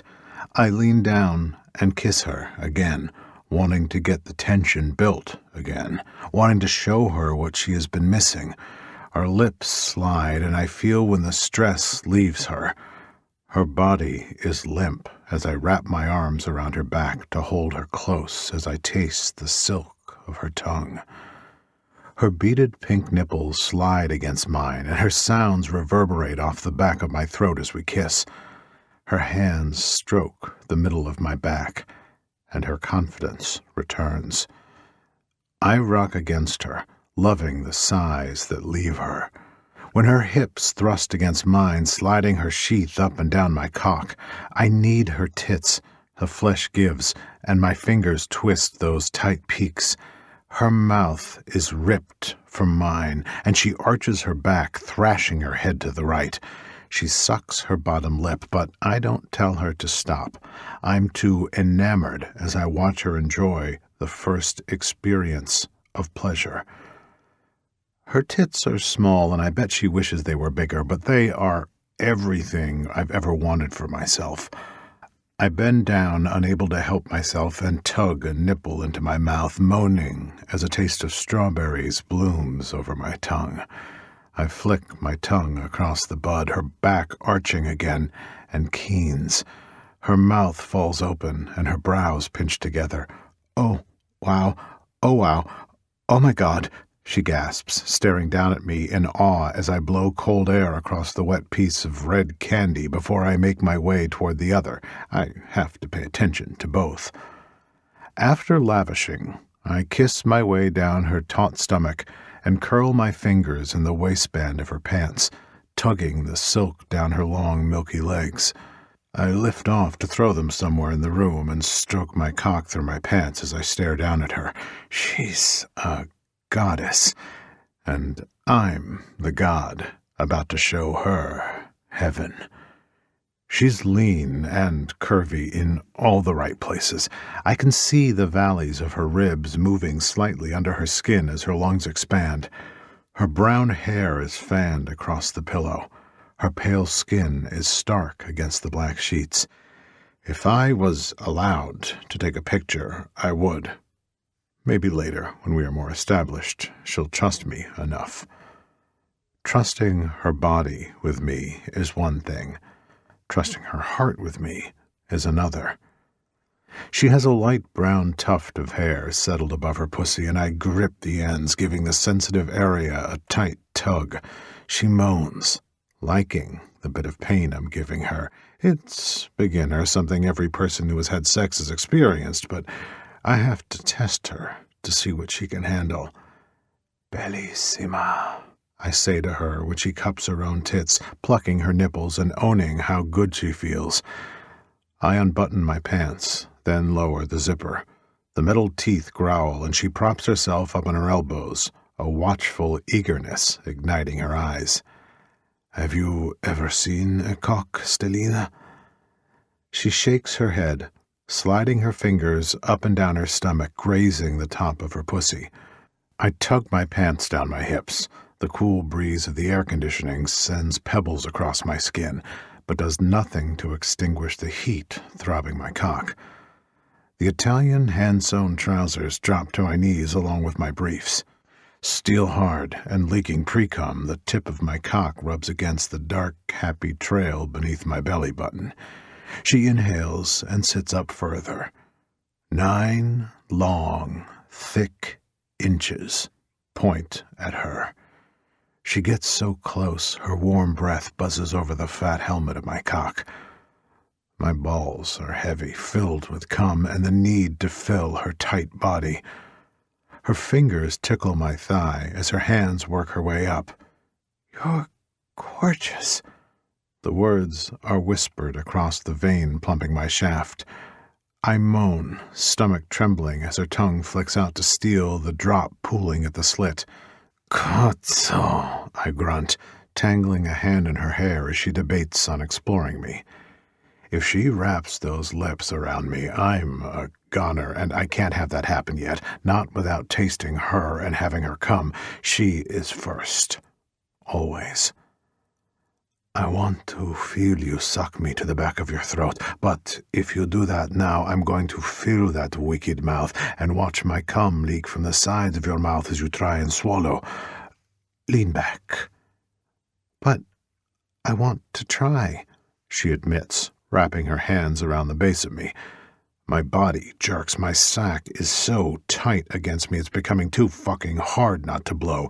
Her tentative touch, her willingness to try and learn, it's affecting me in ways I didn't know were possible. Saying the hell with it, I press the tip of my cock between her lips, taking control like she wants. My pre-cum glosses over her pink lips. I tilt my chin down, moaning when I see her lick her lips. Her mouth opens without hesitancy and sucks on the crown, rolling her tongue around the helmet.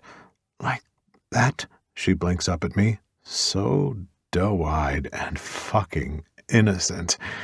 Just like that, Stellina, just like that, I praise her. You feel so fucking good. She grins, the pride beaming on the apples of her cheeks. With more enthusiasm than last time, she laps at the base, sliding her tongue up and down the length. I shake, gripping the roots of her hair. Nora's hands fondle the orbs between my legs as she wraps her mouth sloppily around me, sucking me down her throat a few inches. Dio mio, I whine.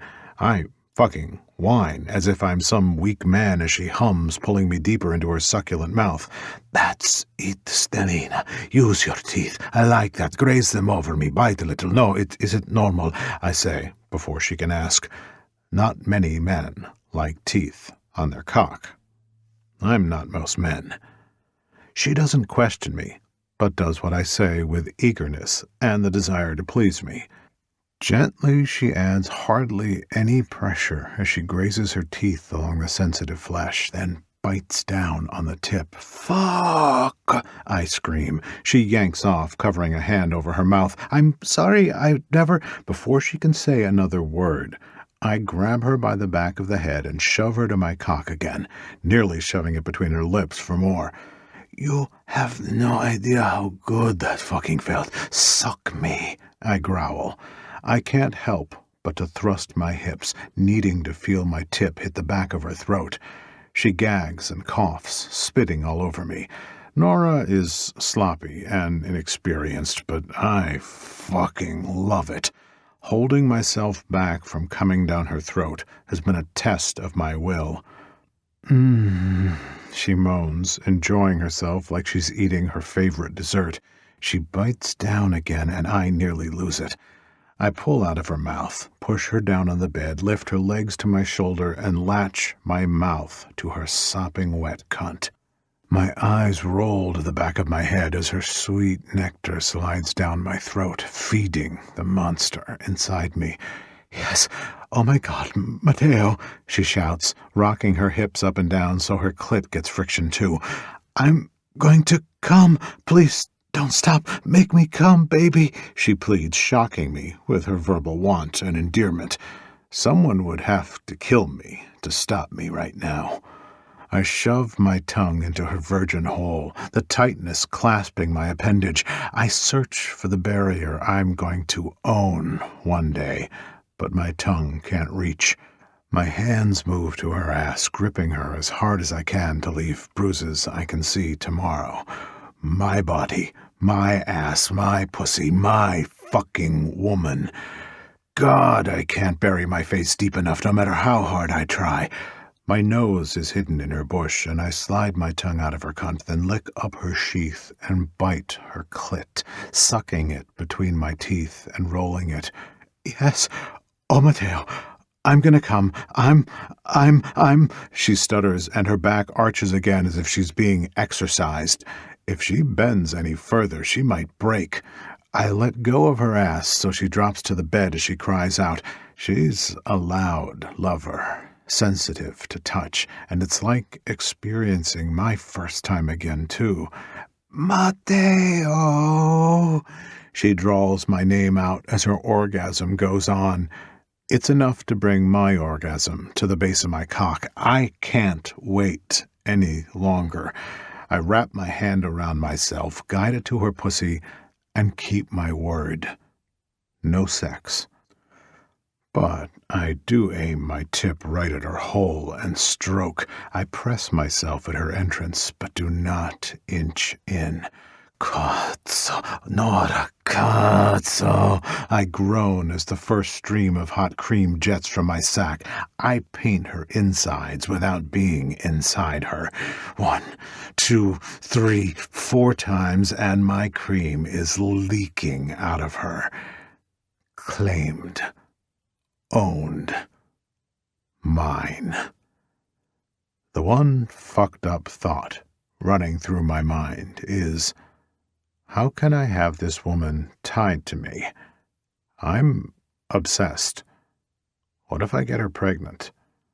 Dio. It takes every ounce of self-control not to thrust inside her and claim that blood so I can see it drench my cock. I'm a bastard to think like that. She's young and has her entire life ahead of her. I don't. I've had too long not remembering who I am, who I love, and what I do. There's no time to waste. I sag against her, kissing my way up her stomach, tasting the sweat casting a sheen on her skin. I get to her face and rob her lips, massaging them apart and lazily kissing her in a sense that could go on all night. The smacking of our lips sounds in the room, and I cup the sides of her face, letting the buzz of the orgasmic high rise. We don't say anything. We just kiss. I don't know how much time has passed, but my cock is hard and ready to go again. I'm not going to try to go another round. I feel like she's going to have a lot to wrap her head around after what happened here between us. She isn't like the models that pretend to want more to please me, because it isn't about me. It's about her. Us. And I only want what she wants. Wow, she finally says, bringing the kiss to an end. I can't believe I've waited so long to do that. Is it always like that with everyone? I growl in displeasure when she talks about not waiting. You waited for me. I slide against her wet, cum-covered cunt, my cock hugged tight by her folds. And no, it isn't like that with everyone. At all. Really? She doesn't sound like she believes me. I roll out of bed and hold out my hand for her to take. Come on, any questions you have you can ask in the bath while I wash you. You're going to wash me? I can wash myself, she states, taking my hand anyway. I help her up and admire her body still flushed and dripping with sweat in certain spots. The perks of being with someone who cares about you is that you don't have to do it all on your own anymore. I don't know what that's like. You will, I reply, tugging her behind me as we make our way to the bathroom. I flip on the light and grab onto her hips to sit her on the edge of the tub, then bend down to turn the handle on the faucet. Whoa! I jump when she grabs my ass. It is a really nice butt, she giggles, stealing a grope again. I chuckle, letting her touch me in any way she wants. I keep in mind this is her first time naked with a man, so I'm new to her. Believe it or not, just because I've seen plenty of women before, I've never been with one like Nora. Not since Lucia. In a way, she's a first for me too. A new beginning. I pour bubbles in next, and it isn't long before the tub is full and the bubbles are high. I get in first and lean against the back, then help her in. She sits down in front of me, but doesn't place her back against me. Nora doesn't know what to do. Chuckling, I wrap my arms around her and force her to lean back. Relax, Delina. You're safe here. I just want to hold you. She doesn't say anything, but tilts her head back against my chest and turns left to look out to the Vegas night. I massage her shoulders, sighing and content. I haven't felt this good since... Never, now that I think about it, especially since the accident. Is it really not the same, or do you tell all the girls that? She asks. It isn't the same, Stellina. There's sex and bodies, women and men that fill the time. She spins around and straddles my lap. Men? Too? Oh, see, I love all. Is that a problem? Does that bother you? No, just kind of hot thinking about you with another guy, she admits bashfully, lifting one shoulder in the air. I raise my brows in shock, stunned that she would admit something like that. Maybe one day we can explore that option, Stellina. Maybe, she agrees, cheeks bright as a maraschino cherry. I push a piece of hair behind her ear and kiss the tip of her nose. There are bodies to fill a portion of the night, but there hasn't been someone to fill the void in my heart since Natalia's mother. I have a few questions. Il bene, you should. I don't want you to be mad at me. Never, unless you left me wanting. Then maybe I'd bend you over and spank you. She inhales while rocking her hips against me. Oh. Someone likes that idea. Before we get sidetracked, I grab the loofah from the side and dip it in the water and drag it across your chest. Ask me anything. I'm an open book. What happened to Natalia's mother?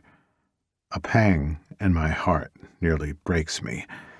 Every time I think about that moment, an emotional lump works its way into my throat. She died giving birth to Natalia.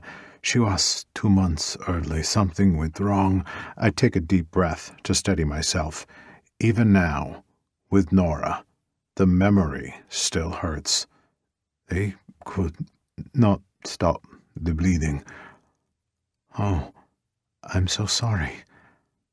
She was the love of my life. We were 18 when we got married, 20 when we had Natalia. I was so scared, but I never wanted anything more than my family. What was she like? Lucia, I smile at the memory. Bright, warm, outgoing. She had the driest sense of humor that never failed to make someone laugh. She had long hair, like you, but pitch black. I miss her dearly. Every day. Nora leans in and gives me a kiss. It's soft, timid, and quick. She sounds beautiful. She was. Natalia looks just like her. Sometimes when I look at her, it hurts, and I hate myself for having to look away. She's my daughter. I shouldn't look away. You're only human. Pain doesn't go away. It's numb for a while, but then it wakes up to hurt you all over again. I drag the loofah across her back, and I know what she's speaking of because of the background check I ran on her. Her mother is in prison for killing her father, but I'm not going to push that topic. I want her to tell me herself. See, I agree. My second wife died of a drug overdose, but she was a mistake. It's wrong to say, but I never truly loved her. She was taking advantage of my money, and I was too foolish to see it. That was not a good time in my life. And then my stepson tried to blow me up, ruining my previous hotel. You remember the circus explosion? She nods. The one from a year or two ago? That was my fucking hotel. My Corleone stepson was trying to take over my business. I survived, but barely. I was in a coma for some time, and when I woke up, I couldn't remember anything. I only got my memory back about a month or so ago.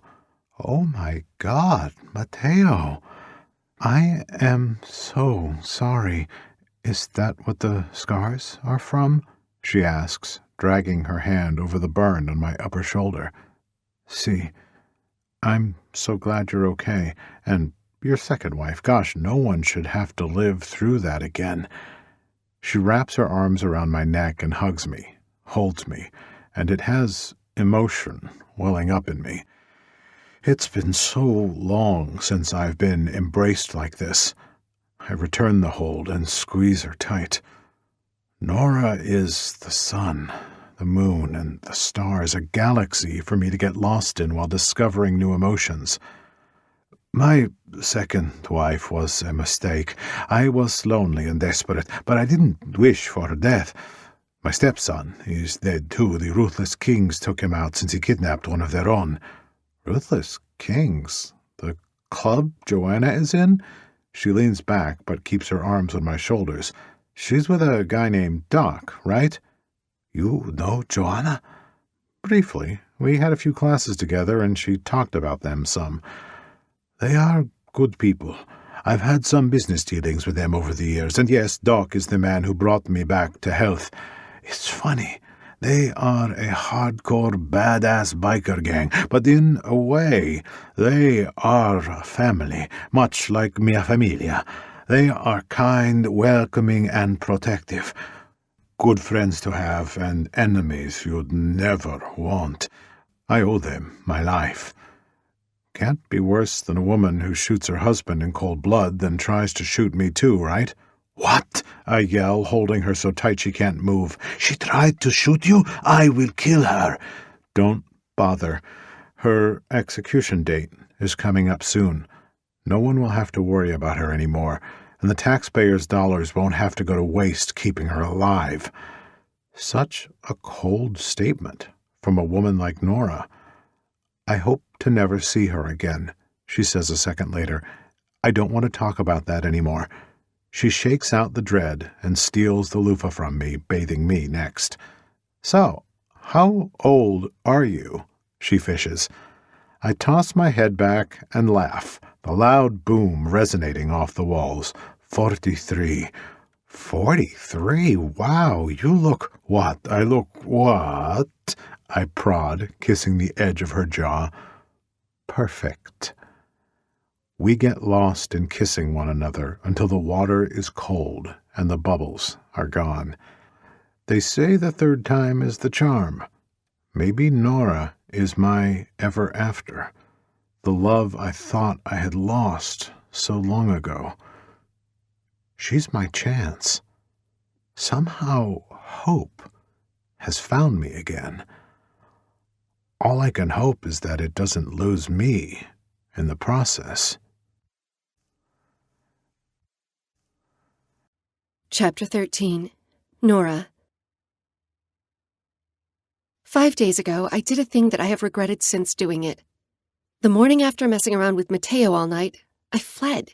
The sun was barely up, and it hit me what I had done, which wasn't bad at all. The entire experience with him was amazing. I learned so much about myself that I didn't know I could ever have learned. My nipples are still a little sensitive from him biting and tugging on them. I didn't know I wanted sex so much until him, and being changed scares me. So that morning I rolled out of bed, changed into the dress I came to the motel in, and ran. I hailed a taxi and had them take me back to my dorm. I still have not charged my phone because I know he would have messaged me and called. Don't know how he would have got my number, but he is a powerful man. I'm sure getting a phone number is easy for him. I've never had to face the music before when it comes to men. This is new, uncharted territory for me, so yeah, I am a coward. I'm afraid to talk to him. I don't know what he expects. He got what he wanted, right? We messed around, it was mind-blowing, but now we can go back to his regular programming of models. Men and women, geez, talk about driving me insane. When he said that, I immediately had dirty thoughts with him and another guy. Another thing to throw me for a loop. I didn't know I liked that either. I need to wrap my head around what I've learned about myself, and I hope he appreciates that. Libby knows what happened between me and Mateo. She was the first person I told, and she squealed so loud I swear my ears are still ringing. Miss Thompson, am I boring you? Professor Walton asks as he stands in front of the class, writing an equation on the chalkboard. He's the only professor that uses chalk instead of a dry erase board. He is a short man, round in the belly, and has a bad comb-over where he tries to cover up his bald head. I don't know why men insist on saving 3 strands of hair. It looks awful. Mateo has great hair. Thick, luscious, and shiny. Oh, stop it. He is too old for me. Not that I care about age, but it's a good excuse to tell myself. No, Professor Walton, I finally answer, tugging on my plaid purple long-sleeve shirt I'm wearing today. Then will you come up and show us how to do the equation from last night's homework?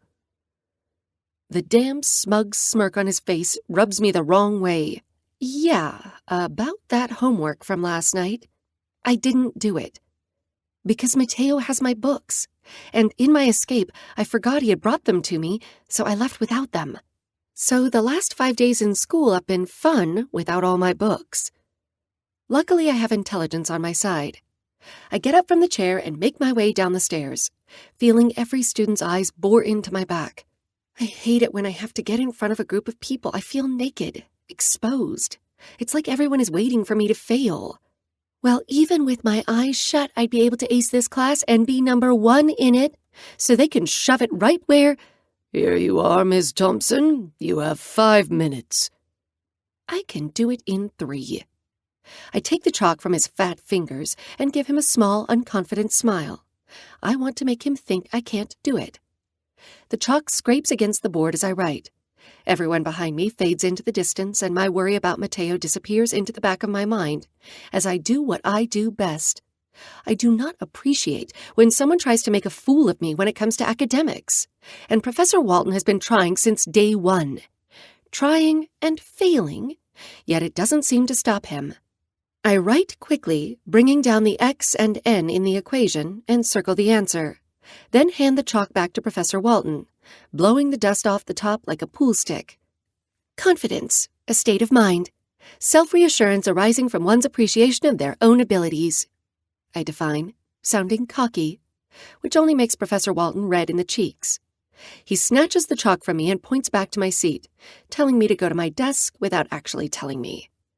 I roll my lips together to keep from laughing and turn around to head back up the steps. A hand reaches out for a high five, and when I look to see who it is, I stop in my tracks. Benji Martin. The star wide receiver for the football team. He's dreamy, with bright blonde hair and blue eyes, sun-kissed skin from practicing in the Vegas heat, and muscles for days. He's another man all the girls want, and, oddly enough, I've never seen him with anyone. He isn't like his friends who make it a mission to get a new girl every other day. Still, he will never compare to Mateo. When I look at Benji, I know he is good-looking, but once again, that feeling of not experiencing any lust or want takes over. He does nothing for me. Way to stick it to him, Nora, he says. I slap his hand with mine in a high five. I didn't know he knew my name. Maybe I'm not as invisible as I try to make myself out to be. Thanks, I reply, holding my head up high as another wave of confidence takes over me. I head back to my seat and sit down. I notice Benji turning around to look at someone behind him. Even from 3 rows back, I can hear his brown leather jacket squeaking every time he turns around. He gives me a wave, and that's when it hits me that he is staring at me. Oh boy, and oh no. Awkward, difficult to handle or deal with. Is it plastered on my face that I sucked a man's cock or something? Since when do I get attention? Everyone gathers their books when it's time to leave. It's a rush of backpacks hitting the desks and zippers sounding as people shove their books inside. I can just leave since I don't have anything with me. Excuse me, sorry, I say as I squeeze behind a few people, their backpacks rubbing against my chest, which makes me hiss, even through the fabric of my shirt. One of the zippers slides over my raw, swollen nipple, and heat floods my core when I remember why. Only Mateo makes me want sex when I've never wanted it before. I blame him for everything. Read pages 50 through 70 over the next couple of days. You may or may not have a quiz on Friday, Professor Walton yells over the rambunctiousness of the class wanting to leave. I pause in the middle of the hall when I leave the classroom, like always. For a minute there, I forgot that Libby said she has a doctor's appointment today, so she won't be meeting me. I cross my arms and head through the sea of students, everyone cheering and pumped to be out of class. Hey, Nora! Wait up! That's weird. No one ever calls out for me. I peer over my shoulder to see Benji dipping by one of his football buddies, who slaps him on the back as he passes him. I continue walking because I must have heard wrong, and I need to find a way to get my books back from Mateo without getting sucked into everything sexy Italian. Nora! My name is closer this time, and now I have no doubt Benji wants to talk to me. Maybe he needs help with homework. Now there is an idea. I could tutor a few days a week and bring in some extra cash and start saving for whatever I'm going to do after graduation. I keep walking and press the silver handle of the door in to swing it open. The bright, sunny day is cooler than what it appears to be, and unlike some girls, I'm comfortable because I'm wearing long sleeves. Hey, Nora, didn't you hear me calling you? Benji asks, placing a hand on my shoulder to stop me from getting as far away as possible. Yeah, but I thought it was a mistake, so I kept walking. I explain. I wait for the urge to define a word, something I do when I'm nervous. But I don't seem to be with Benji. I only make a fool out of myself in front of Mateo, the guy that matters. Awesome. I was hoping for a little consistency. A mistake? Why? You haven't talked to me before, so I guess that's why. When the sidewalk forks, I hang a right to head toward the student union, which is where the mailroom is. Yeah, sorry. It's not because I haven't wanted to, but you're intimidating. It's obvious you're smarter than everyone in class, so it makes it hard to get up the courage to talk to you. I stop in my tracks and stare up at him. My face must say it all because he laughs. It's loud and guttural, turning a few heads as people pass by. They are probably wondering what the hell he is doing with me. Honestly, I have no idea. Courage? Why? Do you need help in Professor Walton's class? No. I wait for him to elaborate, but he doesn't, so I start walking again. I need to go check my mail, so I'll see you later or around or something. I mutter. It was nice talking to you. There.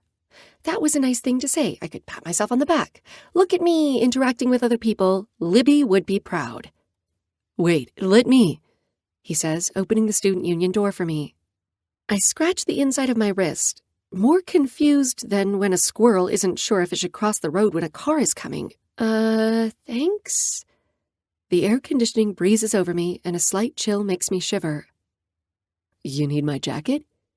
He asks, slinging off his backpack and shrugging out of the jacket before I can say no.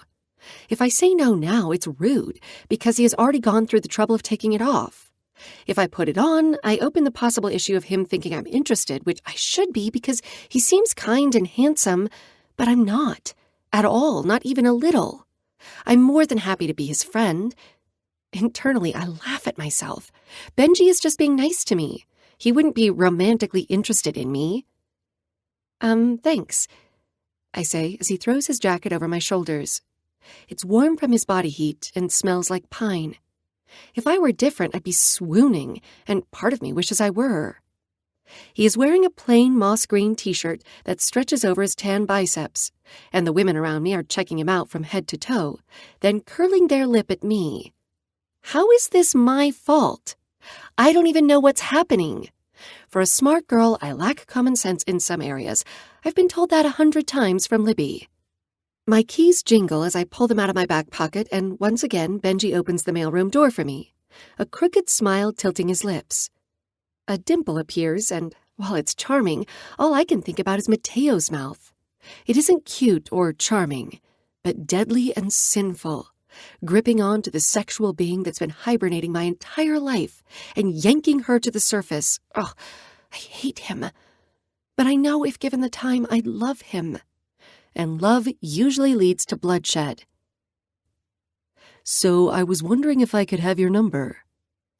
He asks, and I trip over my left foot, then slam my forehead into my mailbox. God! If 3141 is stamped on my face, I will want to find the nearest hole and bury myself in it. Cumbersome, complicated, and inefficient, I define, because this time I am embarrassed. What? he asks on a half-unsure laugh as he stares at me with enjoyment. He takes a step forward to get close to my personal space. Are you okay? I'm fine. Sorry, I tend to define things when I'm embarrassed. Right now, I'm cumbersome. I know, it's a horrible quirk to have. I rub the spot on my forehead and scowl at the keyhole as I slide the metal key inside and twist. I think it's cute. I have a personal challenge to get you to define all the words you can now. He's flirting. Oh, God, what do I do? I'm single, right? I'm allowed to do this. Have friends, talk to guys. This isn't a big deal. I should be able to flirt back without having to worry. When the lock sounds, I swing the square door open and reach in to gather my mail. Gumption. Resourcefulness and clever. Also courageous. Impressive. I don't know how you do it. He pushes a piece of my hair out of my face and tucks it behind my ear. I knew you were brilliant, but to just spew words at the drop of a hat, that's awesome. I bet you got a perfect score on your SAT. He jokes. I rummage through my mail without looking at him, trying to pass time. I did get a perfect score on my SAT, but he doesn't need to know that. Oh, look, a catalog for Victoria's Secret. Oh, I have no use for this. I have got to tell Libby to stop signing me up for these things. Oh my God. You did! He leans against the wall, one hand at his side while the other grips the strap of his backpack. I don't have a chance in hell now. He kids around with me, nudging my arm so it doesn't seem so serious. I hold my breath when I see a letter from the Nevada Department of Corrections. Benji is talking, but I can't hear him. My vision blurs, and I think about 100 things all at once. What if it's telling me she isn't on death row anymore?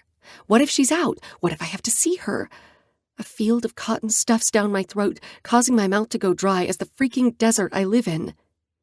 My heart races and a cold sweat drapes over me, causing my plaid shirt to stick against my skin. Hey, are you okay? You look like you're about to be sick. Is it something I said? I rip my eyes from the letter and stare at Benji. He really does seem so nice. His eyes frown at me, and his hands grip my shoulders. My eyes water when I think about my mom. I don't have a normal life like he probably does. Benji probably goes home every holiday and probably some weekends to say hi to his mom and dad. I bet they have been married since they graduated high school, and he has a younger brother he likes to throw a football around with. He's very Brady Bunch, which isn't a bad thing. And I might be an ass for assuming when I know nothing about him, but he's not my type. I have a type now. We don't have to go out. I didn't mean to make you uncomfortable. He adds. I'm more than happy being a friend. It isn't that. I got this letter, and I'm not really sure what to do with it. It's the truth. A half-truth, but at least it isn't a full-blown lie. I'm sorry, Benji. I need to go. I shut the mailbox door and lock it and begin to walk away. Then remember I'm wearing his jacket. Oh, here. Shrugging off the expensive leather, I take one last sniff because it smells so damn good. But he stops me. Keep it. Gives me a reason to see you again, Nora. He reaches for my hand and unzips his backpack to pull out a pen. Here's my number. Text me, call me, whatever. I look forward to hearing from you. The tip tickles the inside of my palm as he writes his number onto my skin. He clicks the pen when he's done, then brings my hand to his mouth.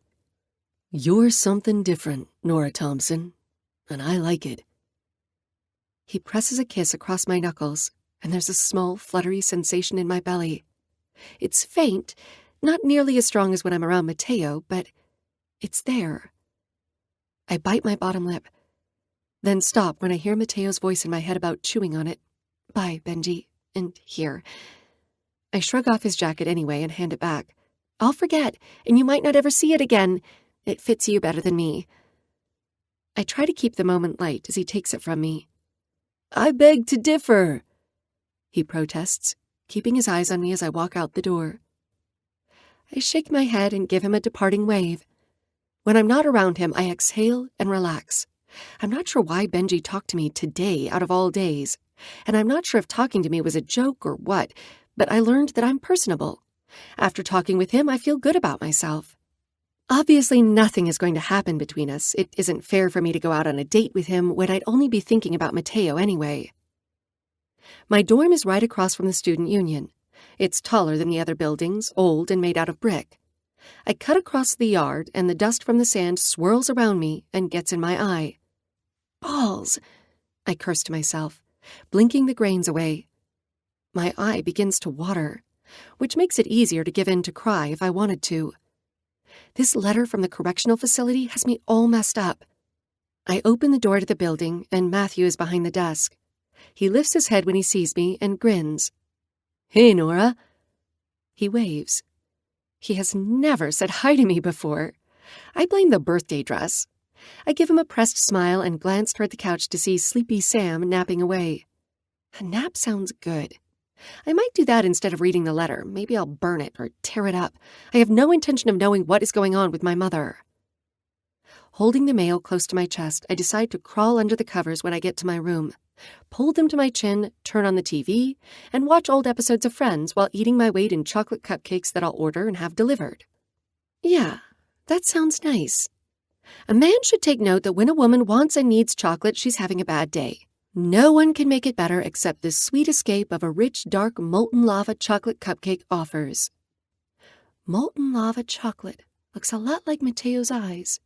In a way, he is the cupcake. Ridiculous, absurd, mockery, and laughable. That's me right now, I say to myself as I open the door to my room.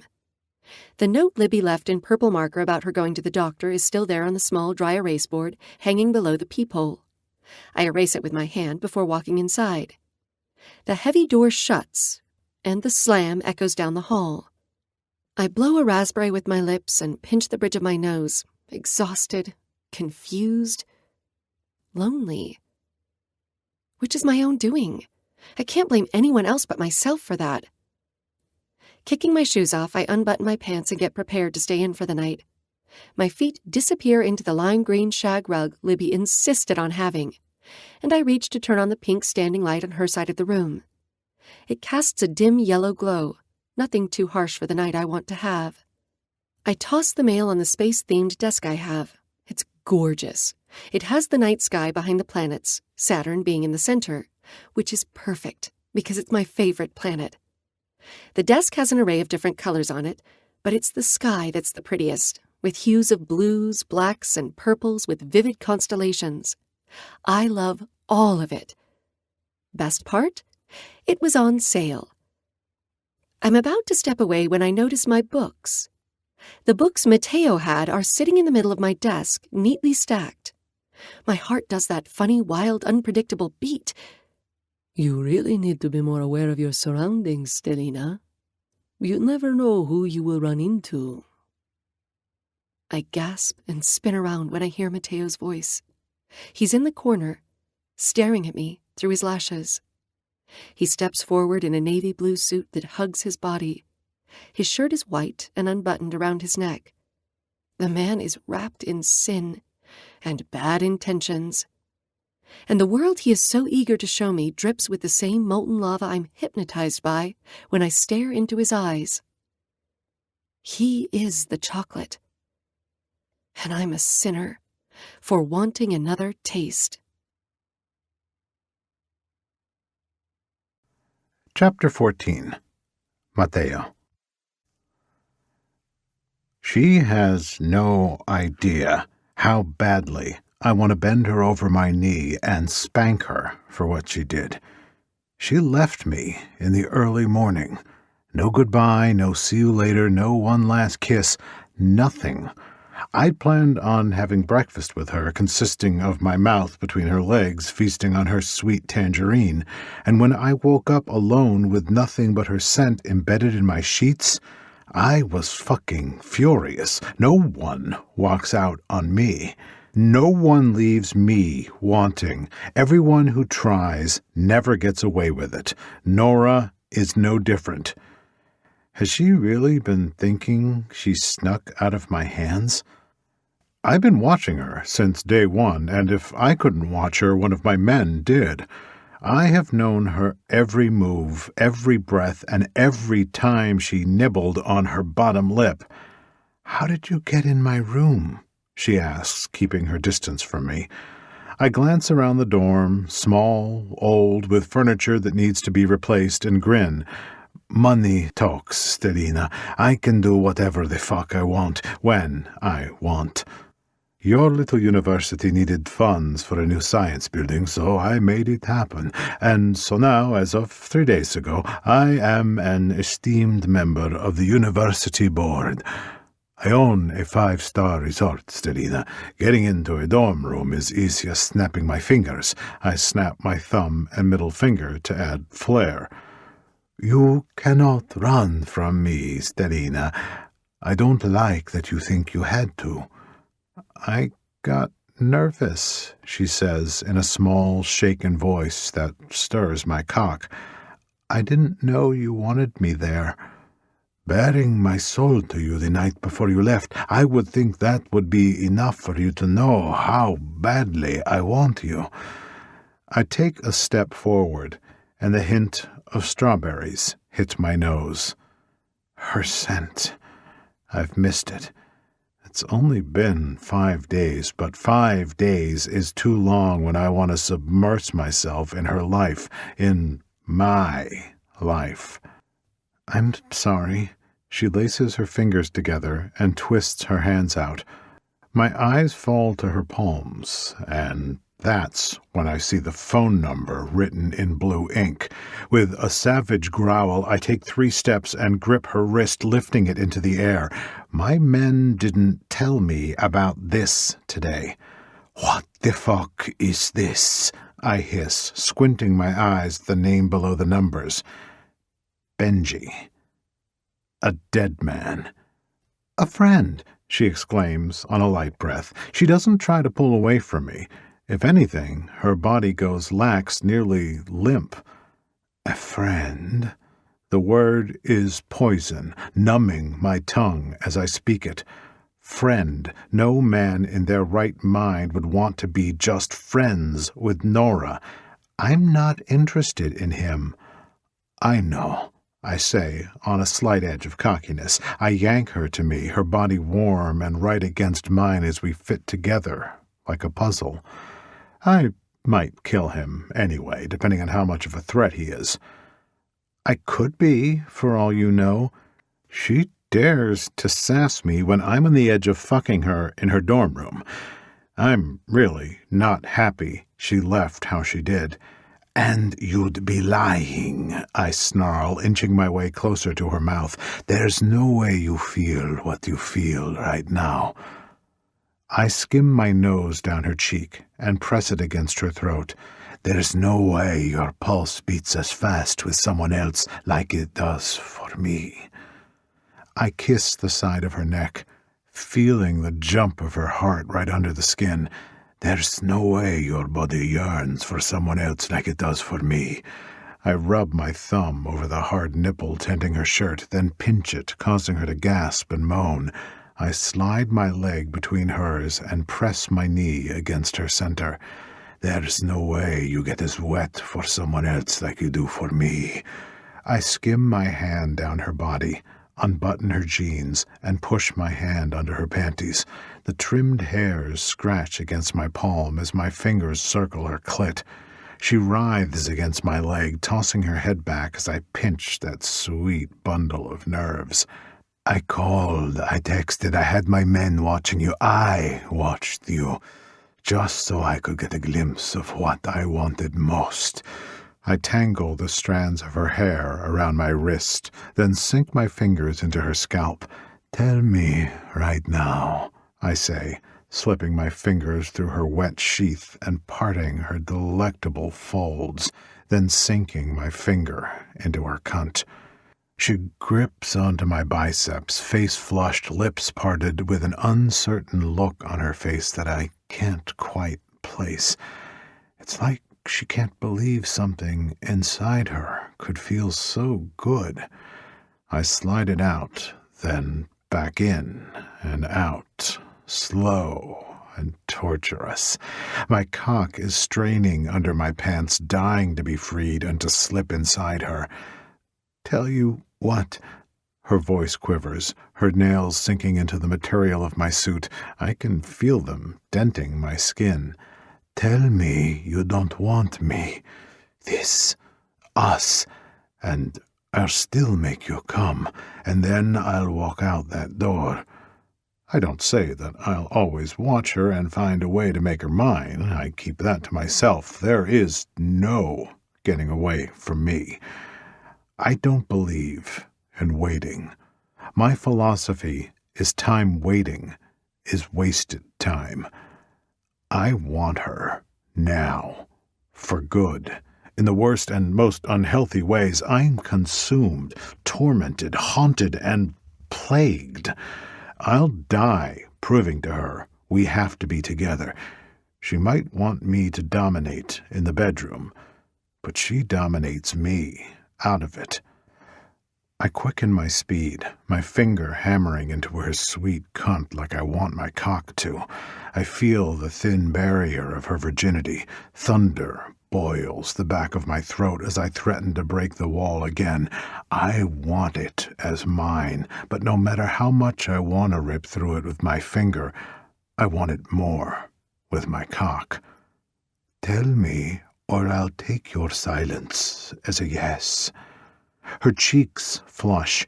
She can't get control of her breath. The sapphires of her irises glimmer with a hint of fear. She wants to take the leap. I can feel it, but something is holding her back. My forehead falls to hers, and in a moment of weakness, my brows compress together. Stellina, I won't let anything happen to you. The safest place for you is with me. Her eyes pool with tears and drift to something on the desk before settling back on me. I want her to trust me. It isn't me she doesn't trust. It's love.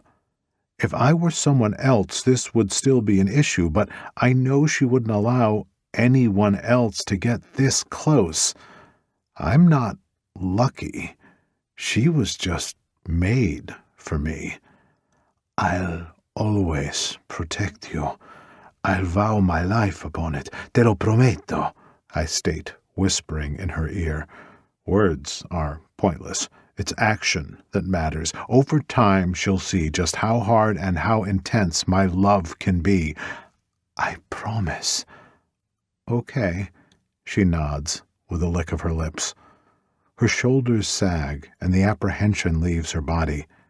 Yes, yes, it's a loud statement mixed on a deep moan. She throws her arms around my neck, and that's all it takes to break me. I smash my lips against hers, hard and punishing.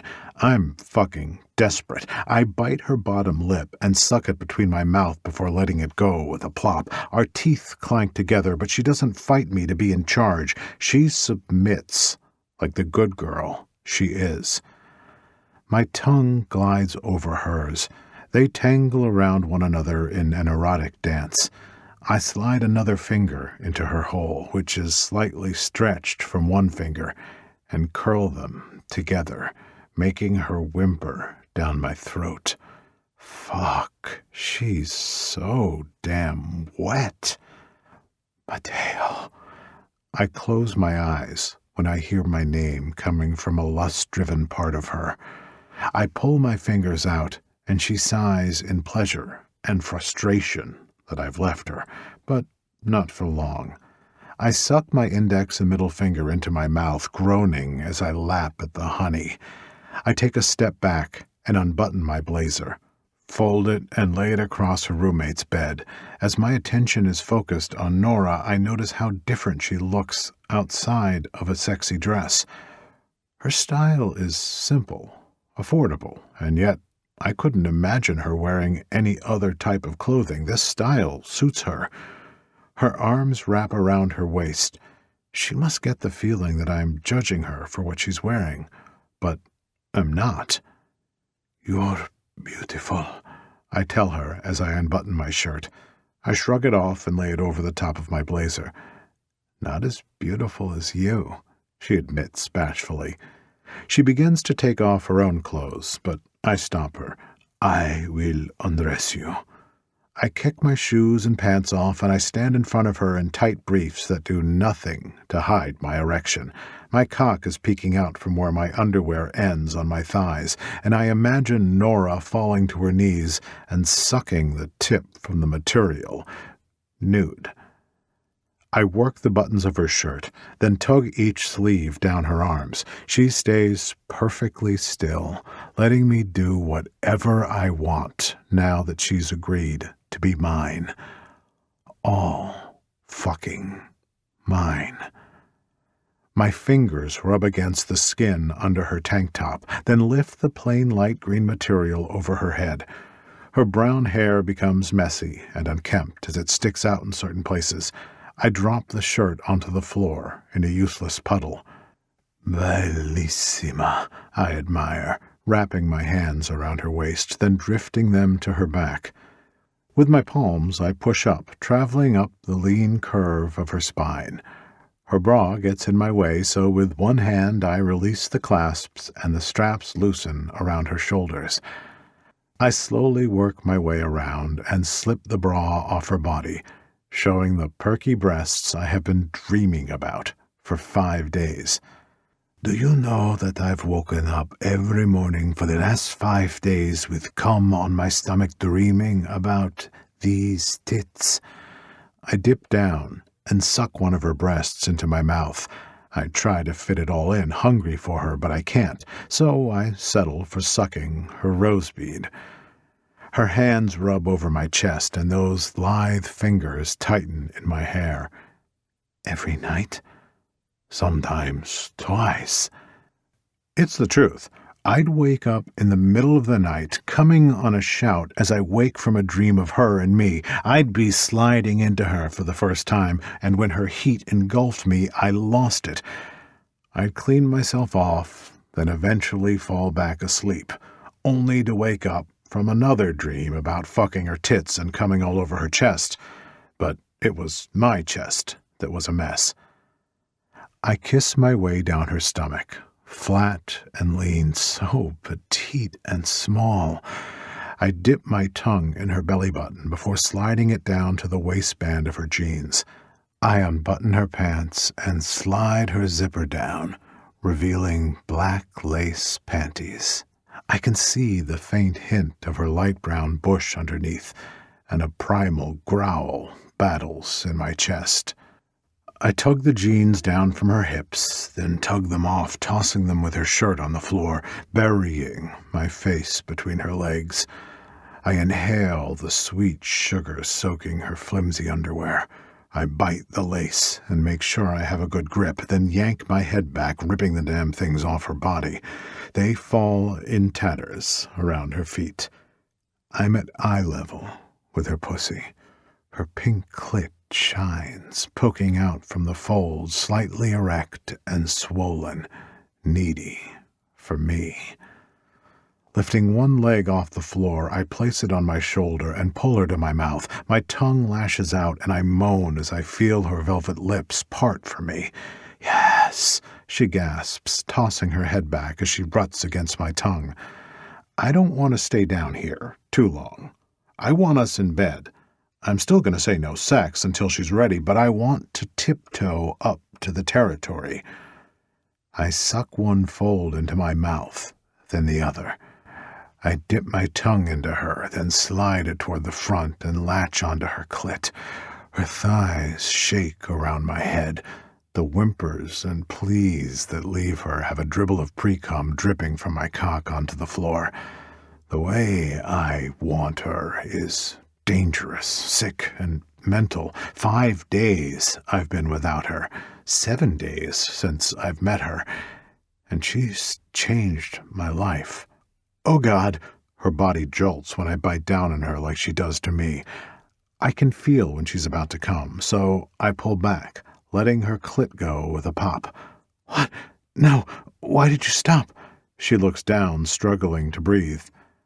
I kiss my way up her body. Taste yourself, I order, shoving my tongue against hers. With a little more force than usual, she deepens the kiss. I rip my mouth away, and her mouth shines with her juices. You like how you taste, don't you? She bobs her head and licks her tongue around her lips, gathering every drop she can. My turn, I say, backing toward the bed and sitting down. I swing my legs onto the mattress and scoot up until my head hits the pillow. My cock is standing straight into the air, unwavering, and I wrap my hand around the base. Get on the bed, get between my legs, and suck me, I order. Ora! With tentative steps, she obeys and climbs onto the bed. Nora crawls until she's face to face with me. She bends down and licks each orb of my sack. I said to fucking suck me now, Nora. No teasing, I sneer, twisting one of her nipples as punishment.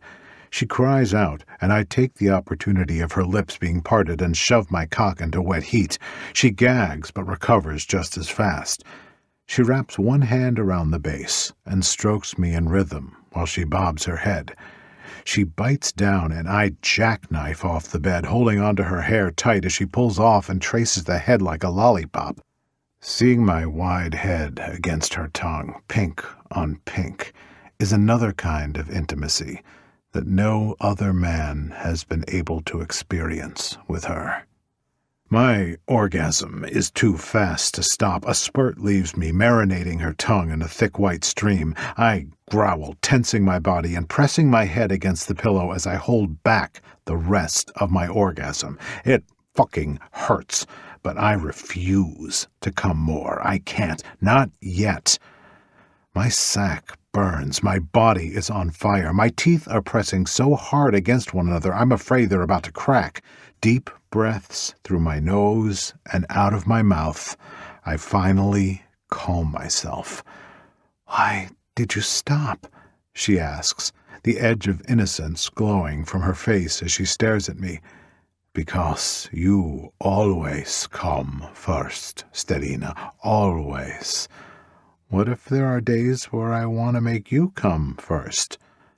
I sit up, grab her arm, and pull her to me.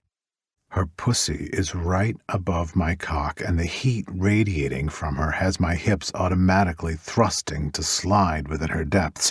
Then, when I'm done painting the back of that throat, I'll get on my knees and make you come, too, I state. Her hair falls around us, creating a curtain. It gives us our own private world for a minute. I press my palm against the right side of her cheek and take a moment to fall into her more. Our eyes lock.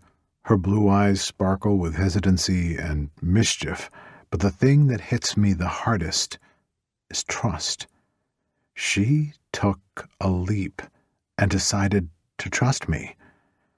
I push onto my elbows and kiss her, making love to her lips like I want to make love to her.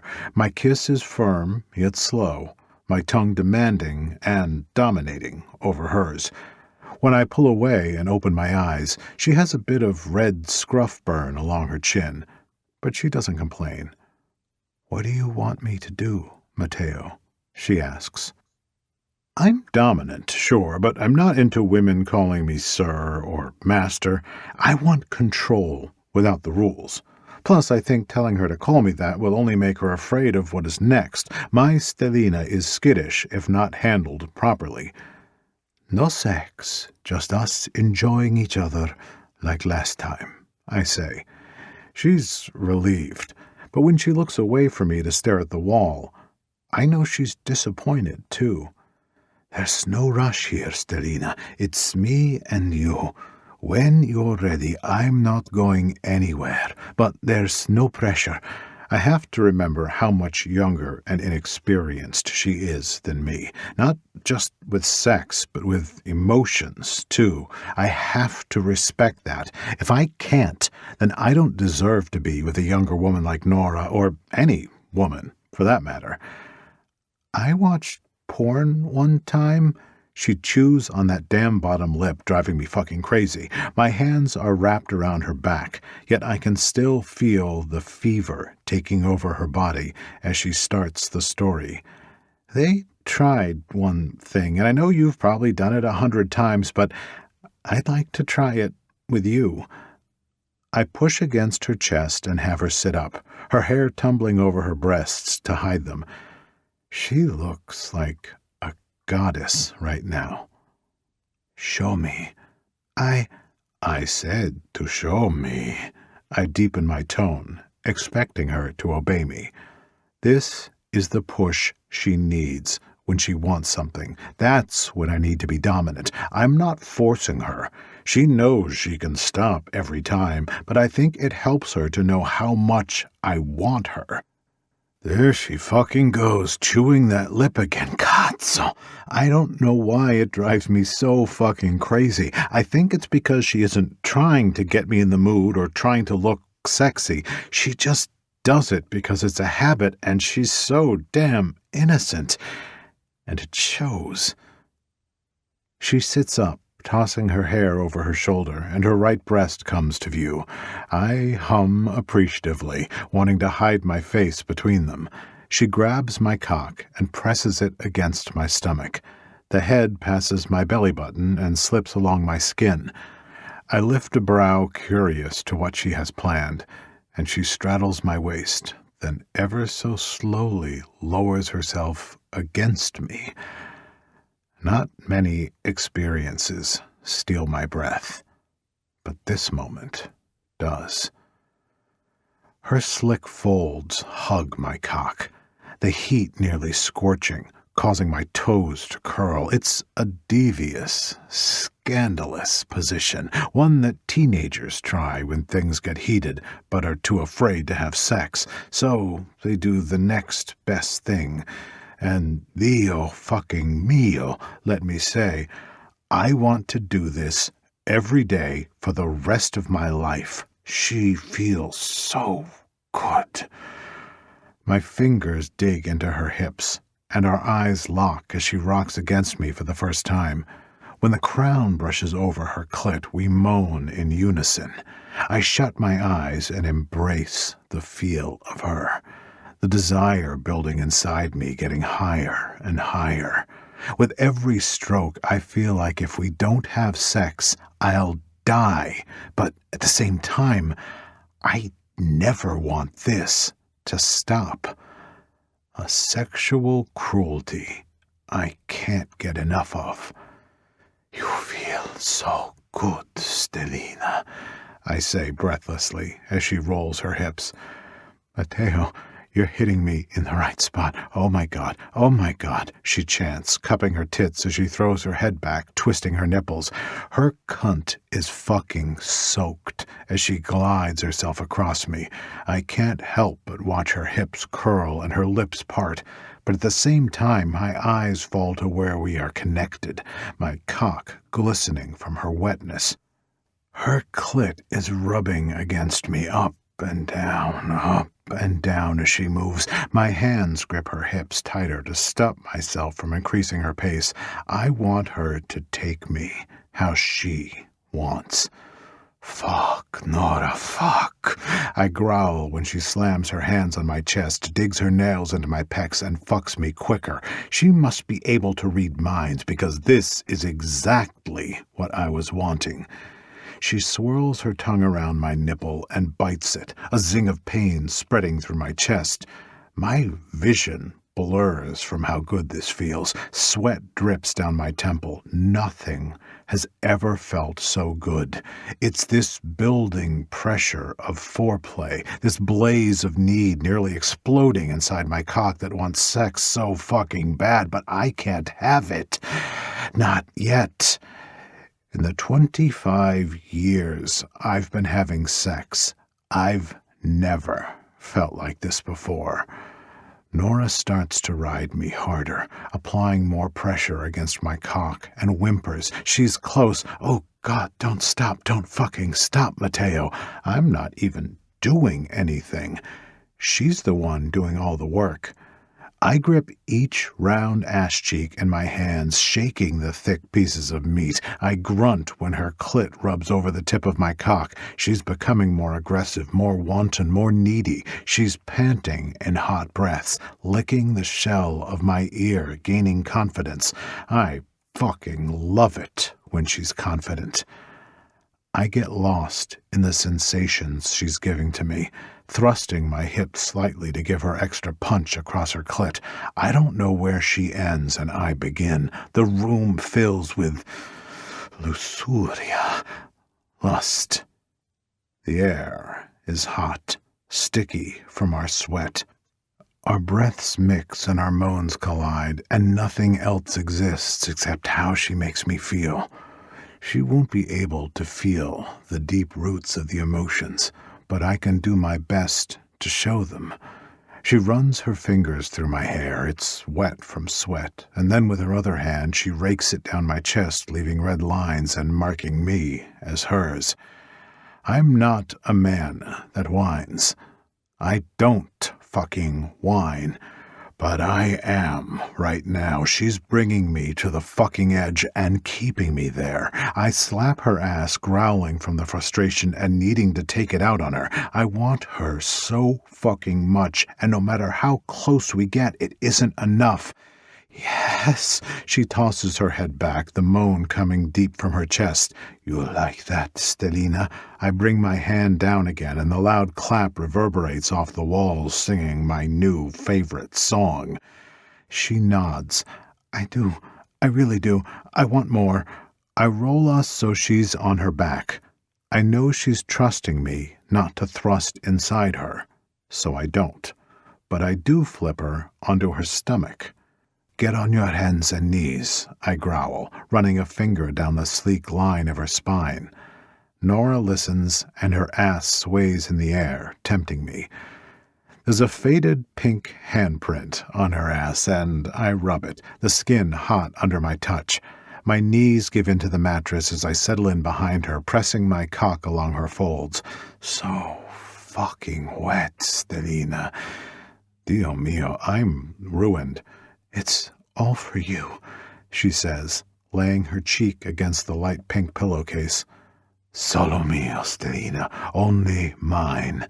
I bring my hand down on her ass, then do it again, and again. Slap. She shudders. Slap. She cries, leaving no doubt in my mind that people can hear us from the hall. Slap. She flicks her head back and thrusts herself against my cock again. It's slippery, a dangerous zone to be in. One mishap, and I could glide into her without either of us knowing, until it's too late. I can't wait to fuck you from behind and make your ass shake. Fucking look how gorgeous you are, I praise. I drop my head onto my shoulders and stare at the ceiling, a string of Italian words leaving my mouth. She flips around, leaving my cock strained to the point of pain. I slam her against the wall, part her legs, and thrust against her hot sheath again. I steal her mouth, uncaring that we taste like sweat, and slam her arms above her head. Cazzo, cazzo. You like the feel of my cock, cara mia? I purr down her throat. My darling, I translate. Yes, I love it. Never stop. Never. I flatten my tongue against her neck and lick down, lapping at the raindrop of sweat. So tasty. I wrap my arm around her and keep her tight against me as I fall onto my back so she's on top again. I'm not going to last, mia Stella, my star. I'm so close, she moans, grinding harder along my cock. She bucks against me, crying out, desperate for release. Slow down, Stelina. I hate that I have to warn her, but if she goes too fast, she slides too far up and puts too much space between us. My cock stands, and when she goes to rock against me again, my promise breaks. I'm coming, she shouts, slamming down on my cock so hard that I don't have a chance to pull out. I rip through her virginity, feeling it give and break. Her pulsating walls massage against me. Her cum creams down the sides of my cock. I toss my head back, crying out her name as I come, thrusting 4 times into her depths. She feels unbelievable. I gasp for air, and as we lock eyes, her eyes round as she stares down at where we are connected.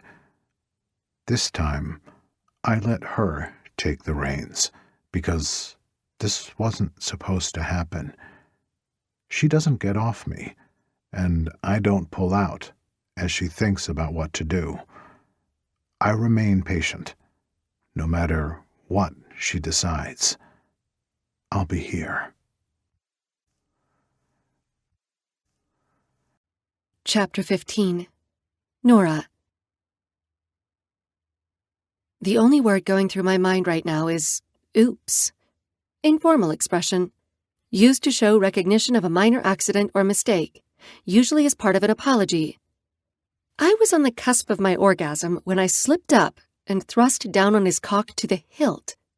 I was coming when he tore through my virginity, and what made me even hotter was when he came inside me.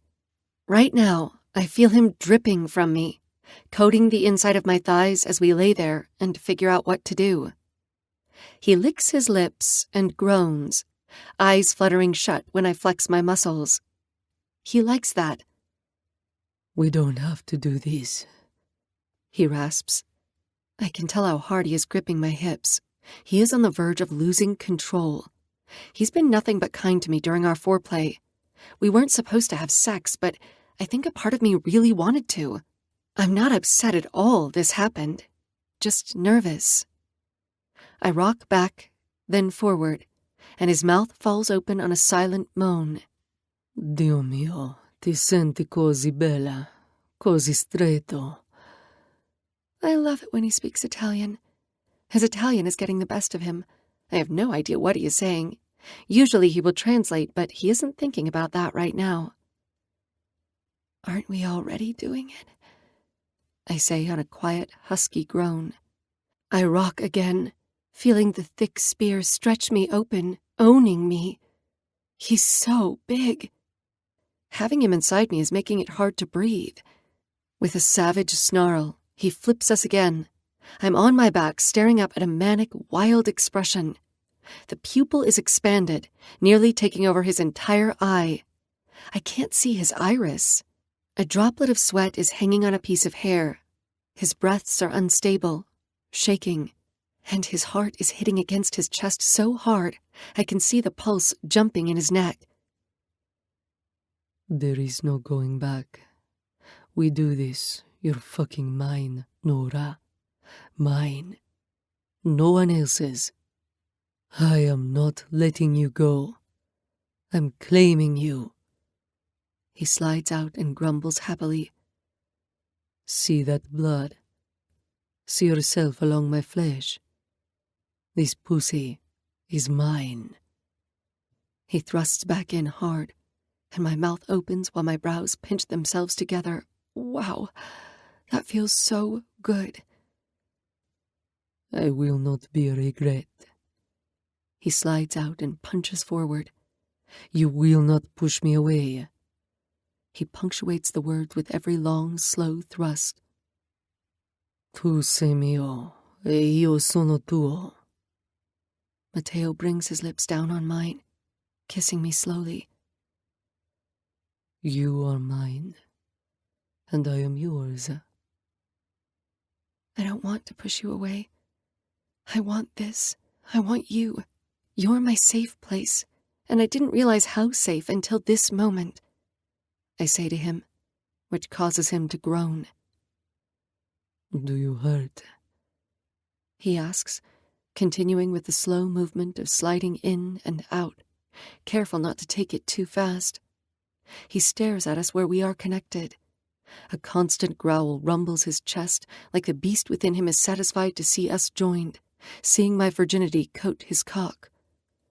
I shake my head and suck the side of his neck. He moans, picking up the speed of his thrusts at last. No, you feel so good. You make me feel so good, and I never want it to stop. I continue kissing down his throat, sucking his skin until it's red. Good. I can't hold back anymore. He picks me up and slams me against the wall again, shaking the room around us. The difference this time is that he is inside me. filling every part of me that I never thought would be filled. He grips my breasts, holding them tight, using them as leverage as he pulls 9 inches of hot steel from me, only to shove it back in at a fast and heated pace. My head knocks against the wall, and my hands find his back, holding on for dear life as he takes me. Hard, fast, and unforgiving. This is what I've always wanted.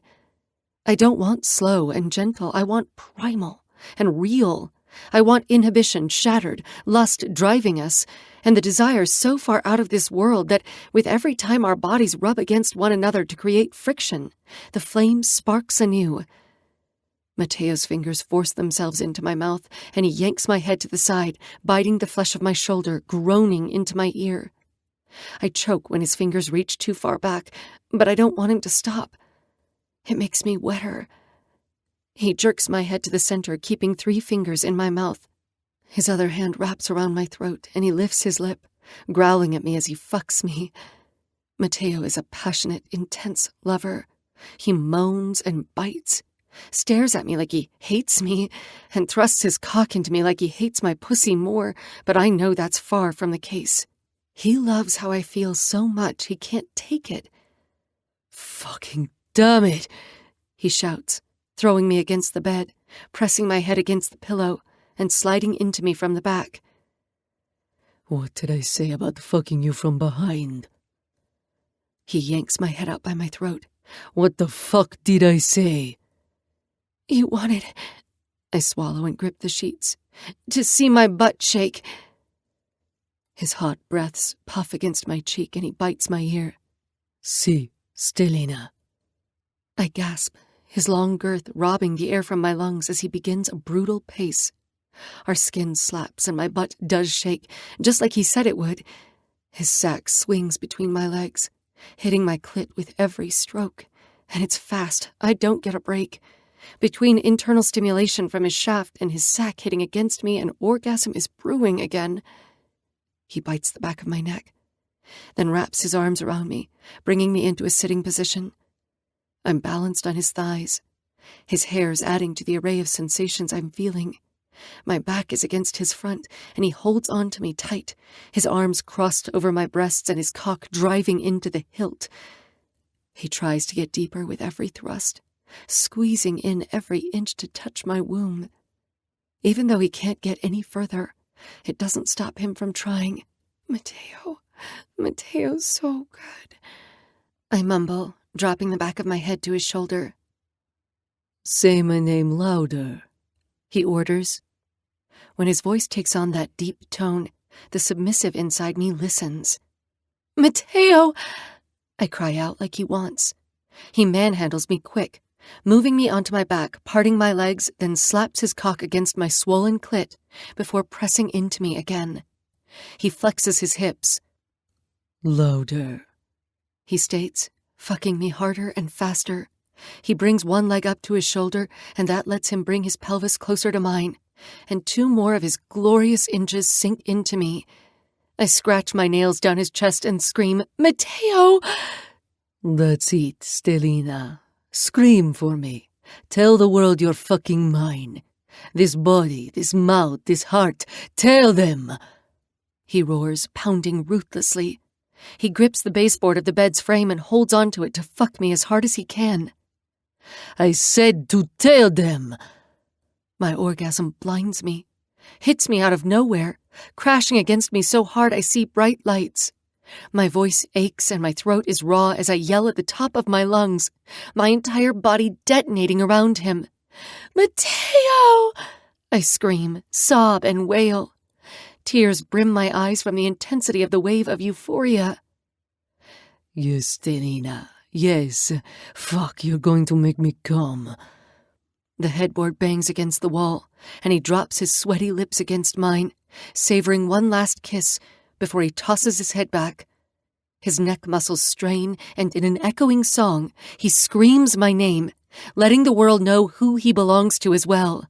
Nora, my Stelina. He groans as he comes.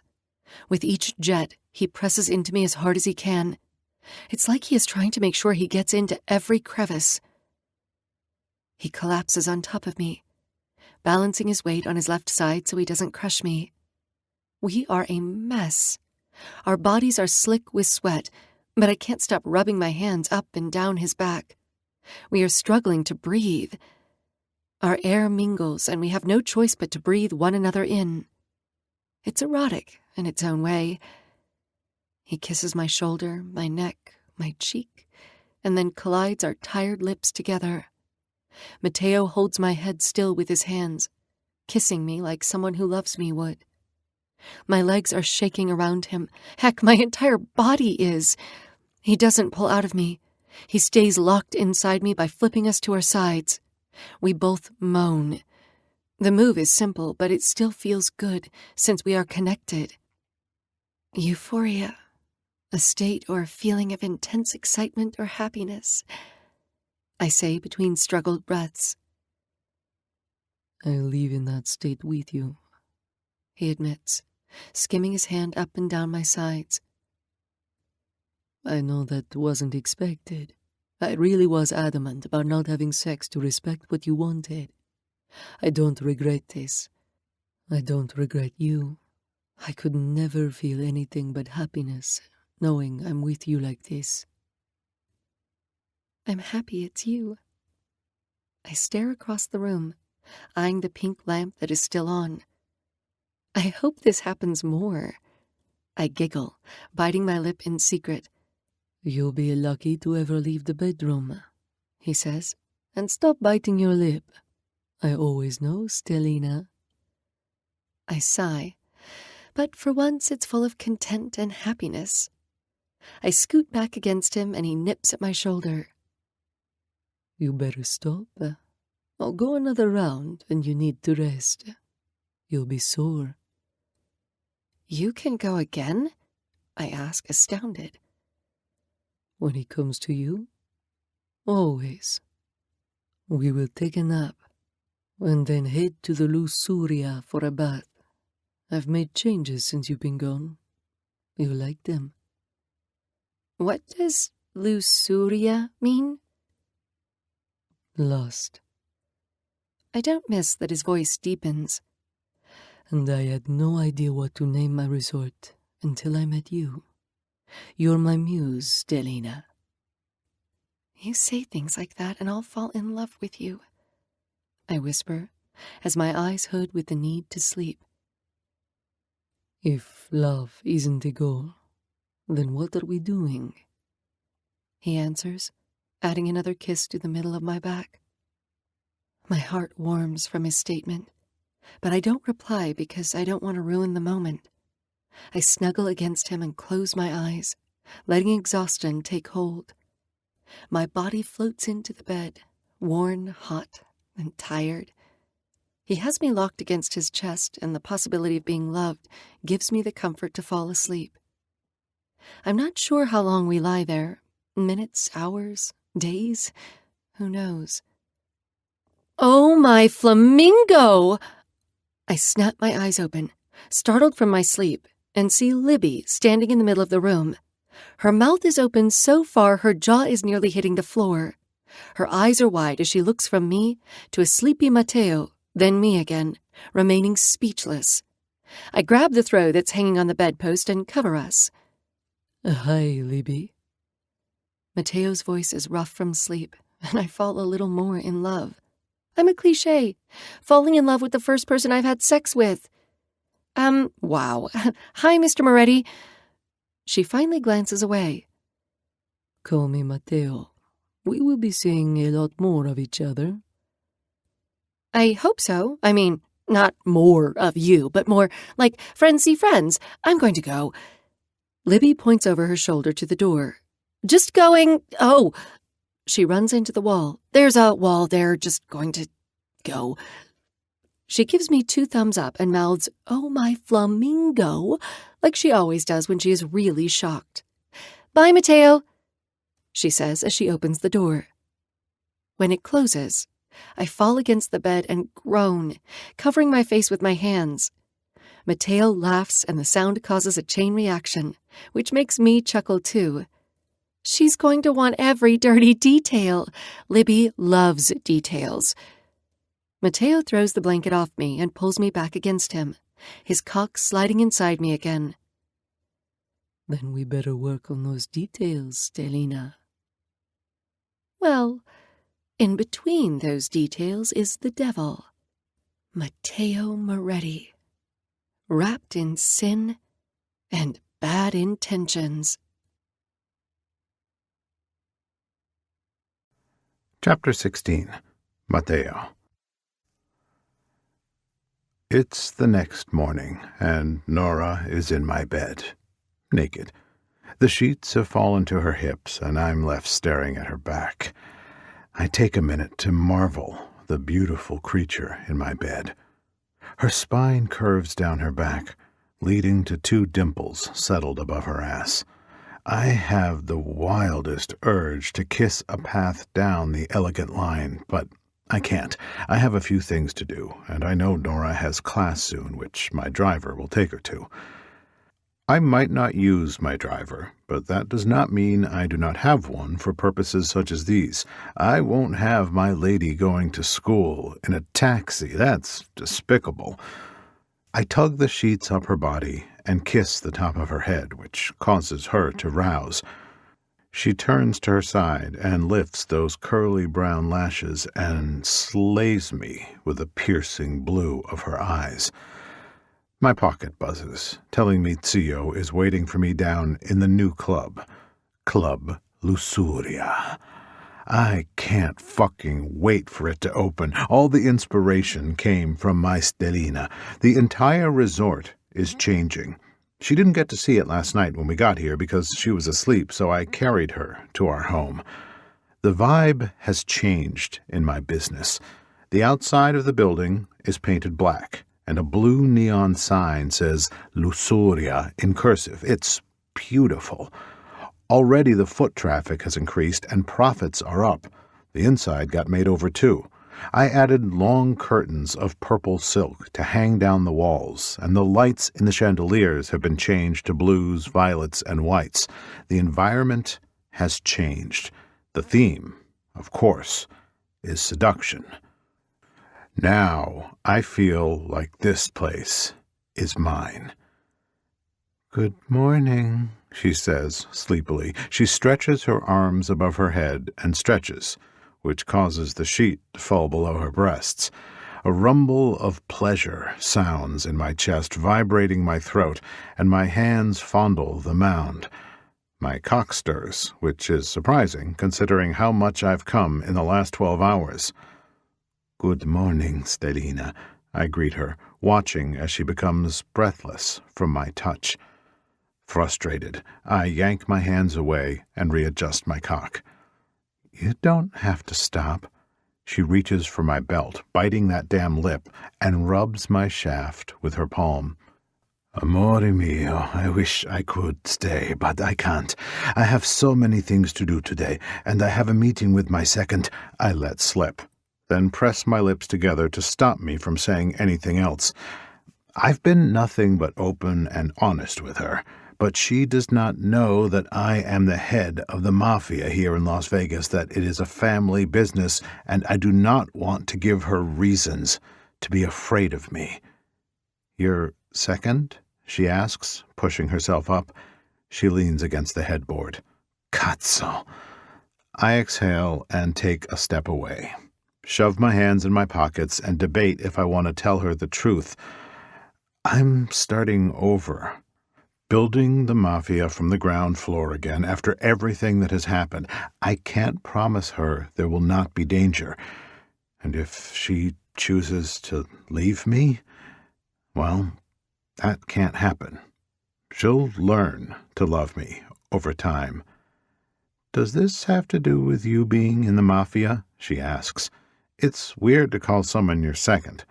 She reaches for the glass of water on the nightstand and takes a sip. Can she read minds? I tug on my suit sleeves, unaware of how to answer the question. My cufflinks sparkle in the light, the diamond letter M's catching the morning rays of the sun. I figured. It doesn't take a rocket scientist to figure it out. You're a rich, badass Italian who is very powerful. I put 2 and 2 together. Common sense and all. You're in the Mafia. She takes a swallow of water. That's cool. Cool? I echo her words. Yeah, cool. So, what do you do? I'm the boss. She sputters her water, and it drips down her chin. The boss? Like the head guy? I cage her in with my arms and lean forward. The one and only Stellina. She bites that damn lip and curls her arms around her legs. That's a lot, I know. I've done things, I do things that society frowns upon, but it's my way of life, Nora. You are still safe with me. I meant what I said. The safest place you can be is with me. My life can be dangerous, but I swear, Stellina, I will never let the danger touch you. I know, she says, pressing her cheek against my hand. I trust you. When she says that, a twinge of guilt hits me in the chest, and the letter in my coat pocket burns like a flame to wood. I should tell her I have it. I don't want our relationship built on lies. But until I can do something about her mother's situation, it's best if I don't tell her that I know about her past. A horrible experience she has yet to tell me. I don't blame her. It's not a topic I can imagine she ever wants to talk about, and she doesn't have to. I understand, and I will be there for her, fighting her demons silently, so she can rest like she deserves. She has suffered enough. You have no idea how much that means to me, I state, darting my eyes over her face to memorize every inch. I won't let you down. Come back to bed. I'll skip school today and we can hide under the covers all day and night. She pulls on my arm, and it is a tempting offer to lay in bed with her all day. Make love, fuck, and feel my cum drip from her tight cunt that's only known my cock. Oh, that sounds so fucking good. I wish I could, Stellina. Oh, how I wish I could, but I can't. I have multiple things to do today, and you can't miss your economics exam. It's 30% of your grade. She holds the blanket to her chest as she throws her legs over the bed and stands. Her front is all that is covered, and the sides of the blanket hang on either side of her body. A reflection in the window teases my peripheral. When I set my eyes on the glass, my temptation to have her grows. Her back shows, the round curve of her ass seducing me, and a hint of a faint pink handprint still lingers on her skin. Dio mio. How do you know my class schedule and what I have to do? She narrows her eyes at me and tilts her head to the left as she analyzes me. Stellina, there isn't anything about you that I don't know. Get ready. I'll have Diego take you to campus. You can't? I wish I could, but I have a meeting. I'll see you later at 7, okay? Come back here and get dressed. I'm taking you out tonight. It's the grand opening of Club Lusoria, and there are some last-minute touches that need to be completed. It's why my presence is needed there. I can't wait to see you tonight. I wrap my arm around her waist and yank her against my body. There will be gifts waiting for you here in my absence. Oh, I love gifts, she says, wrapping her arms around my neck. What kind? The secret kind. I slap her ass and watch the flesh bounce in the window. Fuck, I need to get away from you or I'll never get to work again, and I'm the kind of man that can live a poor life. Go get ready. I'll have 𝐶𝐸𝐻 come for you in 30 minutes. 𝐶𝐸𝐻? My Uncle Giovanni. He will escort you through the resort and ride with you to campus and then walk with you to your class. I don't need him to take me to class, she scoffs, rolling her eyes at me as she rubs her chest against mine before turning right and striding toward the restroom. I'll be fine. I lunge forward and grab her wrist, then spin her around. Her body slams against mine, and the breath is forced out of her lungs. He will be taking you to class. I yank the blanket off her and unzip my pants. Fuck the meeting. I can be late. I don't give her time to argue or sass me. I'm turned on and a little mad. I take her arm and fling her around until the front of her body hits against the bathroom door. With the back of my hand, I cup the back of her head and apply pressure, then grab the base of my aching cock and slam into her.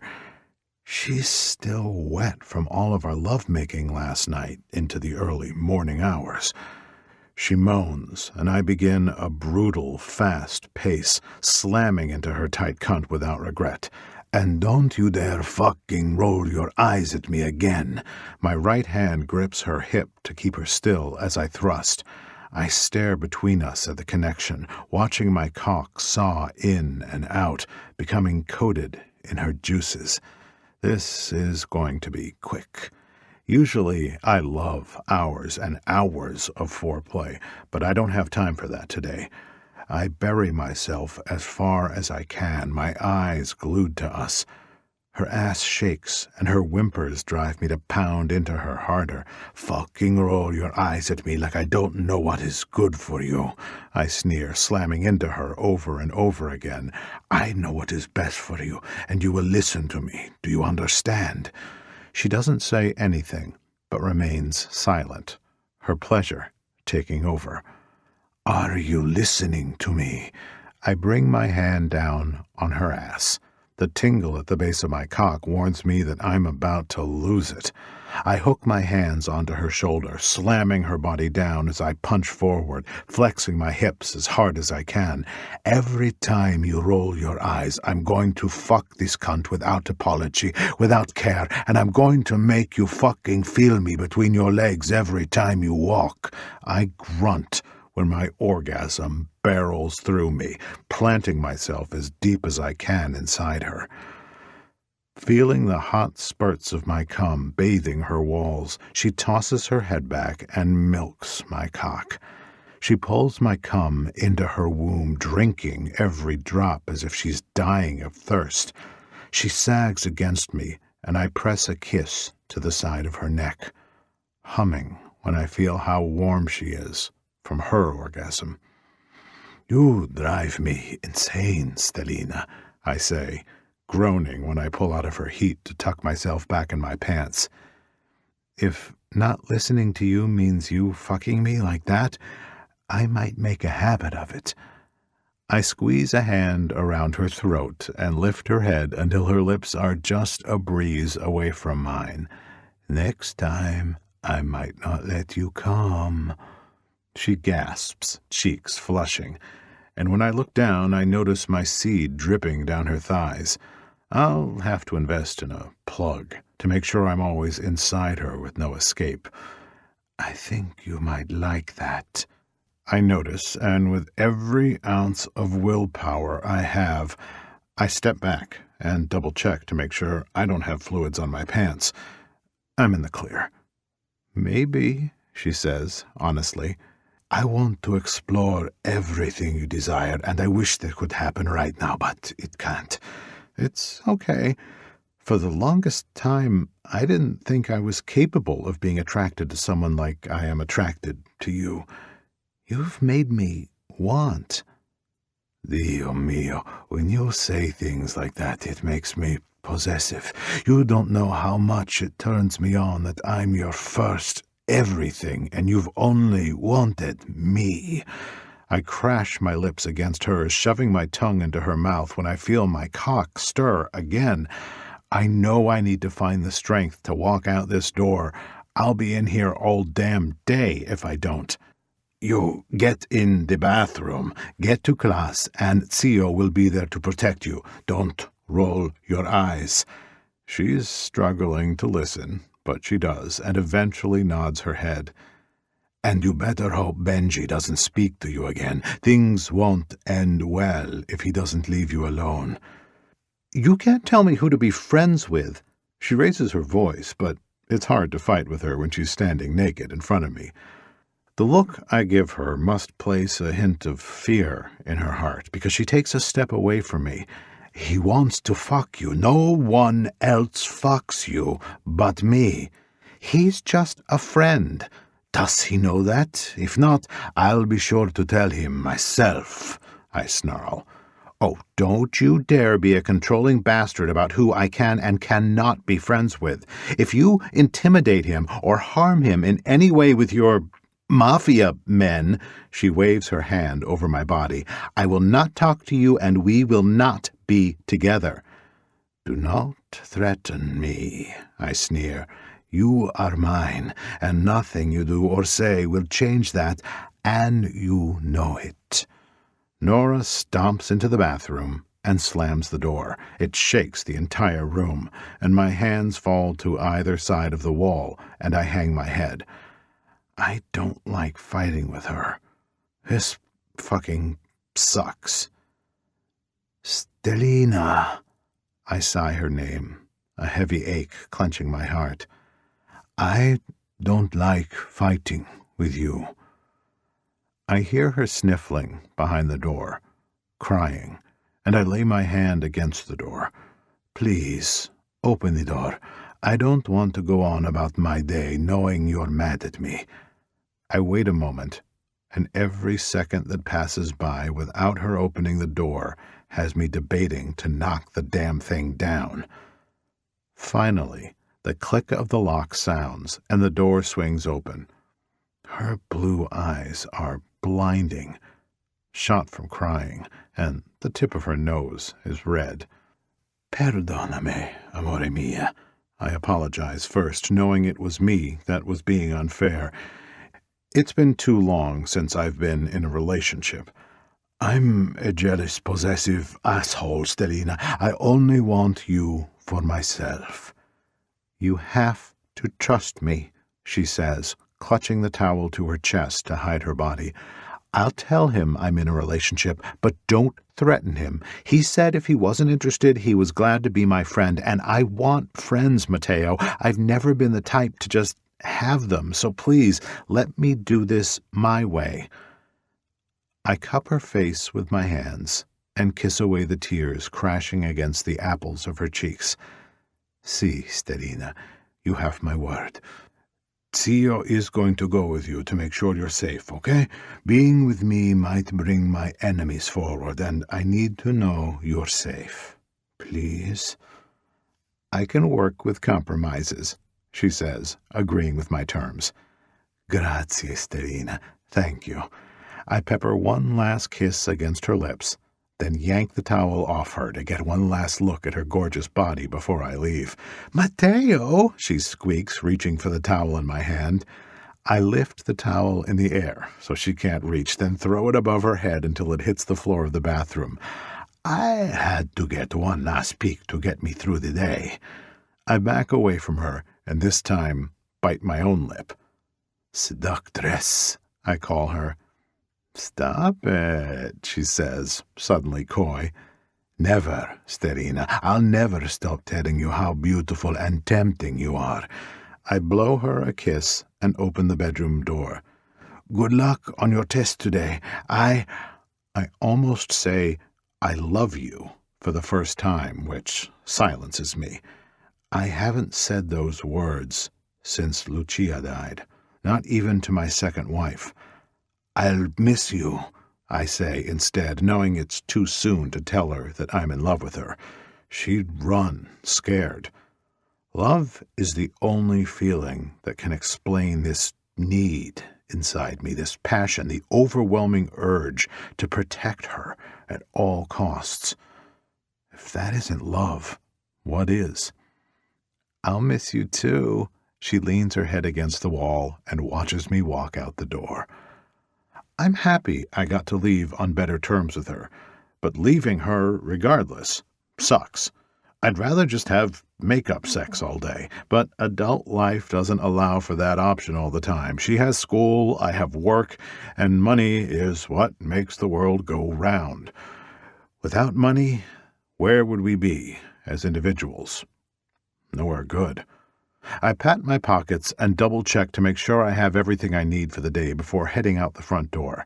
When it closes behind me, it automatically locks, keeping my most precious and important thing in my life safe. Heading down the hall, I let out a long breath I didn't realize I was holding.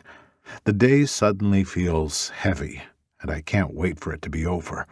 I get to the door at the end of the hallway and push it open, then watch it lock to make sure no one can get in.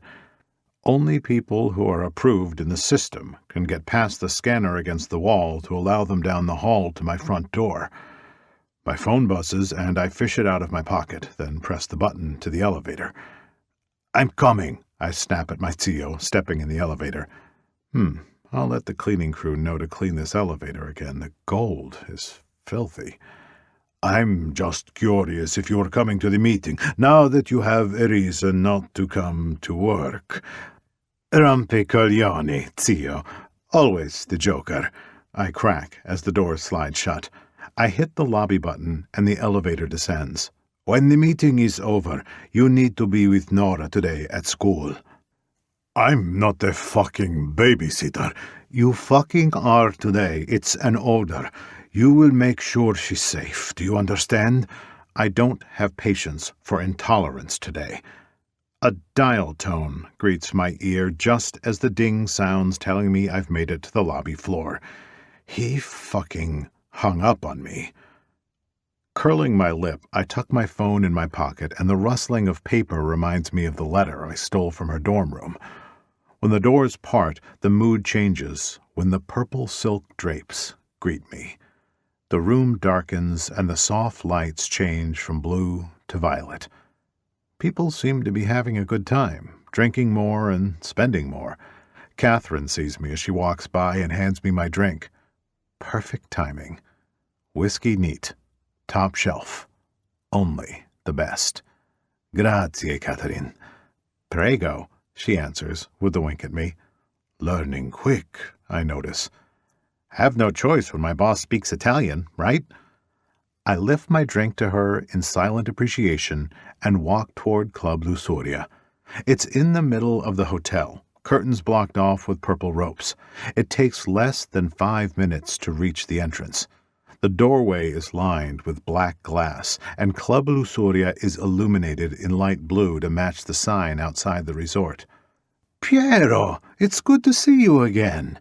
I reach my hand out and shake the man's hand. I haven't seen him since I visited Italy 3 summers ago. He's young, but grown. "I'm so glad you've come to join me, leaving your home. I know it isn't easy to leave everything you've ever known." "Your family and my family have been side by side for generations. I'm happy to be here." He meets my handshake with his own firm grip. "Come on, join us in the meeting. I'll buy you a drink." I place a hand in the middle of his back and guide him inside.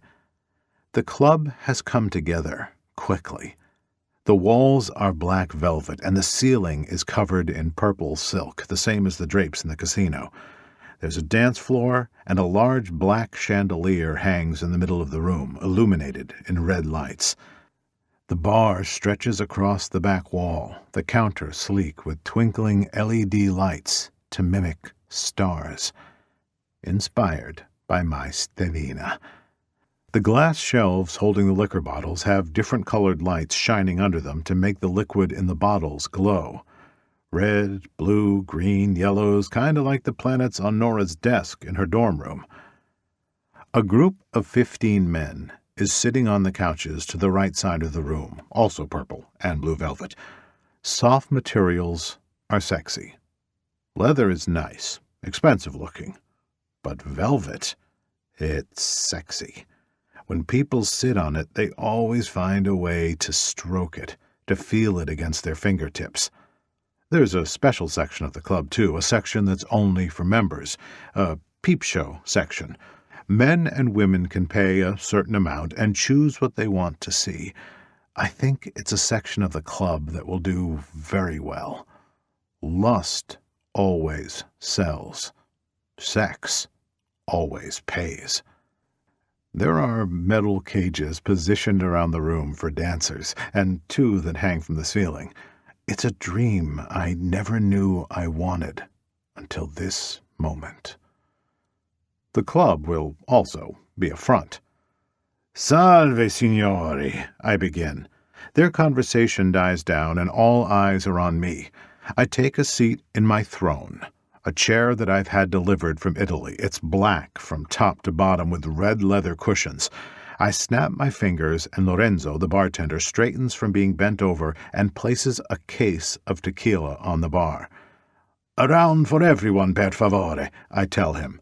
He gives me a quick chin lift and flips the scotch glasses in the air as he pulls them out from under the bar. They land with a clank in a neat row until 15 glasses are lined up.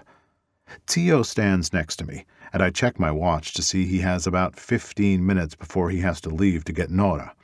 I pat my pocket to make sure the letter is still there and remember what else I have planned today. "I want this to be quick," I start. This isn't going to be about the club. The club is finished. This is about family business.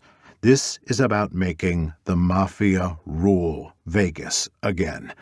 This is about becoming the man I've always been meant to be. Now that I have a second chance at life, I'm not going to waste one fucking minute on doing what I'm meant to do. You're all here because Giovanni fired everyone who works for Maximo. He called you with the opportunity to work for me and become part of the Moretti familia. You didn't have to come, but you did. And I will take your belief in me to the grave.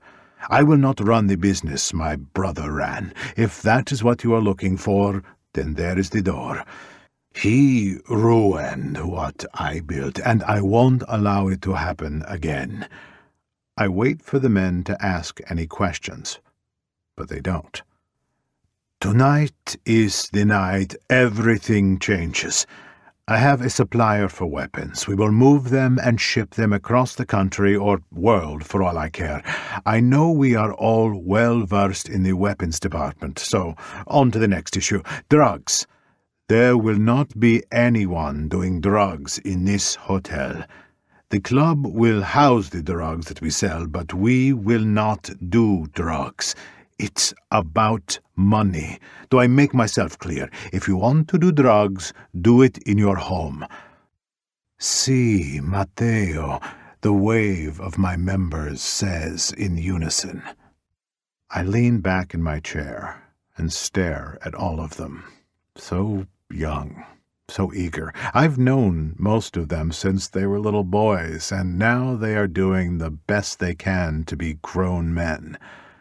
Vanni, Francesco, Tomas, Andrea, Luca.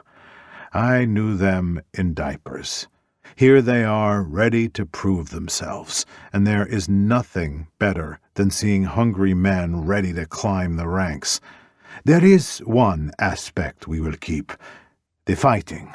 I know Zio has caught you up on most of everything, but the fighting ring will stay. Donato and Marco cheer while Giorgio pops his knuckles, wanting to get in the ring himself. Fighting will be legal. A UFC ring will be built, and the fighters will come. There will be no fighting to the death. But gambling, or whatever else that happens, I lift my shoulders without care. Così. It is what is. Everyone cheers. But as I stand, I down the rest of my drink and throw it to the floor. The glass shatters, and the men fall quiet. Break my rules. I'll fucking kill you and send your body back to your parents. And the woman you see me with, her name is Nora. She is mine. Off limits.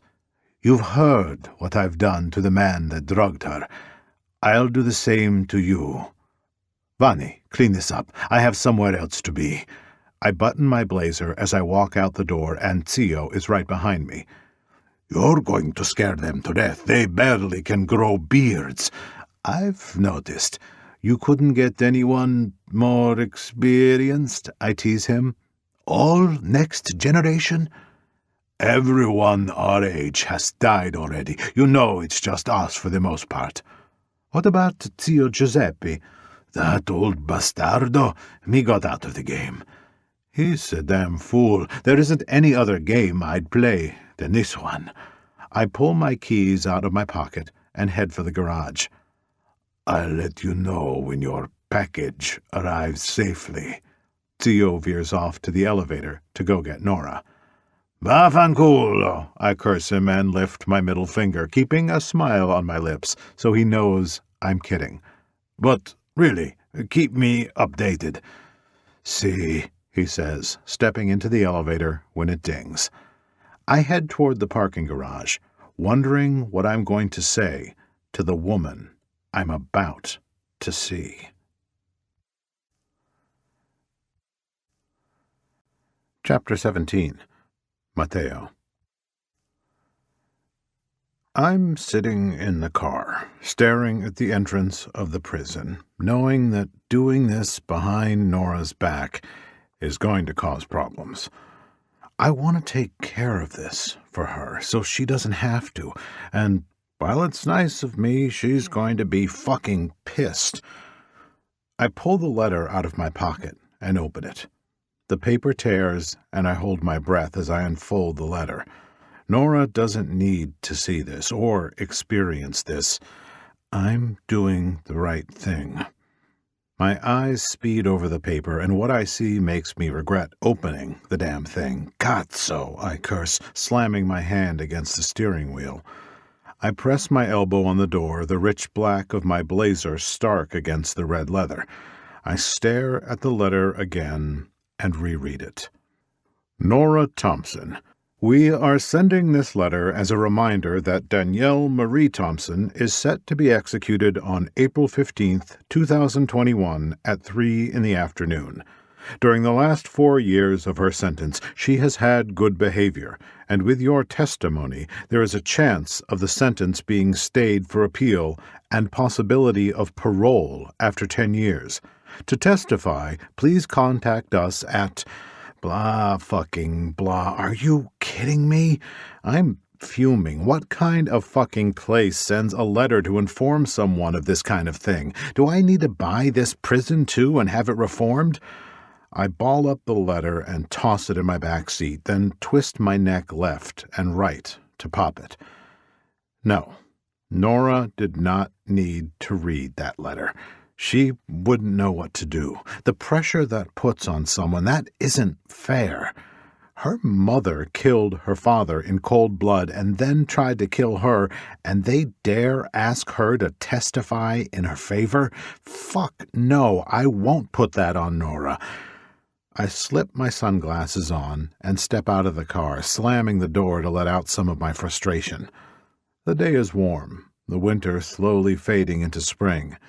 It feels good that the chill is leaving the air. No one likes to be cold, and if they tell you they do, they are fucking lying. People who get the truth confused with lies are the people who lie for a living. Right now, I damn good and well know I'm lying to protect Nora. But do I know lies come back around and bite me in the ass? Yes. I don't have the heart to tell her the truth when it will hurt so much. And that's the damnedest thing. People say the truth hurts, but lies hurt just the same. I'm not saying I want to lie, but I'm weighing what is going to hurt her more. That letter and making that decision about her mom, or her being mad at me for a little while. I can deal with her anger when it's directed toward me. I won't be able to handle seeing her struggling and crying and furious about needing to make her mom's life easier when her mom left hers wrecked. Nora has struggled to be her own woman. She's worked too hard to get to where she is. She's so damn brilliant and beautiful, brilliantly beautiful. And Nora is to thank for that, no one else. Her mom did nothing for her but cause her to have to learn to be on her own. Nora's mother threw her into an unkind world, not fit for a soul as pure as Nora's. She lived. She made it. She's strong. and I won't let her mother tear her down again. I won't. The fence surrounding the prison is high, with barbed wire curling along the top. There are high towers in the yard where guards patrol on the small balcony outside the tower, pacing back and forth with their weapon. I rub my hand down the front of my shirt and clear my throat as I head inside. I'm face to face with a guard half my size, but as wide as he is short. Little man is stacked. "Please, empty your pocket into the bin and your jacket, have your ID ready," he states, a no-bullshit attitude frozen across his face. He has a military-style haircut, cropped low to his scalp, and a tattoo on the side of his neck. A skull with flames blazing from the empty eye socket. The man might be short, but I could bet he is deadly. "Mateo Moretti, is that you?" The guard in front of me straightens when he hears Nicholas Greystone come forward. "Warden, it's good to see you. How long has it been? 5 years?" I ask my old friend, who may or may not have covered for me when I killed one of my own men while he was being transported here.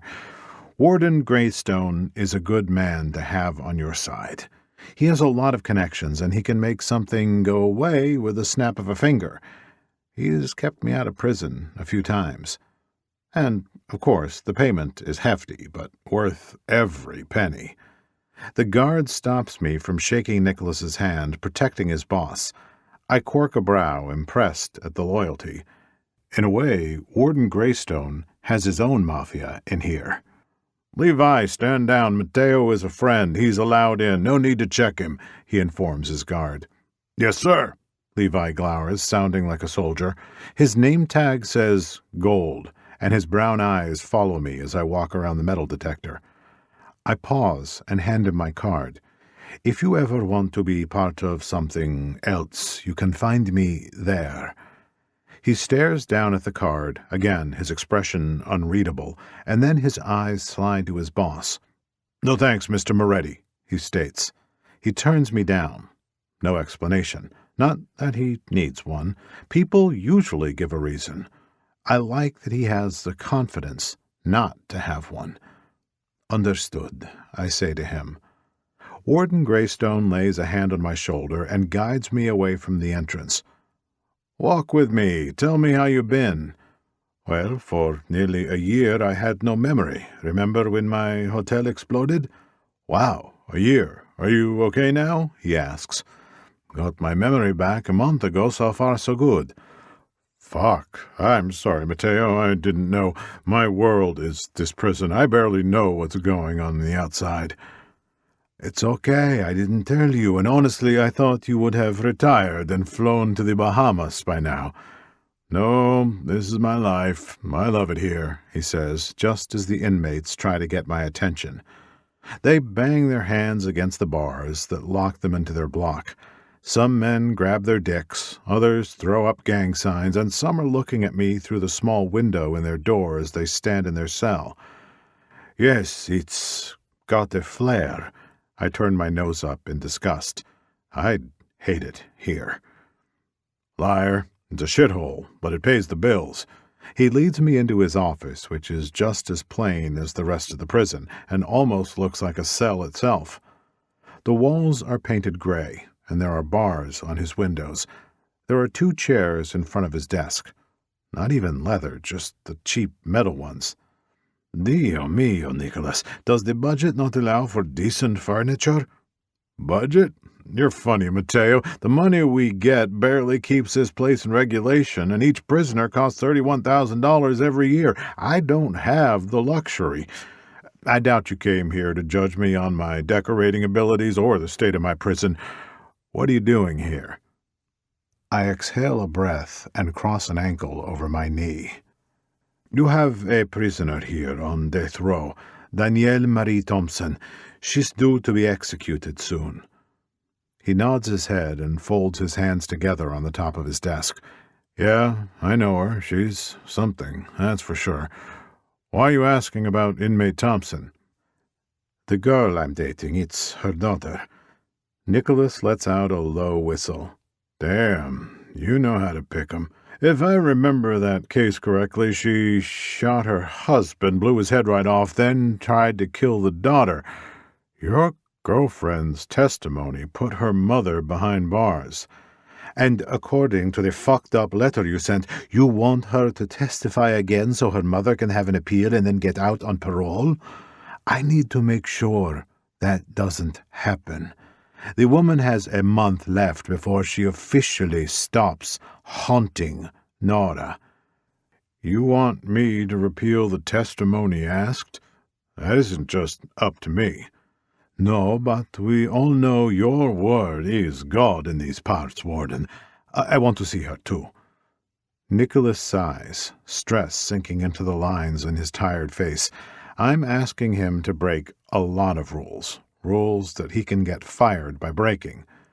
You know I can't allow you to see her. You aren't on an approved visitation list. You and I both know there is no fucking visitation list for that woman.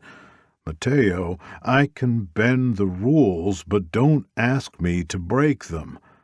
Life without parole. You couldn't swing that? 10 years and she gets parole? Are you fucking kidding me? Laws change, the system changes. Prisons need more room for the violent offenders and the repeat offenders. She's been on good behavior, no mishap, so they gave the opportunity for her sentence to be reduced with the condition of her daughter's new testimony. Doesn't mean it can happen. It's a chance. A chance I'm not willing to take. 500,000, I offer, pulling out my checkbook from my back pocket. You're bribing me? 1 million. I up the ante. You can make your upgrades and do whatever the fuck you want with the rest, and I'll donate every 6 months to your prison, Nick. You know my word is good. You're seriously about to stroll into a prison to commit a crime right in front of my eyes. What is it they say about old habits? I lick the tip of the pen to get the felt nice and wet so the ink comes out flawlessly as I write the check. They die hard, he chuckles. Fine, I'll allow you to see her. As for your other issue, I'll do what I can and come see you. Lusoria, my new resort. It's on the Strip. Come in and tell them I said drinks and food are on me forever. Club Lusoria opens tonight. Be there. You wouldn't want to miss it.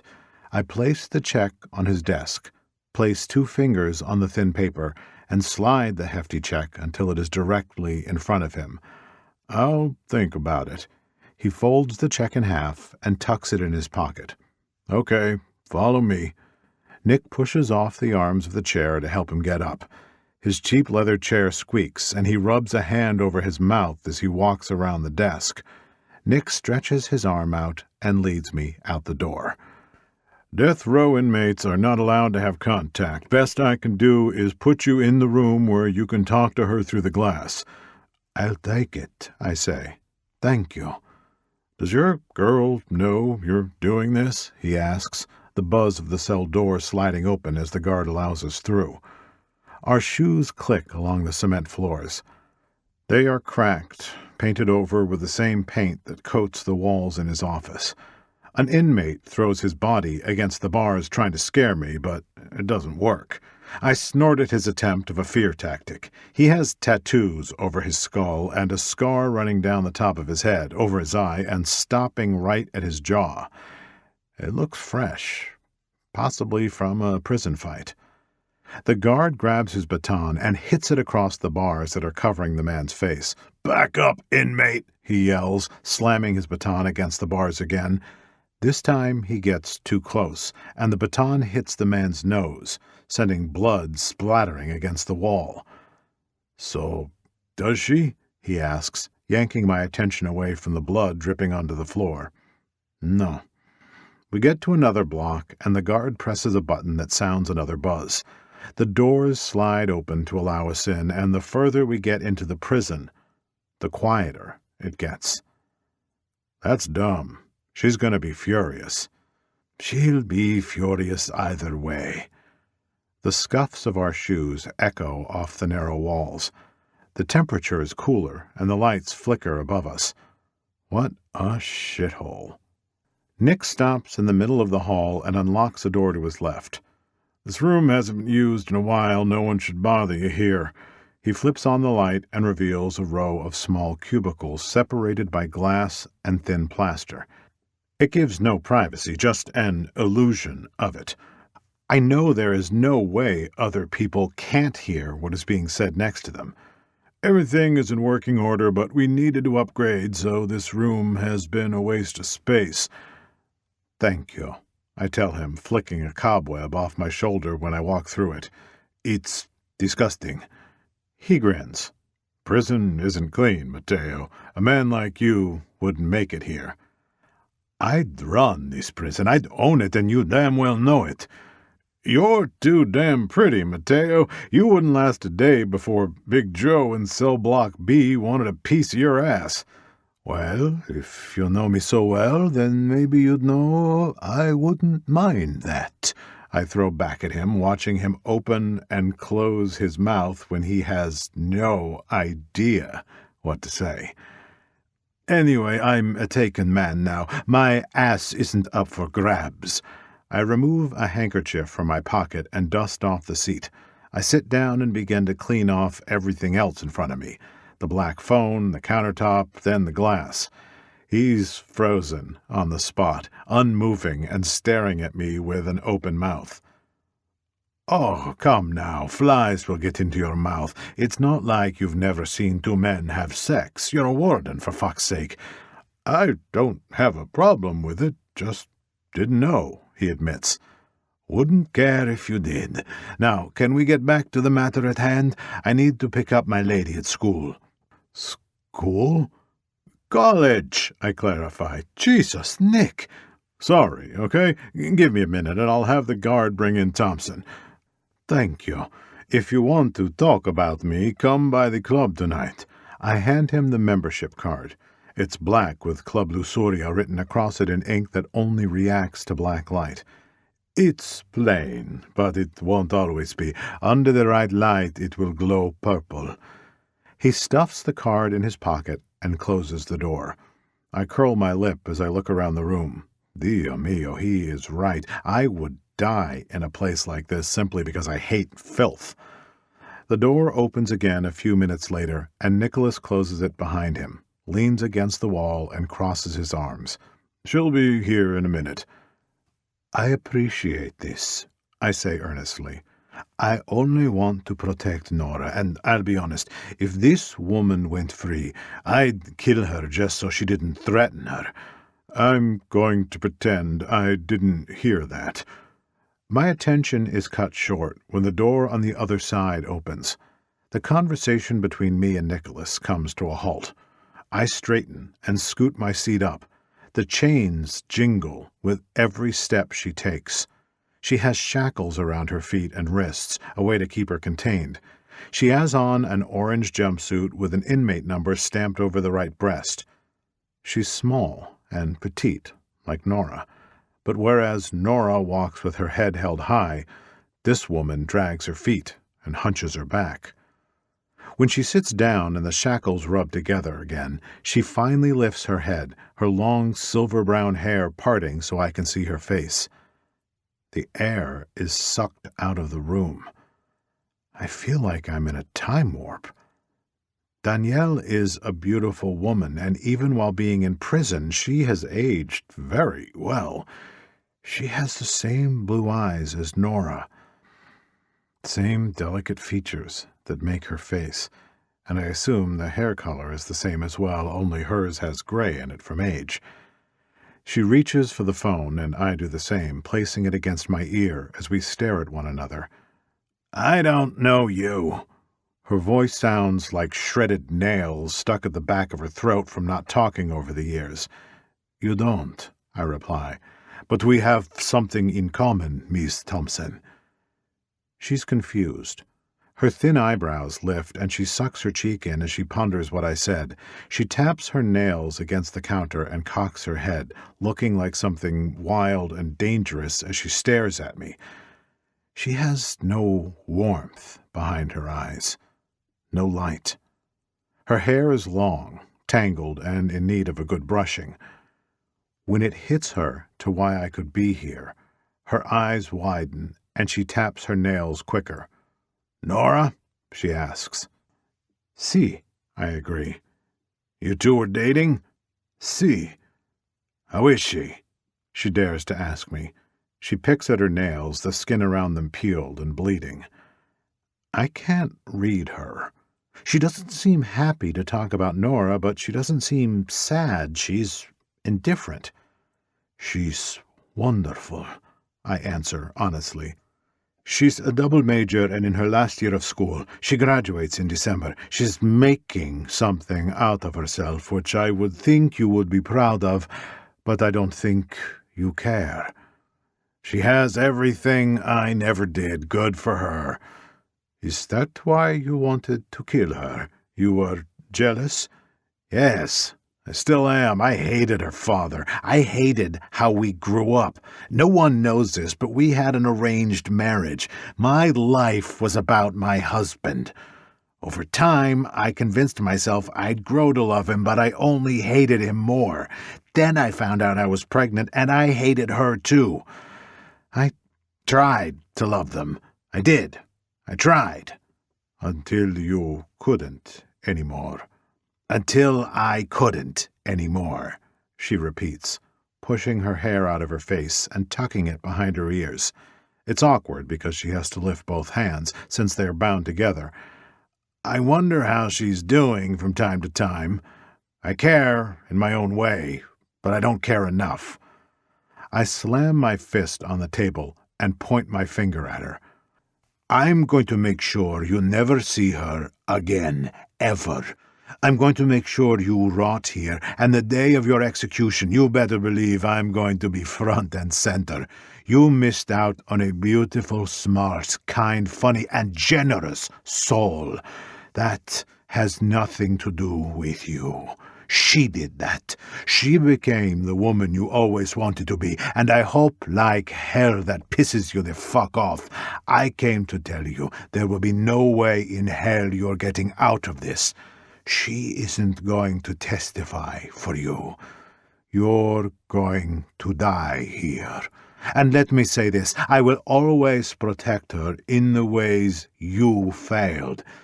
She has someone now. She has me. She will always have me, and the last thing I will ever do to her is hurt her the way you did." She scrapes her nails down the counter, and the side of her top lip twitches, but she doesn't say anything. "She'll be happy and in love. I'll give her everything she ever wanted. She'll be free of you, and I'll protect her from you until you take your last breath. She'll finally be free of you." "Good," Danielle replies, keeping herself level-headed. "Good. I'm glad she has someone in her life she can count on. I might not have the capability to love my daughter the way she needs to be, but in my own way, I wish I never went after her with that gun. But I was never meant to be a mother." She's too calm about this, too collected, and it makes me even angrier. "Take good care of her," she says, and proceeds to hang up the phone, the click loud in my ear to tell me the conversation is over. "Guard!" she shouts. The jingle of the chains shake like haunted Christmas bells as the guards grip her bicep to help her up. If Nora were here, that sound would haunt her for the rest of her life. That's why I'm here. I'll always be the man to conquer the demons in her darkness, searching for a way to always keep the light of her soul on. Chapter 18. Nora. To say the ride back to the Lusoria was awkward was an understatement. Mateo's uncle does not like to talk, and if he does, he doesn't talk to me. When we pull into the front of Lusoria, the driver gets out of the car and walks around the front of the car. He opens the back door, and Giovanni is the one sitting closest to it. but he spreads his arm out and tells me to go first. I dip my head so I don't hit it on the roof as I step out. The night air wraps around me, making me wish that I had a jacket. The Strip is busy, and people are barreling into Lusoria. I stare up at the impressive tall building and really look at the resort for the first time. How have I not noticed how gorgeous it is? Mateo wasn't lying when he said he made changes. Do you like my nephew for him or for his money? His uncle asks as he steps out of the car. Excuse me? Mateo has been through too much to be screwed over, so I'm not going to beat around the bush. Do you like him for him? Yes, I don't care that he has money. I don't have money, so I've learned that having a lot of it doesn't buy happiness. He nods. Okay, good. I would have hated to have had to kill you. I'm left swallowing as he walks away, heading straight into the casino. I have a feeling he would have killed me, too, without a damn doubt. Come, you only have 50 minutes to get ready now. He scares me. His mysterious, dark Italian accent has me jumping into a step and hustling behind him into the resort. It's so breathtaking inside. All dark colors and bright lights. The mood reeks of sex and money. It gives me the urge to open my purse, get cash, buy drinks, and gamble. I followed Giovanni to the elevators and, in silence, we ride it together until it hits the top floor. He still doesn't speak to me as we walk down the hall to the door that leads to yet another hallway.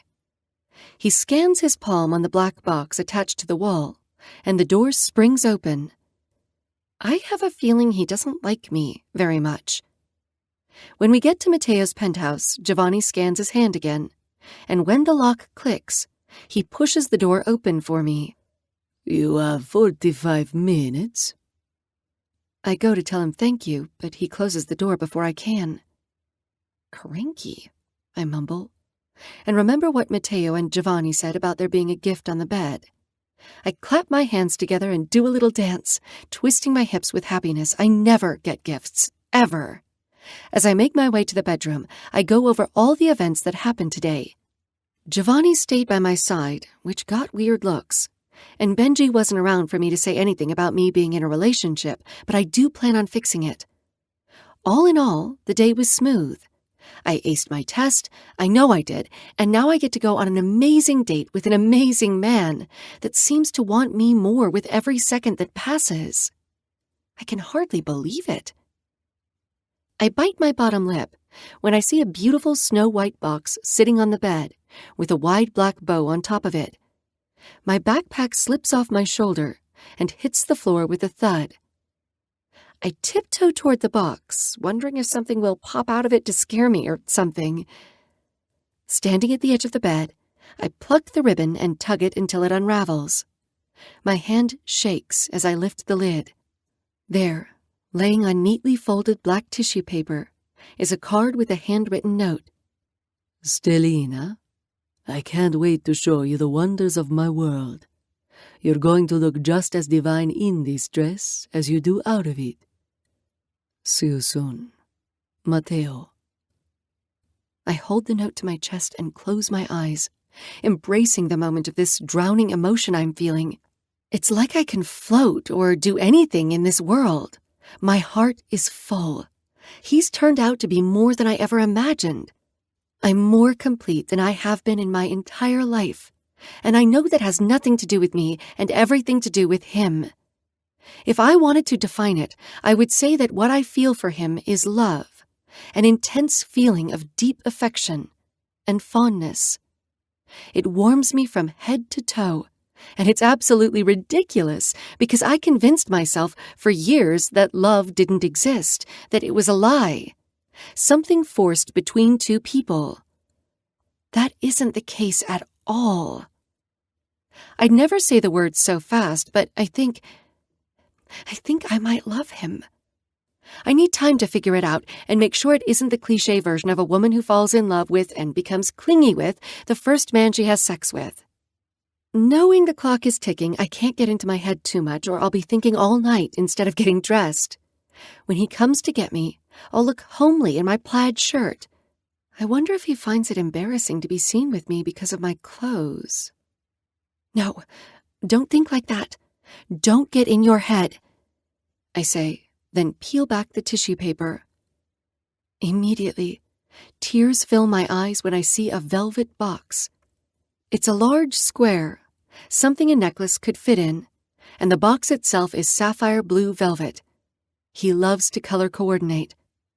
The blue matches the lights inside the luxuria. Opening the box, I scream and toss it on the bed. Oh my God! Holy cow! Oh man!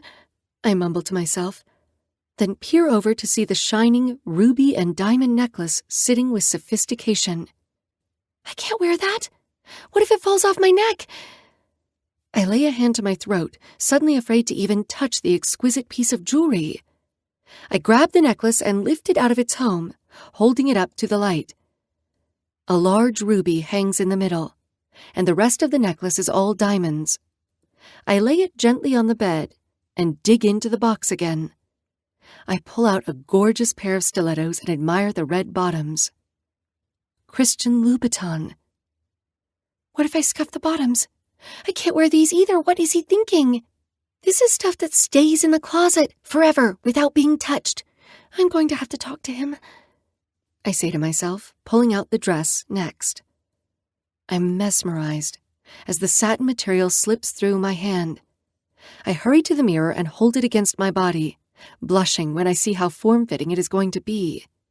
It's a gorgeous black satin maxi bodycon dress with thin straps and a plunging neckline.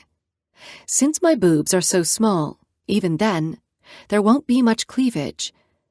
I can't wait to try it on. I kick off my shoes, tug off my pants, and get naked in a record amount of time so I can feel the material against my body. Since it's satin and there is no room for give, it hugs me in all the right places and falls to the tops of my feet. I'm in awe when I stare at myself. I gather my hair and drape it over one shoulder to get a better look.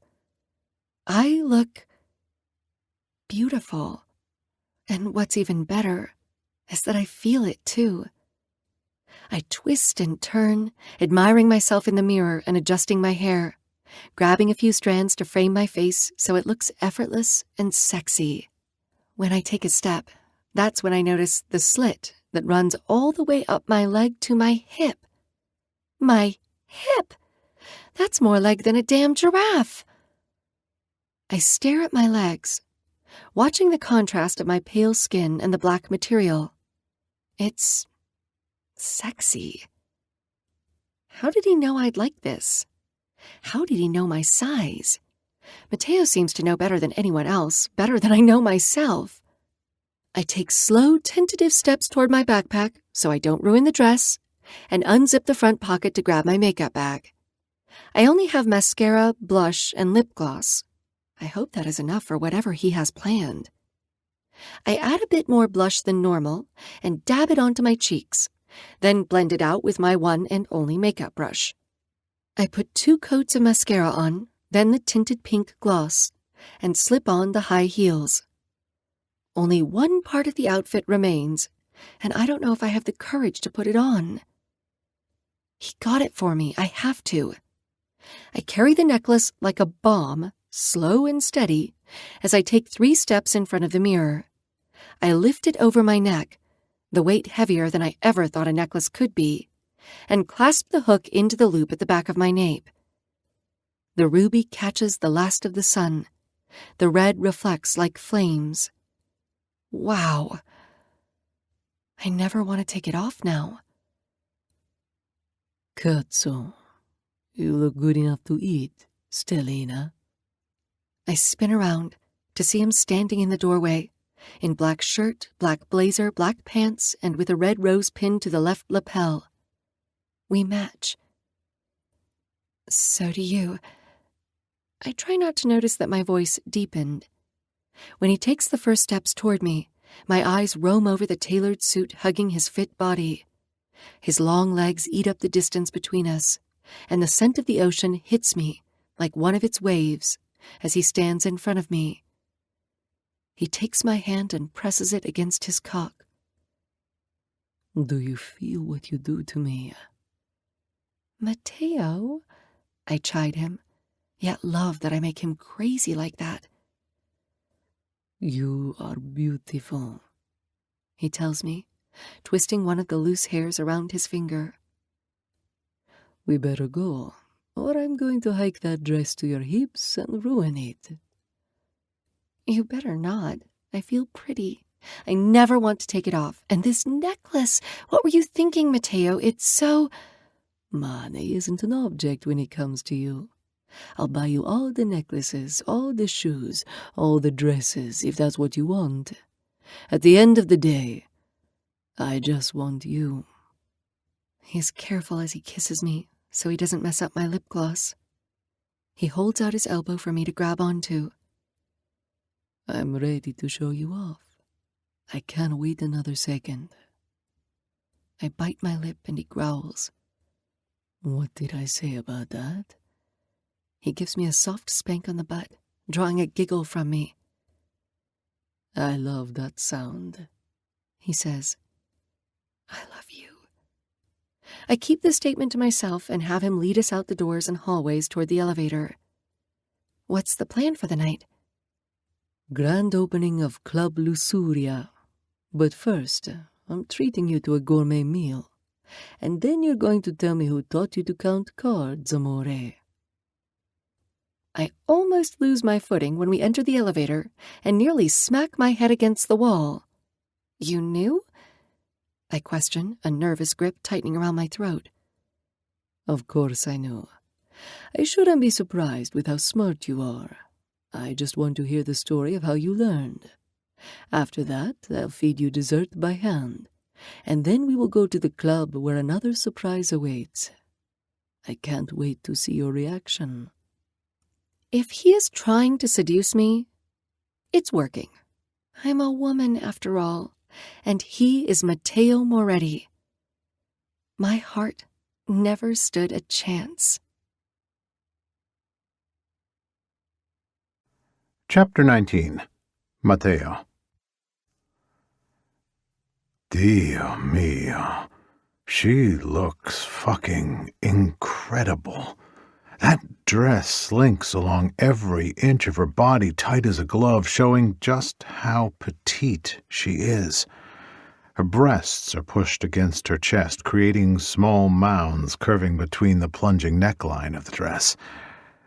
We walk across the casino floor after our decadent 5-star meal. I may or may not have licked the chocolate mousse from her lips toward the end, which ended up giving me an erection. It was hidden by the table, and her hand teased me, sliding it up and down the 9 inches hanging down my thigh. It was slow, scandalous, knowing that she was touching me under the table where anyone could catch us. She didn't grab me and stroke me. Nora lazily ran the back of her fingers up and down, building the pressure, building the lust, and my hand hit the glass of water as I tried to grip the edge of the table. It took all I had to not knock the plates to the floor, lay her across it, and take advantage of the slit in her dress. How is it possible to want someone like this all the time? Every surface I see, I want to lay her against it and slide my cock into that tight vice that I've claimed. It can't be healthy to want someone like I want her, but isn't living an unhealthy life way more fun? See, so much more. Mr. Moretti, Piero greets me, unhooking the purple rope to allow us into Club Lusuria. It's looking good in there. His eyes fall from me to Nora, and he grins. Mateo, you told us about Nora. You failed to mention how beautiful she was. Bellissima, Miss Thompson. Piero grabs her hand and kisses the top of her knuckles. You Italians sure know how to make a lady lose her mind. She fans herself as Piero smirks at her. I slap his arm away and then cage him to the wall by pressing my arm against his throat. Mateo, you let him go right now. I won't have your temper ruin this night. He was being kind and noticing this beautiful dress that makes me feel pretty. If you didn't want him to notice, then maybe don't dress me up in gorgeous outfits. It isn't the outfit that's gorgeous, Nora. It's you. But he knew damn well not to. I wasn't trying to hit on her, Mr. Moretti. I was only trying to be nice and appreciative. Nothing more. Nothing more. I shove him away and gather my composure. My temper is short when it comes to Nora. Freaking animal, Nora mumbles as Piero opens the door to allow us in. Piero's face is flushed, and he clears his throat, averting his eyes as I stare him down. Nora pulls on my arm and nudges my shoulder. Stop it. You're being a bully. I'm being protective. You're being one of those cavemen that beats his chest. Jane mine. Jane not yours. She hits her chest with her fists, and I can't help but laugh. I kiss the side of her head. What can I say? You bring out the worst and best of me. I part the curtains, and she audibly gasps. A wave of pride fills my chest as I look at my creation. This wouldn't have happened without Nora. The music is thumping, the lights are flashing, and people are on the dance floor moving against one another in a sexual frenzy. My men are standing on different sides of the bar, talking to women, some talking to men, and everyone seems to be having a good time. It's a success. Mateo, this is amazing. You did all this? Si, but I couldn't have done it without you. You're my muse. Look up. Her head tilts back, and I stare at the side of her face. Even her profile is perfect. Her lashes are thicker and longer than usual and painted black with mascara. I love it. It makes her blue eyes pop even more. Do you like them? I ask, suddenly nervous that I might have gone overboard. Yeah, I love them. Are you kidding? Wow, it looks so real. I had LED lights installed in the silk covering the ceiling, making a galaxy appearance. They replicate the stars that are on the bar. Wow, the stars are for you, I say. Her eyes flow down from the pseudo-space up above and stare into my soul. For me? Tutto è per te, Sterina. Everything is for you. I lift her arm and twirl her, spinning her a few times like a ballerina in one of those music boxes. She grins and laughs, a sight for a sore mind like mine.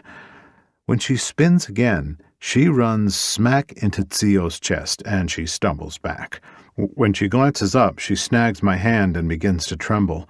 I'm sorry, she whispers, obviously scared. It's okay. I hope you have a good time tonight, Mateo. Vanni says he has a delivery for you to inspect. Delivery. Code for drugs. Already? That was fast. I mumble, wrapping an arm around her waist. Tell him it can wait. I'm not here to work. I'm here to have fun with Nora. Si, Mateo. Zio finishes off the whiskey in his glass and slams it on the bar before heading toward the back room. Oh, is it... Nora looks left and right to make sure no one is listening and crooks her finger for me to come closer. Like I'd ever deny such a request. She cups her hands over my ear and whispers, Is it secret Mafia stuff? I chuckle, gliding my hand down her arm and hold her hand. Si, Sterina, if you want to know, I will tell you. I'll never leave you out to wander. You can later. Right now, I just want to dance with you. I take the shot the bartender sat in front of me and pour it down my throat, the burn warming my stomach. Well, by all means, I don't want to disappoint a lady's urges. I hold out my hand for her to take, and she downs her own shot, slipping her fingers through mine. Heading out toward the dance floor, I cut through a sea of people until we are in the middle. The song changes, and the beat is perfect. It's slow, sensual, a song about desire and sex. Her back is to my front, and my hands fall to her hips. One of her arms reaches up and around my neck as she sways her hips left and right. The way her ass is rubbing against me lets me know she wants more than a simple dance, but sex is prohibited on the dance floor. Not that I would care if I saw it. I think it would be hot to catch a couple fucking each other. What's hotter than witnessing desire so deep, so raw, so primal that people can't wait to get to privacy? They have to have one another in that very moment or they might explode. Kinda like how I'm feeling right now. The bass of the music flows throughout the club, vibrating the sweat on my skin. She rolls her head across my chest, moving her body in slithering movements that a snake would be envious of. The whiskey is fire in my veins, feeding my soul as Nora and I ignite the dance floor in a sizzling sensation. My hand falls to her exposed thigh through the dress slit, and I migrate up, going as high as I can, until her pussy is just out of reach. In reply, she grinds her ass against me harder, my cock straining as it rubs against her ass. She makes me feel like an animal. I'm ready to tear this dress off her with my own fucking hands and teeth. Her eyes are closed, and she has that damn bottom lip between her teeth. I flip her around and slide my knee between her legs. Our foreheads drop together, slick with sweat from the humidity sticking in the air as everyone dances. Even through the lust-induced beat of the song, I can hear her moan every time her clit rubs against my upper thigh. Nora arches her back, dipping backward. My hands keep a tight hold of her hips to keep them planted against me. I can't help myself. I bend down and lick from the bottom of the neckline to the top of her chest, gathering the hot sweat from her skin. Her heart pounds against my tongue. The fever of sex drenching her must be contagious, because everyone else around us seems to be doing the same thing. I nip at the curve of her left breast and roll my hips more, adding more force against her sheath. Her hands roam down the shape of her torso before she lifts herself up again, rubbing herself harder against my thigh. We tease one another, our lips a slight brush over one another, but we don't kiss. Just feel, just experience, just touch. "I want you," she whispers in my ear. My hands slip around her ass before moving down her front and finding the slit again. "Is that so?" I murmur, shoving my hand under her dress, then dip my fingers under her panties. It's hidden well enough that people won't know what we're doing, but if someone stares and watches us, they might figure it out. There is steam billowing from the bodies into the air, hanging like an erotic cloud ready to rain down sexual bliss. She rolls her hips against my hand, using my palm to create friction. She moans, her lips parting as she stutters against me. A gush of liquid soaks my hand, and it has my own pre-cum leaking from my cock. She rides against my hand faster, yearning for her orgasm, chasing that high only I can give her. Her eyes roll to the back of her head, and a delicious glow of perspiration glistens on either side of her shoulders like oil catching the sun. I hear the first sound of her pleasure, the cry of ecstasy trying to tell the world how good she feels, and that's when I crash my lips onto hers, swallowing the sounds like a starved man. But I know they won't fill me up. I'll always be hungry. I'll always be savage when it comes to her. When she comes down from her high, I bring my hand to my mouth and lick my fingers, gathering her nectar. I have the worst sweet tooth that can only be satisfied by the taste of her.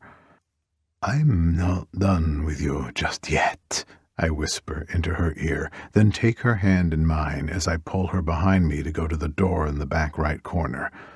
The door is encased in polished leather, and above it is a sign that says Hall of Lusts over it in bright purple. Tomas knows who I am, obviously, and allows me in. The moment someone steps inside, the music on the other side can't be heard. It's soundproof. "What is this?" she whispers, afraid to make a sound in the quiet hallway. It reminds me of someone being in the library. One sneeze, one cough, and all eyes will be on you for you to shut up. There are a dozen doors, 6 on each side. Each door is the same, leather-bound and encased in checkered metal. When it comes to these rooms, I wanted something for everyone. There's a wide variety of options. Girl on girl? Check. Man on man, Club Luxuria has you covered. A threesome? Done. A solo act? Whatever a customer wants, they can have. Money can truly buy anything. I take us to the middle door on the right and swing it open. Each of these rooms are soundproof, too. For seating arrangements, I have a full-sized bed in every room. The headboard is a pink velvet, and in each room, each bed is a different color. The walls are painted black. The light is dim, and to the right is a cabinet full of products, from condoms to lube. No toys. That's just not hygienic. But if people want to BYOT, bring your own toy, that's fine by me. There is liquor, beer, and water to the left, just in case someone wants to be in here for a while. Lying on the silk sheets that get changed every single time is the menu of choice. "What's behind there?" she asks, peering through the window to try and see, but it's too dark. "You'll see, Stellina. Come and sit next to me and tell me what you want," I say, showing her the menu. To the right side of the bed is a panel of buttons to let the workers know what the customer wants. "Oh, my," she coughs when she reads what's available to order. "Oh, my God. Wow." I kiss the nook of her neck and slip my fingers under the straps of her dress and bring them down her shoulder so they are bare and available for my lips. "You decide, Stellina." She moans as I suck the spot below her earlobe. "I can't focus when you do that." "Good. Focusing is overrated," I reply, then kiss down her spine until the dress stops me because it covers up the rest of her. I cup her tits and hum when I feel the hard nipples rub against my palm. "You want to watch a couple? Male on male, perhaps? Or not, I don't mind. I just want to share this with you. Surprise me, Stellina. All you have to do is hit that button." I point to the panel, then lie back and relax. I lace my arms behind my head and watch her become flustered. The rate of her breathing changes. It hits me that maybe this is too much for her too soon. "We don't have to do this. I just thought—" "No, I want to. I'm excited, I promise. Just nervous and don't know what to do. This is such a new experience for me." "I plan to always be the man who takes all your firsts, Stellina." She turns her chin and places it against her shoulder, giving me a sweet, nervous smile as she chews her lip. Ecstatic, overwhelming happiness or excitement. "I'll take that as a good thing?" I ask. Her eyes fall to my lap, and she lingers on my cock before standing, then walking to the panel. She presses a button, and a simple beep confirms her order has been placed. She sits on the bed next to me, and her hand immediately falls to the button on my pants. She unzips and frees me from the prison, my cock standing as high as it has ever gone. Nora bends down and sucks me into her mouth, doing her best to take me to the back of her throat. Fuck, Nora, that mouth. I can't help but to watch her, my cock splitting those lips and stretching her, knowing she's uncomfortable. It's a sick ego stroke that I bring her pain like this. I rip her off me, then spin her forward so she's staring at the stage. Keep sucking me like that, and this will be over all too soon. I yank off her panties, then curse again when I feel how wet she is. The light on the other side of the mirror comes on, and who I see shocks me. It's a man in his 20s, a little older than Nora, but younger than me, and he struts to the mirror so we can get a better look at him. He can't see us, so don't worry, I reassure her. It's a single man. He has no partner, but his cock is hard. Not as long as mine, but just as thick. He has heavy orbs between his legs, and his hands fall to the glass, leaving a print. Music sounds, and he begins to show us an erotic dance. He has long blonde hair and brown eyes, and he is using it to his advantage by swinging the luscious locks back and forth. Nora stands and tries to undress, but I stop her. Leave it on, I order. I'm going to fuck you in it. The performer grips his cock, and I grab Nora's face and force her to look at him instead of me. What made you pick a man? I ask, appreciating the way the man's abs flex with every upward stroke he gives himself. I wanted... She tries to speak, but her voice is hoarse. I wanted to imagine what you two would be like together while you were touching me. I push her against the glass, and the barrier trembles. While it is soundproof, the dancer can see the glass shaking, and he grins, knowing what's going on behind the mirror. I lift her dress and press my cock through her folds, just like the night we messed around and she gave herself to me. The performer gets on the small love seat in the room. All dancers have to keep the props I provide them so no cross-contamination happens. His eyes lock on Nora's, somehow knowing he is staring directly at her, and he begins to fuck the love seat.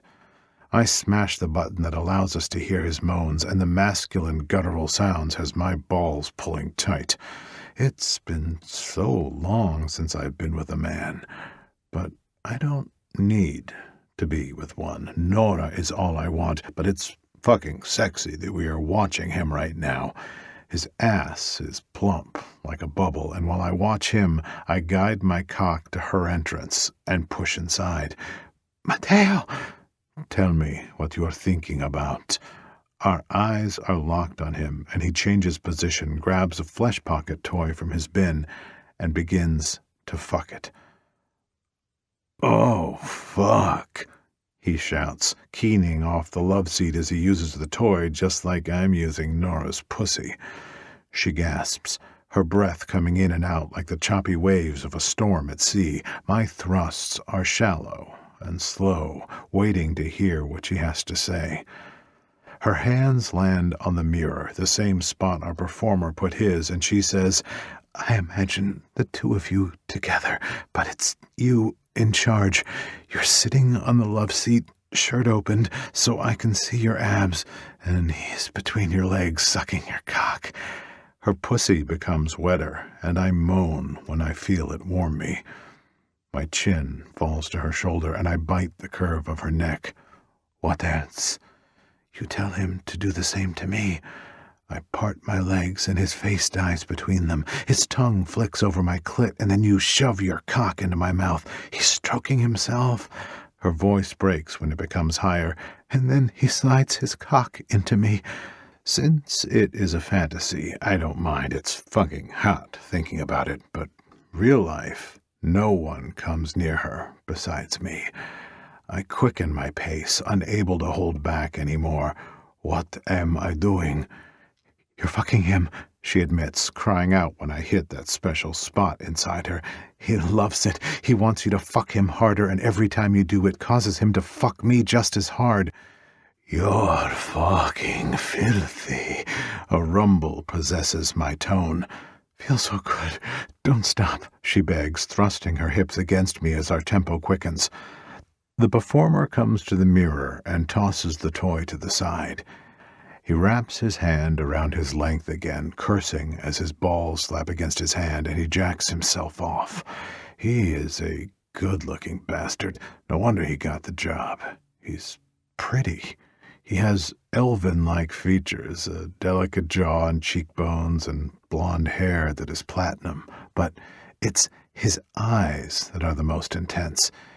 He speaks with them. He's turned on, knowing what we are doing, all because we are watching him. Nora and I stare at him, and he somehow manages to look at the both of us. His neck turns red, and his arm stutters, telling me he's about to come. Nora is, too. Her pussy flutters around me, and her whimpers are getting louder. "You can scream. No one can hear you." I fuck her as hard as I can, and the glass shakes every time our hips meet. "Mateo, oh yes, Mateo, you feel so good. Oh my God, fuck him. Imagine you're fucking him too."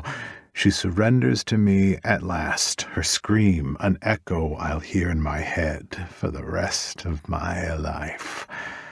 The performer comes to, painting his seed all over the glass, and that's all it takes for me to fill her with mine. If lust wasn't meant to be acted upon, then why would it exist? If desire wasn't meant to be felt, why do we feel it? Because of this moment, right here. It feels too fucking good not to do what the body is meant to. And it is meant to orgasm. Chapter 20. Nora.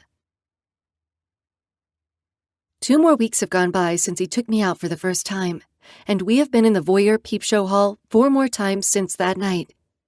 I'm kind of addicted to it. A part of me wonders what having a threesome would be like. I know Mateo would be all about it, I think. Maybe.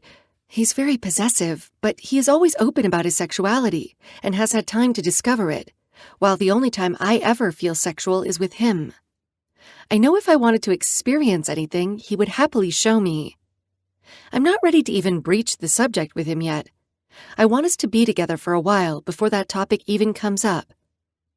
But damn, the more I think about it, the hotter I get. "Nora!" I stop in the middle of the quad, where I'm walking to the Jaguar sitting in the parking lot. My palms start to sweat, and my heart races, imagining the worst for Benji. What if there's a sniper somewhere around us that Mateo hired to kill anyone that has interest in me? Okay, that might be overkill, but he could be in the car with the finger on a trigger as we speak. "Nora, I've been calling for you for a few minutes. Didn't you hear me?" Benji asks. He smiles, never once making me feel like an ass for ignoring him. Sorry, I'm thinking about a lot. I tend to zone out. It isn't wrong. I'm just not going to tell him what I was thinking about. It's okay. I get it. A car door slams, and when I turn to see where it came from, Mateo is leaning against the hood of his car. The sun shines against his evergreen blazer. He's the only man I know that pulls off colorful suits like that. I didn't hear from you. Don't define a word. Rejection. Refusing someone's proposal or idea. I slap a hand over my mouth and curse. His eyes frown, and he isn't angry, but I can see the hurt across his face from my stupid mouth. I am so sorry, Benji. I didn't mean to say that.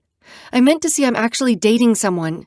You're a nice guy, and if I would have talked to you a few days before meeting him, then I think I would have gone out with you. But I don't want to lead you on. I'm sorry I wasn't clearer. He exhales and stares across the campus. Is that him? I look over my shoulder to see Mateo standing straight and tugging on the lapels of his suit. Under the suit, a gun I know he isn't afraid to use. Yeah, that's him. You're dating Mateo Moretti? The guy that owns Lusuria? Hell, I don't stand a chance. Benji laughs, then turns it to a wistful sigh.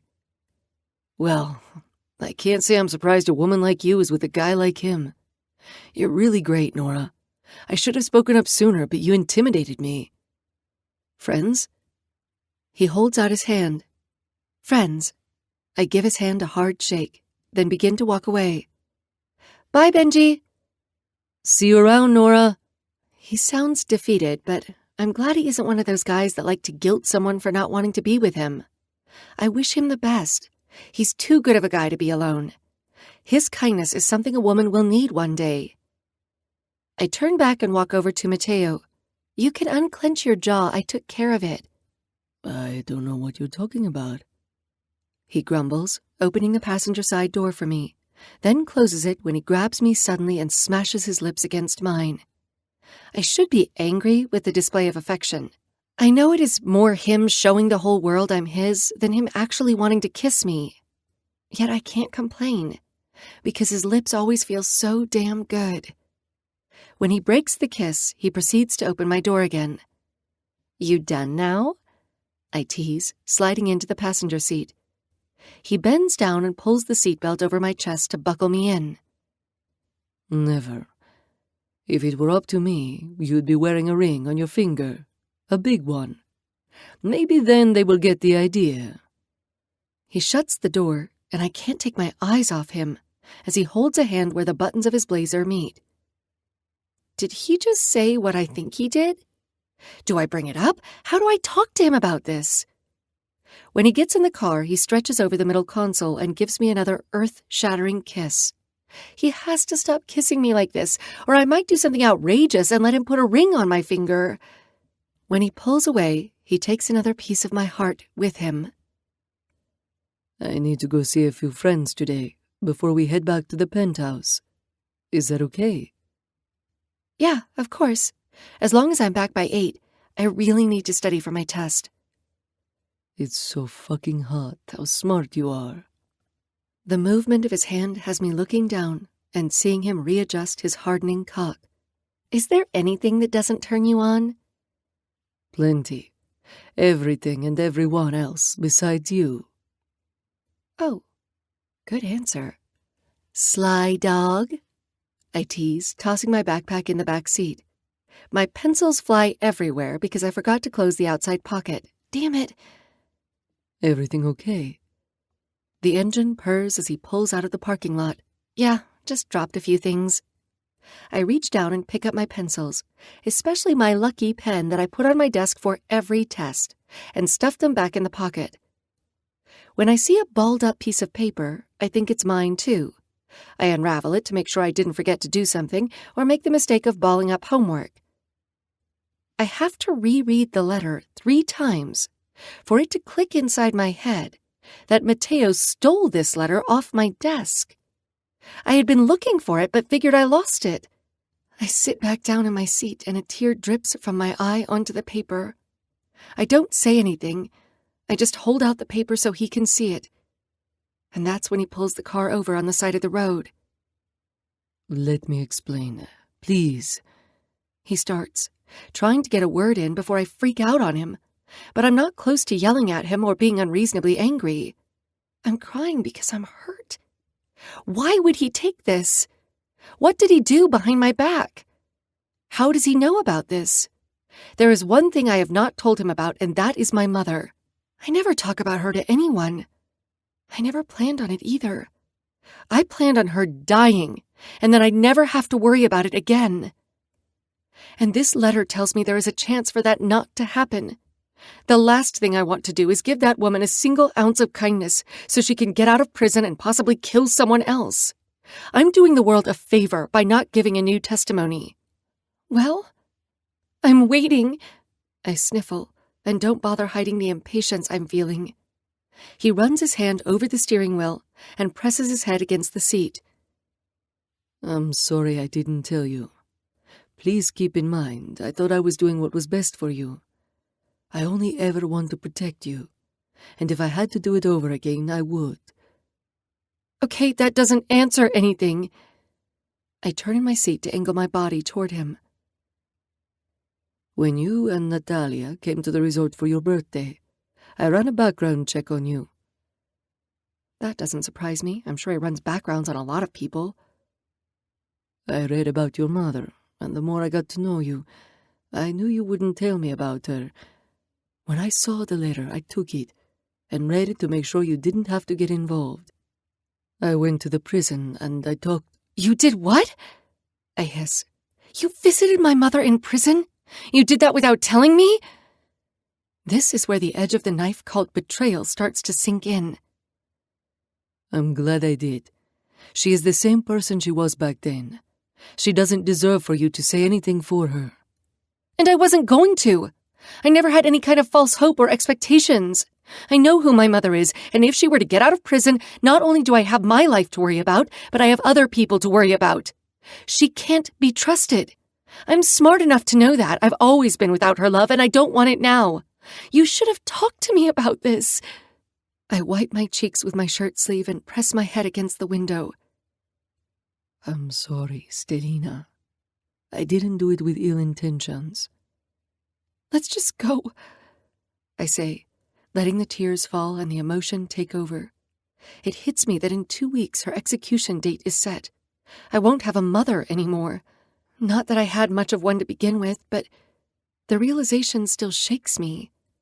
I drop the letter in my hands and it floats to the floorboard as I double over. I hold my midsection and let go. I cry to the point that I can't breathe. The tears drip quicker and land from my jaw to my hands. They are warm, full of years of hatred and exhaustion. Stelina, amore, you're breaking my heart.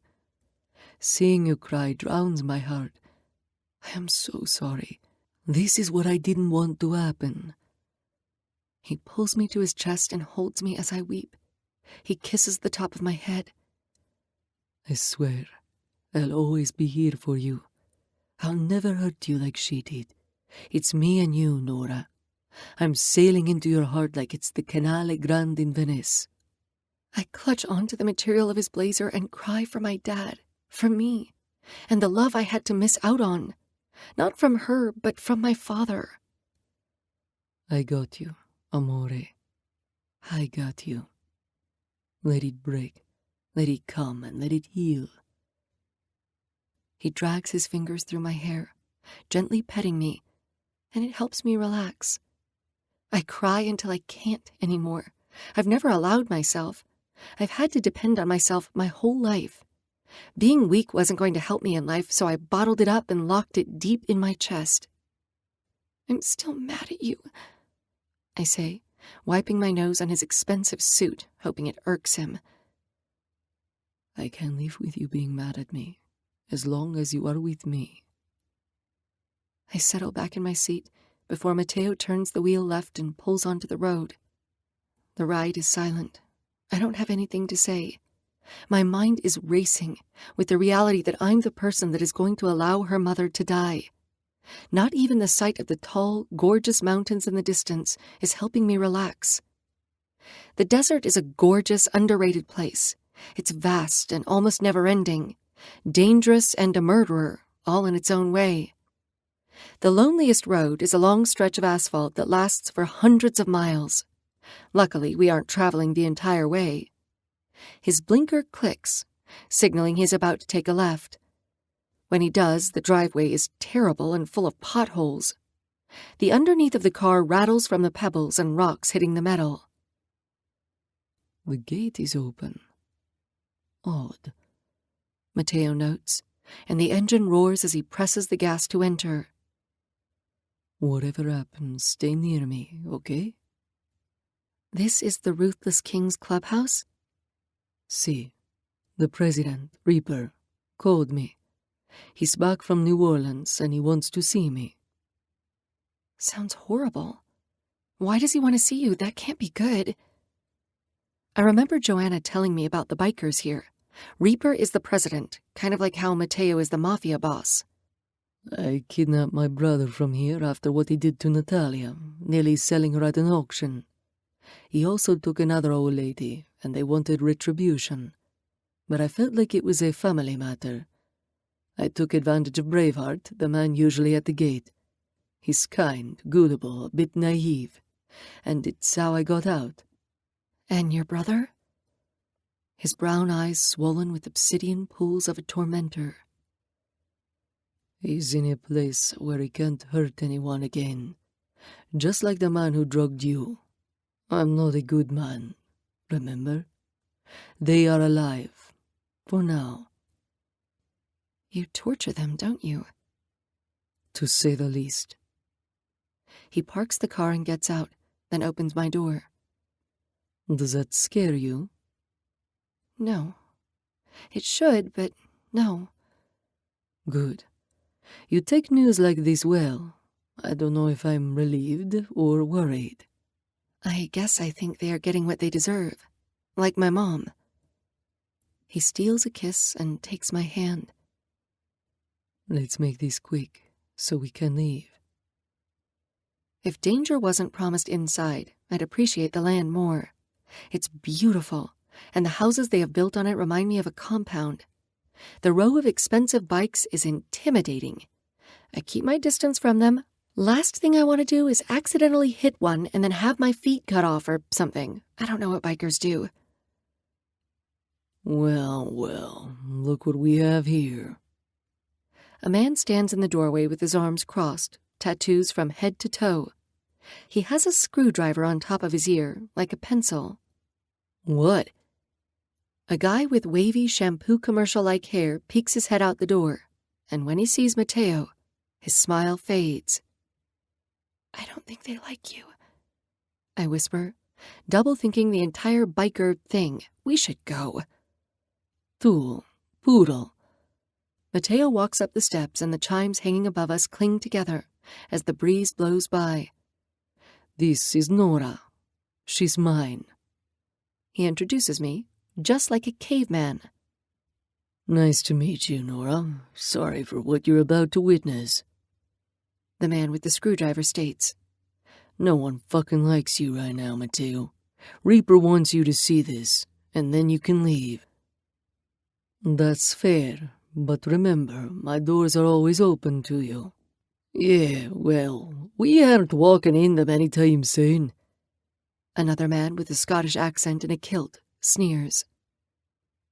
The heavy sound of boots stomping against the floor comes from the other side of the house. The men in the room stare down the hallway. When the man appears, I instantly know it's Reaper, the man Joanna told me about. He exudes the same power Mateo does. It suffocates the room. His hair is long, like he hasn't gotten it cut in a few months, and he has a tattoo across his chest that says, "Long live the king." And it reminds me of a fight to kill. Whoever wins, lives, and is king. I have a feeling that is Reaper. I want you to witness what I have to do, Reaper states, pointing a knife at Mateo. Get into church, and your old lady comes too. Cazzo. Mateo curses. I've learned that means fuck after hearing it so many times. Let's fucking go, Mateo. I don't want to wait all day to do this. Reaper disappears into another room, and the dozen other men follow him. Mateo's hand presses against my back, and I have no choice but to follow when he walks. We pass a pool table, a big sectional, and a TV that takes up the entire wall. I wish I was able to get the tour, maybe see Joanna. When we enter the room, I clasp onto Mateo's sleeve when I see a man on his knees, shirtless, and young. Maybe just a few years older than me. He's trembling. I want you to see what your actions did, Mateo. Braveheart should have known not to let you through. He's too fucking trusting. Maybe after this he will learn not to be. Reaper, he's a kid. Don't do this. Mateo tries to reason. It was my fault. I took advantage of his kindness. I deserve it, the guy on the floor says. I shouldn't have let you through. He speaks through chattering teeth. It isn't cold, but I know that happens to me when I get nervous. Just do it. After this, we will be even. Reaper places the tip of the knife against his flawless skin and begins to cut, carving something into his chest. Braveheart roars in pain, his face red and the tendons in his body ready to pop from being so tense. Blood dribbles down his chest and abs, and when one half is done, Reaper begins to cut on the other side, dragging the blade to form a heart. When he is done, Reaper tosses the knife to Mateo. Keep it, so you remember what you did to a good kid, Reaper says. Mateo has regret plastered on his face as Braveheart lies on the floor, trying to breathe in and out, in and out. You remember the rules, Braveheart? Yes, Brez. Third time, I rip out your heart. On that reminder, Reaper marches away, his lips in a tight line. Now get the fuck out of my clubhouse, Mateo. Curse words had never sounded better. Chapter 21. Nora. I've been in a funk since Braveheart got a heart carved in his chest. Ever since I found out Mateo saw my mom. Ever since I found out I could possibly save her. I haven't wanted to get out of bed, which is a problem because my mom's execution date is close. A week away. Mateo's phone rings and he answers quickly. See? Nick, how are you? A beat passes as he listens to whoever is on the other line. What? You're sure? Oh. Cavallo. Okay, grazie. He hangs up and peers at me over his round, muscular shoulder. I don't like how he is staring at me. What is it? I ask, pushing myself up. I keep the sheet wrapped around me and yawn. It's 3 p.m. I shouldn't be tired. That was my friend, Warden Greystone. He's in charge at the prison your mother is at. I don't care. There's no life in my voice anymore. She's put me through enough. Let her die. Maybe then I'll feel better. I know, Stellina. I know you feel that way. But he just said they are transferring her to a prison in Florida. Why? It's just a few days before her execution here. Why would they change it? I question as I walk away from him and into the bathroom. I sit on the edge of the tub and fill the bath. I need to relax. My mom needs to stop being on my mind. She doesn't deserve the time and effort it takes to think. Stellina. She wants the chair, and they don't do that in Nevada. Lethal injection is the only option. Only a few states allow it, so they are flying her there now. I drop the bottle of bubble bath in the bathtub, pouring all of the liquid in the water. Bubbles are already building, but I don't reach in and fish it out. My brain has frozen. He drops down next to me and hauls me onto his lap. Also, the date has been moved. Florida has too many executions coming up. When? My voice breaks. When is it? Tomorrow. A whoosh of air leaves my lungs and darkness takes over my mind. I shut down, I stop thinking how I want, and I let unconsciousness take me to a better place. When I wake up again, I'm in a different room. Much different. It's very plain. I hear the shower running and know I'm with Mateo. But where are we? I hold my hand against my head and sway. There's a slight headache forming on the left side of my head. I get up and feel heavy, slow and sluggish. I stumble to the window and see that it's daylight outside, but I'm not looking at the desert. The shower turns off and I turn around, slightly panicked because I have no idea where I am. Mateo walks out with a towel wrapped around his hip, hanging low, and the water droplets swim down his body and make rivers from the valleys that make his abs. Stellina.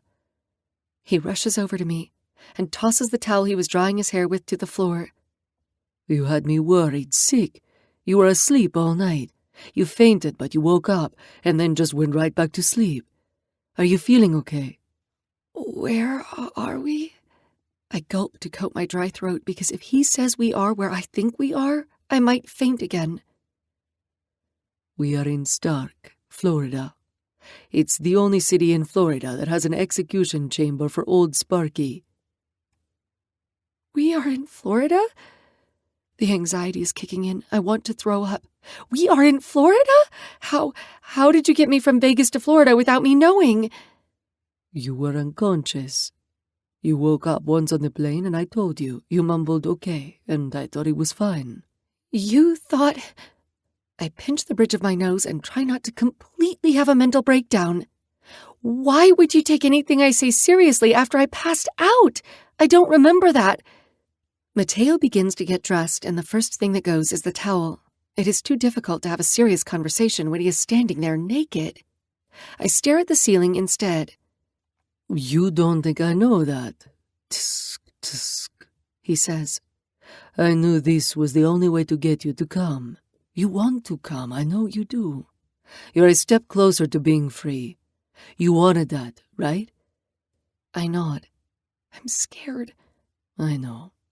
And I'll be with you the entire time. But we need to hurry and get ready. It's at 1. 1? I check the time and see that's only 2 hours from now. In a haze, I get dressed, but each move I make is slow and calculated. I haven't seen her since I testified all those years ago. I'm wondering if I'll feel anything when I look at her. Will I regret not trying to save her life? A pair of black jeans and a black blouse later, I'm ready to go. I don't remember getting dressed. I'm just here. That's how it is all the way to the prison. I don't remember seeing any sights, cars we passed, conversation made with Mateo, nothing. I'm thinking of nothing and everything all at the same time. Finally, we pull into the deserted parking lot, and I'm staring at the prison my mom was transferred to. It's gloomy and scary, like a haunted castle from the 1700s. The blue sky has been covered by storm clouds, and as Mateo leads us to the front doors, I have to stop. I fall to the ground and vomit, holding my stomach as reality sets in. Oh my God, my mother is going to die. It's happening. Years of waiting for this, and I want to die myself. Why is it this hard? She's a horrible human being. Stellina, Mateo shouts for me, placing a hand in the middle of my back. He rubs small circles to comfort me. We can go. We don't have to do this. He takes one of his handkerchiefs and dabs my mouth to clean it off. No, I have to do this. You're right. I have to in order to move on. I saw her kill my dad. It's only fitting I watch as electricity kills her. I reply. The rocks in the concrete scratch my palms until they burn, and my jeans get caught on the rough edge of the sidewalk, plucking and ruining the material. Now I look haggard. Who am I trying to impress? It doesn't matter. The only person that is going to judge me is about to die. Mateo helps me to my feet, my knees weak and wobbly as they threaten to give out again. When we enter, a guard is there. He's big, nearly busting out of his uniform. Empty your pockets in the bin and step through the metal detector. The conveyor belt moves when I put my purse into one of the bins, and then I step through without an issue. He waves a hand over me, and I'm clear, and then a female guard is there patting me down to make sure I'm not hiding anything to stab someone with. Mateo breezes through without issue, and they pat him down too. We are here for an execution, Mateo says to the guard, but another man rounds the corner, and Mateo's shoulders sag when he sees him. Nick, what are you doing here? Wanted to be here for you guys. Come on, I'll lead the way. Warden Greystone's every step is with purpose. As we pass a section of the prison where the inmates can see us, they holler at me, banging against the bars. Mateo wraps his arm around my shoulder. The move only causes more commotion. I cross my arms over my chest and look ahead, not wanting to give them the satisfaction of letting them see how scared they make me. Nick leads us outside to another, and as we walk across the sidewalk, I see cages to the left, where a few prisoners are pacing, their eyes locked on me. This is their outside time. Ignore them, Nick says, opening the door to the next building. This is different. There are no cells. It looks more like an office. Beige walls, cheap blue carpet, and there's a phone ringing in the distance. Upstairs, Nick says as he presses the button to the elevator. Why did she want the chair? I ask out of nowhere, the questions making sickness roll again. I don't know, Nora. I'm sorry. Some people want the pain as they pass because they think they deserve it. Is that the case for my mother? Do you think she feels she deserves it? No, He replies a little too quickly. We step between the doors and Mateo laces his fingers through mine as Nick hits the button for the top floor. She wants pain in the sense of, I think she likes it. She gets to die feeling something she likes? That's great. She'll rethink that. When the electricity is so hot it burns through her veins and smoke rises from her skin. It's hotter than any hell she can imagine. We step out of the doors and stroll down a dark hallway that's made of stone. This is your last chance to back out, says Warden Greystone. I need to see this, I say. I have to. Okay. His hand lands on the doorknob, and before he opens it, he says, You're the only ones here. She doesn't know, either, so she'll be surprised to see you. No, she won't. She knows I'd show up. She knows how much I've been waiting for this. I'm sorry for any pain you're about to feel. Nick opens the door, and 3 rows of empty chairs greet me. They are all black with cushions, something someone would find in an office. I notice how Nick didn't say he was sorry for my loss. It's because certain loss doesn't deserve the strength and love an apology holds. I sit right up front, where she can see my face, and Mateo sits down next to me, sliding my hand in his. I hold on tight when the light on the other side of the glass is turned on. This time it isn't pleasure that awaits, but a nightmare. The chair is made of wood, worn and a bit burnt from being used so much. There are metal electrodes that conduct electricity. Basically, that's what makes the current flow through someone's body. Last chance, Mateo whispers. I squeeze his hand and shake my head. I'm staying. Nick takes the seat beside Mateo, and we wait. I'm so tired of waiting. The metal door finally opens, and my mother finally walks through the door. Her head is shaved so it doesn't catch fire, and the cuffs around her hand and feet jingle. When she is close to the chair, they have her sit and strap her legs in, then uncuff her ankles. Her eyes finally meet the glass, and again, there is no expression. There never has been. No shock, no love, no nothing. She looks older, worn, and tired, but I don't see a woman that regrets her decision. Do you know what's about to happen? I ask Mateo, just as they tighten a strap across her forehead. What? He asks. That guard is going to call out, "Roll on 1." It means the generators are switched on. When he gets the go-ahead, he will say, "Roll on 2." And that's when he hits the switch for the electricity to travel through my mother's body. You shouldn't know that, Stellina. I hate that you know that. He brings the top of my hand to his lips and kisses it. A tear drips, and I quickly wipe it against my blouse.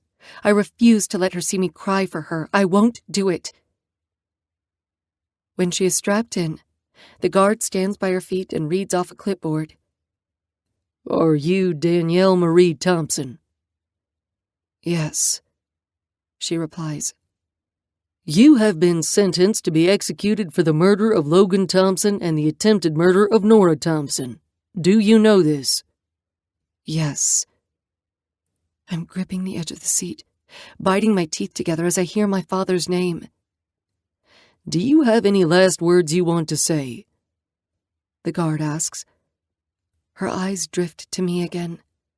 I hate that we look so much alike. She's pretty, even if she is evil. I mouth, "I hate you." I don't want to hear anything she has to say. From this day on, I'll tell the world I've never had a mother. She will be dead to me." "No," she answers, then turns her head and stares at the ceiling. "May God have mercy on your soul," the guard reads from the paper. A different guard places something in her mouth and straps it shut. I don't know what the point is. If she bites her tongue off, she's going to be dead soon anyway. "You can look away. I'll tell you when it's over." "No, it's okay, Mateo. I'm fine." "Roll on one," the guard shouts, and the generators come to life, the hum growing louder with every passing second. Another tear falls, and one memory of me and my mother flashes in my mind. The only good one I have. It's simple. Nothing special. It's just her showing me how to put on lipstick and mascara. She said, "Anything more, and you'll look like a whore." I didn't want that, so I never did. But that's it. I don't remember hugs or I love yous. She never came to my swim meets, and she was hardly around, unlike my dad. He was everything. He was a damn good father. No one prepares you for the smell of smoke and burned flesh coming from the body. She screams, but her pain falls on deaf ears. Hatred is a strong word. But you know what's stronger? Roll on fucking 2. Epilogue. Mateo. 1 month later. Nora's been different since her mother's death. A good different. She is freer, happier, like she doesn't have the weight of the world weighing on her shoulders. She enjoys life now, and maybe some people would frown upon that from the outside looking in, but they don't understand the situation. Sometimes people are better without certain people. Toxic people poison your mind, body, and soul. You have to cleanse the poison out of your life if you want to live the way you deserve to. Sometimes those people are friends, but in my experience, the most venomous are family. "How many books do you have, Stelina?" I drop the box from my arms in the middle of the room and groan when I feel a tweak in my back. I am not getting old. Just a few more boxes of them. I can't wait to use this library. Built-in bookshelves. Eee! She screams with joy just as 2 other ghostly sounds follow from the dungeon I have downstairs. Nora is aware of my brother and the man who drugged her. They are safely downstairs, but her almost rapist is about to meet his death. She stays away from the basement as ordered. She can go to every room in this house, all except the basement. She didn't fight me on it. I'll always tell her the details, whatever she asks, but there are things she doesn't need to see. I bought a 6,000 square foot house, and the first thing I did was move Nora's stuff from her dorm and into our new home. She didn't know at first, but there's nothing like a good surprise. She didn't want to leave Libby alone, so Natalia moved in with her and became her new roommate. Everything is perfect. My life is better than it has ever been. I pull out the purple velvet box from my pocket and open the lid. A 4-carat diamond ring set in rose gold.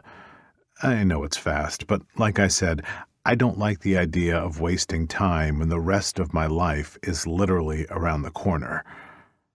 Nora wobbles inside the room, barely able to carry the box she has, and she almost falls over as she tosses it down onto the cherry maple hardwood floors. I think I might have too many books. Never. I can't wait to sit in here with you and watch you read, informing me of stuff I don't know and defining words. I do have a dictionary in here somewhere, she giggles. You better read me pages 1 through 500 then. Sono pronto. I'm ready for it. That won't be difficult. I've read it a few times. Doesn't take as long as people think. I swing her into my arms and spin us around, my arms locked under her ass as we twirl. She grins and laughs, making a high-pitched noise as I spin us faster. Ah, what are you doing? Oh my God, I'm going to be sick. Why do I always walk in on you guys? Libby says from the doorway. Libby! Nora jumps down from my arms and sprints to her best friend. They give one another a big hug. Oh, my flamingo, Nora. This house is unreal. She stops talking when she hears one of our two ghosts in the dungeon. What is that? Might be a nice house, but we have to fix all the plumbing. It's always groaning, Nora says, covering up our scandal. Oh, that sucks, Libby says. Give me a tour. As you wish, Nora says. I open a box and begin to unload the books onto the white shelves. Hey, Mateo? Si, Stellina. I love you. The ring box burns in my pocket, but the plan isn't to ask her to marry me until later. Third time is the charm, right? And I love you, Stellina. Aw, so cute. Okay, she can live without you for 2 minutes. Libby drags Nora down the hall and starts to talk about Cora, Alice, and Faye, something about a party. I'm sliding the books into the shelf, mindless work, but books get heavy after a while. I'm sweating.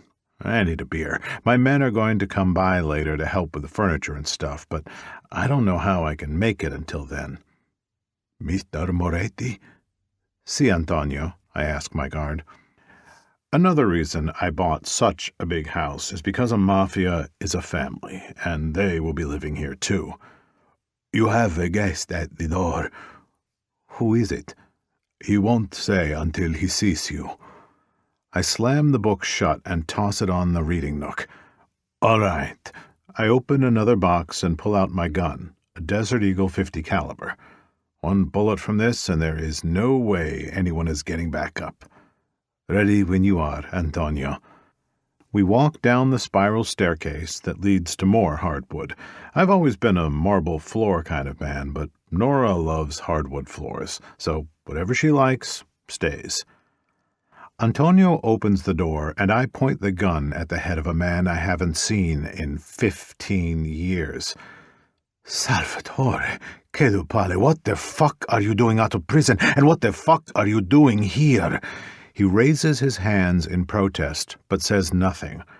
My brother, my other brother, is a ghost, someone I have never been able to count on.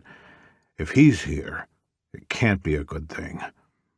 I'm out. Good behavior. Okay, cool.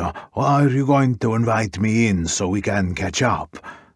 No, I don't know why you're here, but you need to leave. I'm not trying to have anyone fuck up my life again, and that's what you are best at, Salvatore. Please, Mateo, I'm here because I have nowhere else to go. I can't get in touch with Maximo. I miss mia familia. You won't be hearing from Maximo. It's a lot to explain. Tell me, fratello, please. I miss you. I miss my brother. Fine. Come in. I drop the gun and decide to smile instead and bring my baby brother in for a hug. No fuck-ups, okay? I'm done with that, Mateo. I want a new start. I can appreciate that, and I can see in his eyes that he is serious. New beginnings are the pathway to righteousness. So, what happened with Maximo? Let's just say that the sound of the girls laughing has me turning around, and my brother is staring at Libby like he has never seen a woman before. You know what, Sal? I'll tell you later. Nora runs over and gives me a kiss on the lips. I'll introduce her to Salvatore in a minute. Her lips are more important. I deepen the kiss and pour every ounce of love I feel into it. Every time Nora is against me, My reset button on life is pushed. Every day is a new opportunity to have a good life. She's my Stellina. Out of all the stars in the sky, she's the brightest one, and I'll always be able to find my way home, back to her. Thank you for listening to Mateo, Moretti Mafia Book 1, written by 𝐂𝐮𝐳𝐤𝐬, narrated by Lucy Rivers and Antonio Amato, both members of SAG-AFTRA, produced by Blue Nose Audio, production coordination by Candace Lawrence, post-production by Ron Lipkin, copyright 2021 by Ruthless Underworld Press, all rights reserved.